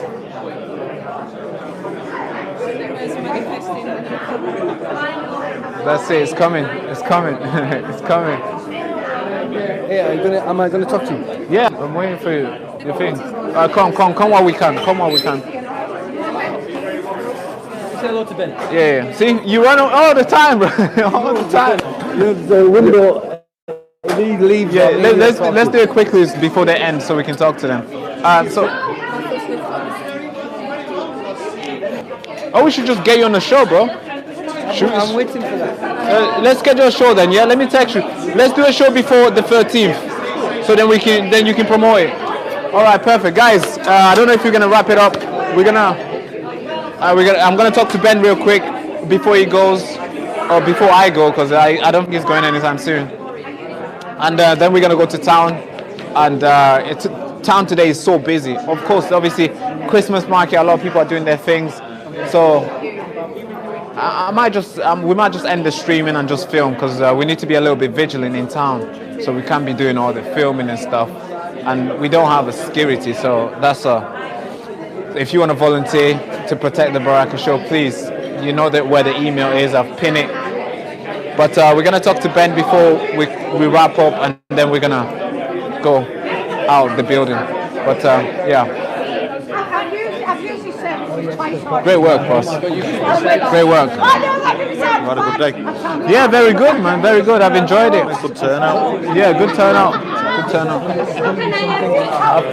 Can we, for the first time, when we made it proper, sharp. So what time's it finish? He's a lovely guy. Andrew Bridges personally for me was a lifesaver, just for you can go back. You watch the live stream. He's very good on the back. Yeah, we should. I mean, I was going to get come to it after we go somewhere and quiet with some food. to my house. Well, it wasn't. All right. So, are you running as well? Running where? Next election with. 1,000,000%. Oh, 100%. Are you running as well? Yes. We're all running. We're all running. That's good. That's good. I don't know. We're running and we're winning. That's it. I'm thinking of becoming the mayor of Manchester. It's more. Please take over Andy Burnham. It's more. It's like a prize that's calling for me. But yeah. You'd be great. Andy Burnham. I prefer mayor. So let's go then. Rather than being a part, being in Let's Parliament. Go, we need you, man. Yeah. I don't know. I think I like the cameras more, to be fair. So I'll keep doing the show. I was just gonna say, when you're mayor, all the cameras will be there. No, I like more of my way. My style. You want to be in control of it. I want to be able to say any shit. You want. Yeah, whatever you want. But I think I won't make it, but in politics, you should still be able to say what you want. You should, positions of MPs, you should still be able to say what you want. That's the goal. That's why we want to be there. Real people. When I'm standing on the podium or whatever it is in Parliament, I'm going to say what I want. Yeah, not what I'm going to be against the grain. Yeah. No, because I get too radical sometimes, so. No, that's what it's not. Politics now is more like you walk on eggshells all the time. That's not for me. That's not for me. And that's why there's a cause. No, because sometimes you make a tweet. What if Ben is calling? Hey, delete that fucking tweet right now. Shut up. I haven't had that yet. I do not want that. I do not want to think. What does he think about this? Because I don't know. I'm sure the reason why you're here because you get too radical as well, to the point where you you get too passionate, and I do not want that. But when I'm ready, I'll definitely hit you up for 100%. sure. You've been sick.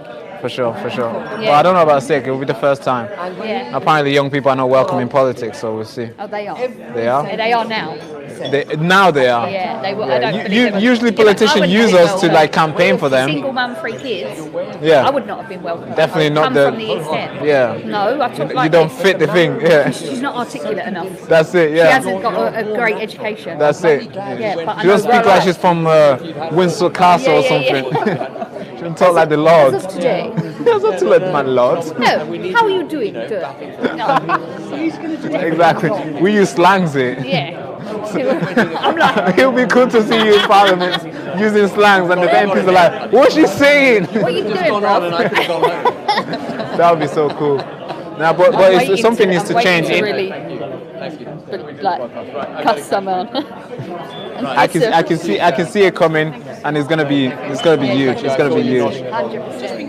Definitely. Yeah, it'd be really good. Sex. Stay in contact. Yeah, We're gonna get you on the show. Yes, definitely. Get me on. And it's gonna be huge. That'd be good. And next time when you're nearby, let me know. I'll come down as well. It was good to be. I didn't even know about this event. I don't know why it was not heavily promoted. I think because of the. Thank you so much, man. You are the reason why I'm here. I'm literally just talking about it right now.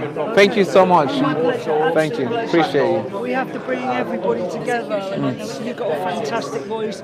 You know, yeah. Really fantastic. Yeah. Thank you so much. It took a little bit of time. No, it's okay. It's okay. You know, to get the podcast, it's just a bit busy, but I was super keen for it. To No, you work really hard. Yeah, exactly. That's what I'm saying, because of you. Thank you so much. Appreciate you. Thank you. Thank you. People like you are the ones who are connecting the dots and making people like us connect. And that is brilliant. That is brilliant. Thank you for the work that you do in the background. You alright? Yeah. Are you tired? A little bit. I didn't get to sleep until 3 o'clock this morning. We've been talking. Nobody's even hearing your voice. You didn't get sleep. And I got in at 2 o'clock this morning and fell asleep at 3. And then Howard got to me and picked me up at 7:15. So I haven't had a lot of sleep. Yeah.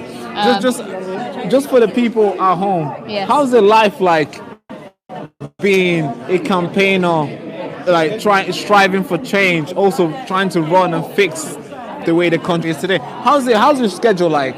Because I mean, you just told me that you didn't go to sleep till 3 o'clock in the morning. Yeah, so that was obviously being social. However, she's scrolling, guys. Okay. Thank you for coming. I'm sorry, Mr. Speech. I will watch it tomorrow. Good to see you, I man. haven't seen you speak, other than on the back of the trolley. Thanks, Ben. Ben, well done. Smashed it. Yeah, no. So basically, I'm a single mum, 3 kids. They're older children, so you know, my youngest is 15. Oh, that's great. So you've got enough time. Trying to run a home, run a business, and now do politics and do protesting and travel up and down the country. I'm really kind of quite feeling it now. And trying to run social media is the hardest part. I find the social media more difficult than anything else. Trust me, it's actually a hard work, because you always feel like there's always more to do all the time. Every day there's like a new day. So if anybody wants to be a cleaner for me, I need a cleaner. I need someone to do social media. I just want to do the politics and and a cook. I'd like a cook and a chauffeur. I'd love a chauffeur. Oh, you want to be driven around? Yeah, I'd love it. So then I can do politics whilst I'm. Wow, this is an elite politician right here we're talking to. You want to be driven around. You don't want to be stared.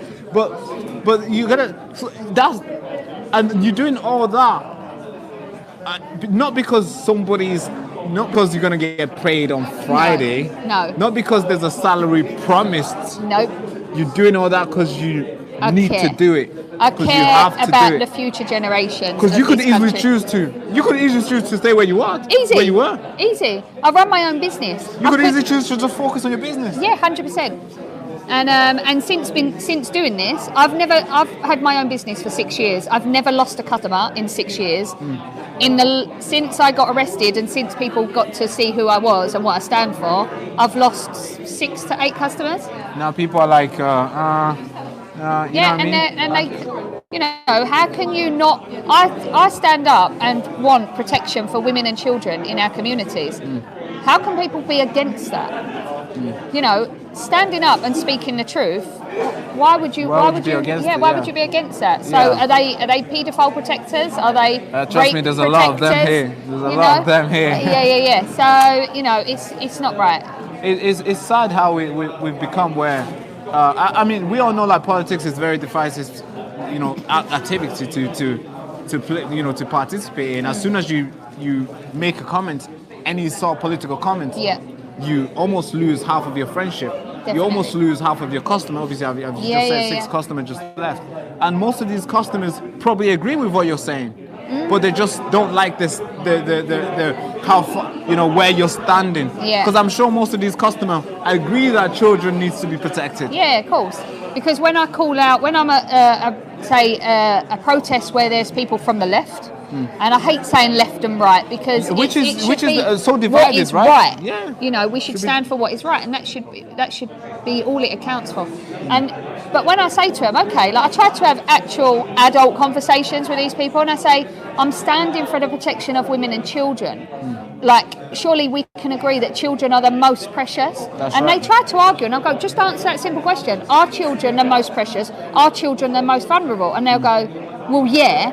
But, and I'm like, no, there's no but. Where's the but? Yeah, why but? That's what I'm standing for. If you've got someone who's born and bred here, and you've got a child that's disabled child, and that disabled child like needs benefits to provide for like stuff at home or hydrotherapy or anything, and this man just needs benefits because he's a lazy ass. Yeah, because he doesn't want to go on Who are Indeed. you picking? Yeah. Who are you picking? Because I'm picking the child that needs the benefits. Yeah, but families not just being disabled child, just being the child themselves. But if we pick them and say, right, well, that is someone who's really vulnerable, really needs our help. I'm going to pick that child over that man. Yeah, of course. And I think anybody would. And when you try to explain it like that to people, if they don't get that, then they need their meds checked. You know? That's it. They need the med check. Or maybe they need to get off the meds. Yeah, maybe. That could be one of them. Maybe. Right, I need to find Howard. That's it. Oh, he's up there. He's probably waiting to listening. go. He's probably gone now. Well, thank you so much, Sarah. Sarah is coming on the show, so if you got any questions, put them in. Ready. Yeah, get them ready, and we're gonna fire them to her. But thank you so much, Sarah, for coming to my town, Manchester, and I'll see you next time. See you next time. Invite me to your town. It'll be I will pretty do. Cool. Yeah, come whenever you want. Thank you. Appreciate Take you. Finally. See you later. Thank you so much, Sarah. See you. We'll see you on the 13th. All right. So you just mentioned City on the 13th. Yes. Most people are sitting there thinking, hey, what's going on the 13th? Yeah. Am I being left behind? They are. Could you please? It's the happening of happenings on the 13th. We are going to celebrate the birthday of the main man, the most famous man in the world, Jesus Christ. And we're going to celebrate it on the streets of London with a Unite the Kingdom special event called Putting Christ Back into Christmas. Everyone's going to be there. Sounds very practical, this one. Very practical. Yeah. Tommy Robinson's going to be there, of course. We're going to have Bishop Dewar, a whole load of brilliant Christian ministers from around the country. Oh, yeah, I see. And when nobody's talking politics. That's what I'm saying. Somebody said, because when you say it's gonna be no politics. No politics. But it's what's the location again? Whitehall. Man, it can't get more political than that, bro. Right next to Downing Street. Bro, that's literally where they live. You know, it's framed like it's political, but it's not. So nobody's talking politics. Everyone's talking Jesus, Christmas, culture, no politics. Yeah, and the people at home are seeing this. Oh, be careful. Oh God, sorry, I got distracted. It's all right. I didn't want her falling over. But it's your good heart. That's it. So, Rika Doolan, you made a good, your speech was, I'll say Ben, Ricky, and obviously we can debate the rest. Thank you right? for rankings. But I'm on the Baraka rankings. That's it. That's it. A lot of people really resonated with what you had to say, especially your story in Manchester, being homeless in the street and then finding Christ and everything changed, and that you are who you are today because of the stories that the horrible stuff that you endured. Now, some people are saying they're trying to know why Advance UK. Like I said in my speech, because the reason why I'm asking that, because the way you speak, the way you're able to connect mind, and the way you're able to rally people behind your voice, it's a talent, bro. Well, why Advance UK? Because I mean, there's multiple people who could put a lot of cameras behind you, a lot of you know, everything like and to get you to speak. But why Advance UK? Especially where it's like nothing. There's nothing. Yeah, it's new. It's new. There's no building. Yeah. They're renting this. And we're folding flags. Yeah. And we're doing it manually. It's not, you know, why? Because Advance UK, in my opinion, is the only option for the UK. Because I don't want to be part of a party that are not going to have values, that are not going to have some type of moral standard in terms of the way they treat people. And that's why, for what we want to achieve, which is taking our country back from the globalists, from those that are destroying the country from within, Advance UK are the only option. The only option. And you know, you can't be in a political party just to kind of have a good image. Political party for me is only a vehicle for winning elections. So if a party can't win elections, there's no point being in a party. But these guys, it's a distraction. But these guys can win elections. We can win elections being in advance, because we have somebody like Ben Habib in charge who understands politics. He's been in there, he's won elections, he knows what it's all about. And we have other people that have also done the same thing within Advance UK. I do believe in the next 4 years, Advance UK is going to be like a magnet. It's going to draw so many great people towards it. And what you're seeing today will be a much bigger, more ferocious machine when it comes to the general election in 4 years' time. And you know, my prayer is Rupert Law also joins Ben Habib. Spoke about him today. That would be just the beautiful thing. That'd be the Avengers. That would be it. The Avengers assemble in it. That's it. So Elon Musk supports Advance. He said it's the only solution for UK. Tommy Robinson supports Advance. If Rupert comes on board as well, it will be fantastic. We will have a big bash at that general election, more than what people think. Yeah, that's good. But also I wanna raise people's concerns about you as well, because some people are saying, hey, this guy is just jumping up and down. It's, you know, seeing opportunities jumping. It seems like he's jumping, because and also they're quoting like, hey, this guy was not mouthpiece, I wouldn't use that word, but this guy was a supporter of this party called Reform. Then he went to UKIP, and now he's going to Advance. And I mean, where is he going? Is there another party that might emerge next 4 months? This guy might jump there. Why should we support this guy? What would you say to those critics or valid concerns of theirs?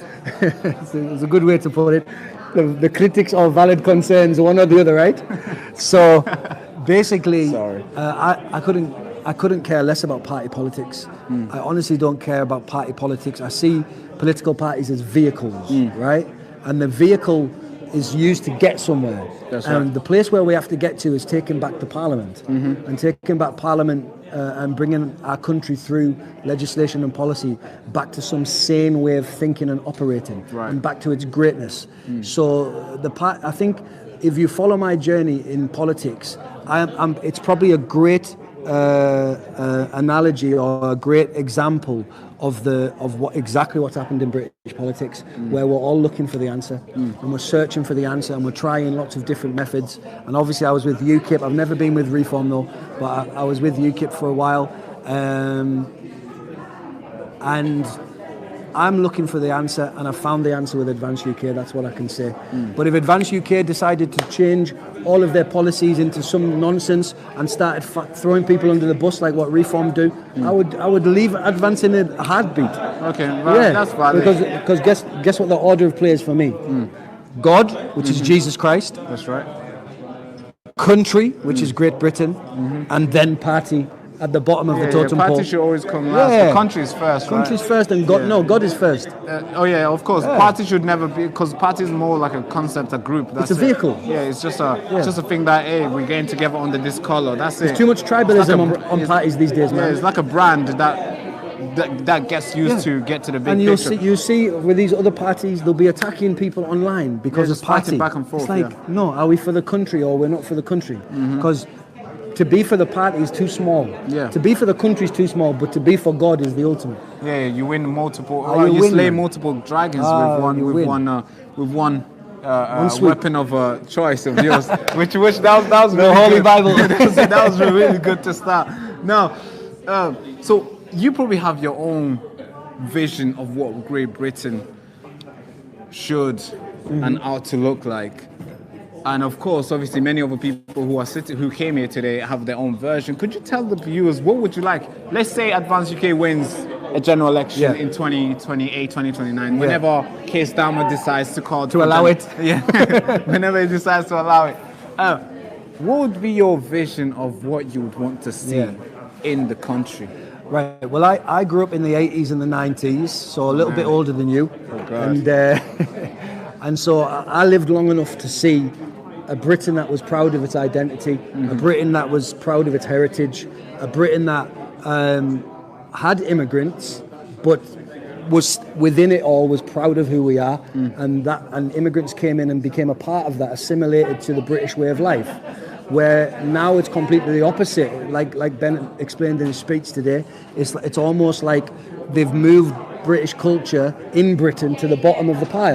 Yeah. So I would like to see a Britain collecting dust. Yeah, collecting dust. I'd like to see a Britain that goes back to being proud of its nation, back to promoting our flag, instead of other countries' flags or LGBT flags or whatever, and promoting the ideology of our culture, which is the Christian ideology, over promoting anti-Christian ideologies, and go back to some type of sane way of thinking on that level.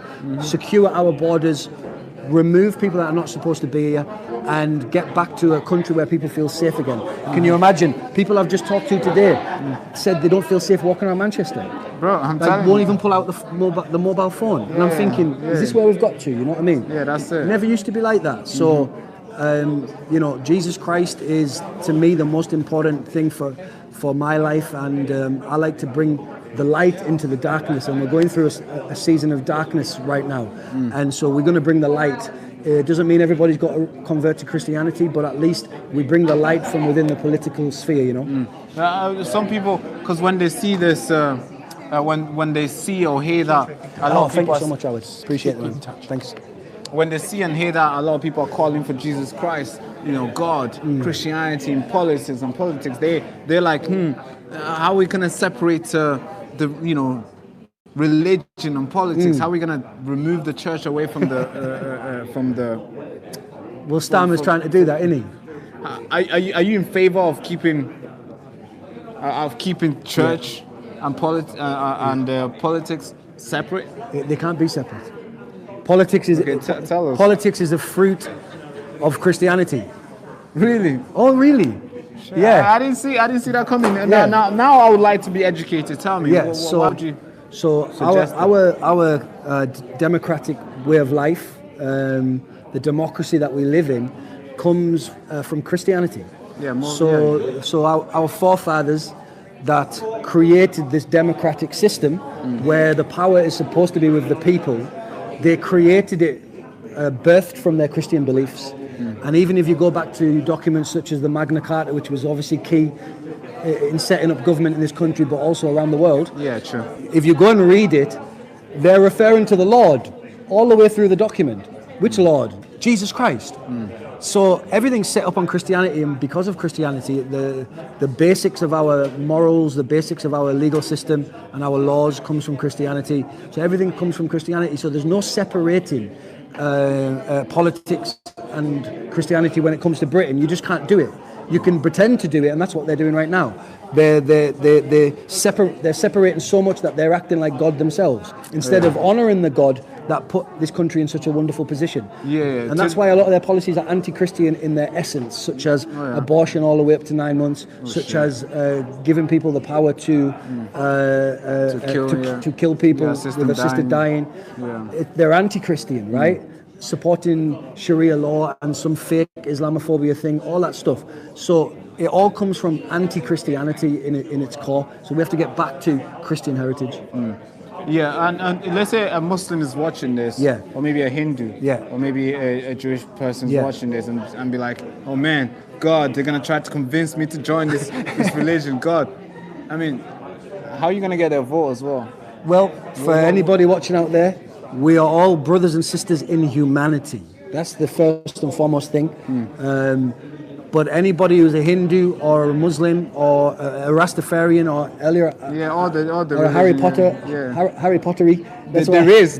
I knew there was going to be something like that. So keen on. Yeah, and there's people who are into witchcraft for real and all that stuff in this country, right?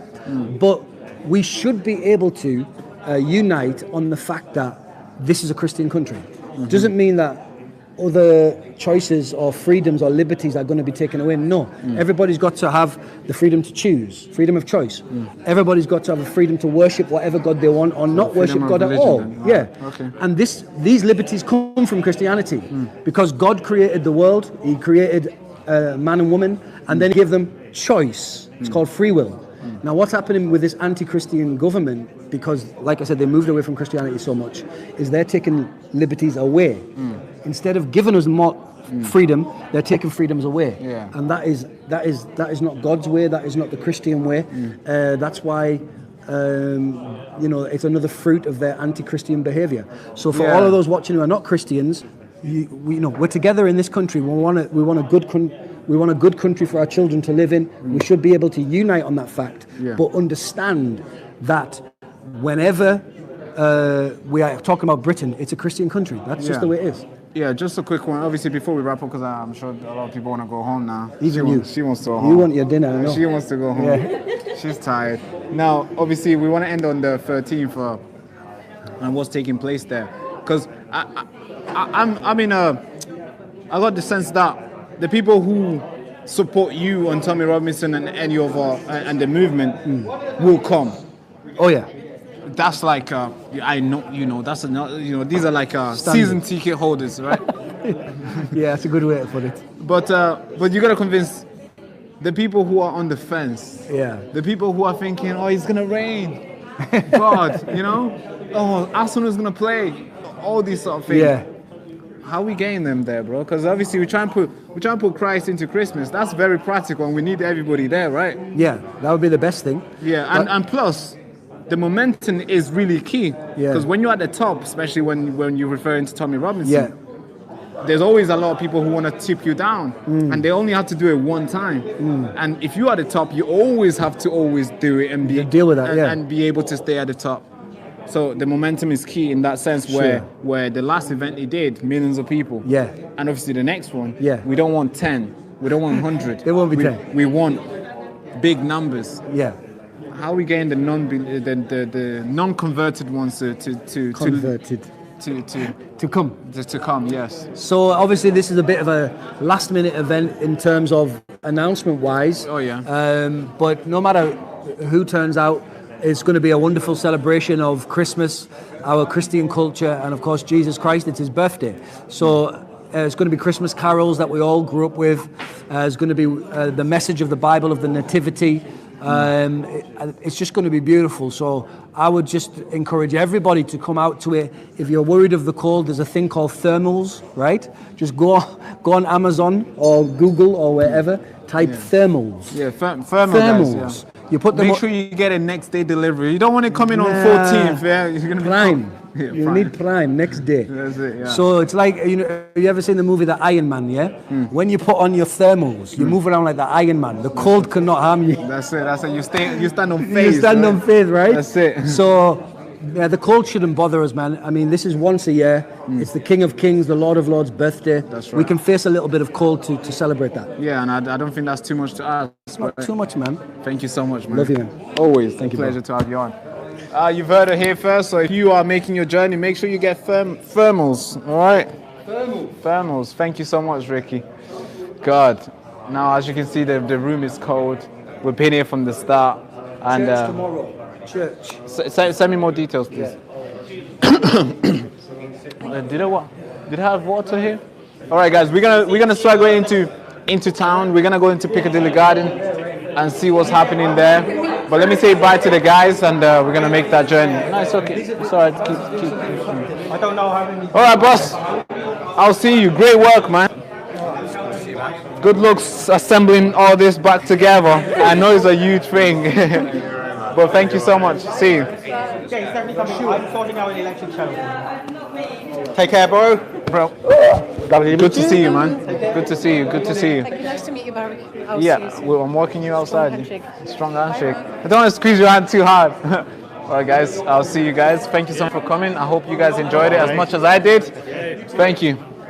Brig, I know Brig. Yeah. So I'm in the. Thank you so much. Did it go all right? It went really well. I liked it. Enjoyed it. You still live streaming? Yeah, from the start. Yeah, we're doing in real live streaming where you should follow me around and I'll stuff. remember you for the next one. Please, yeah.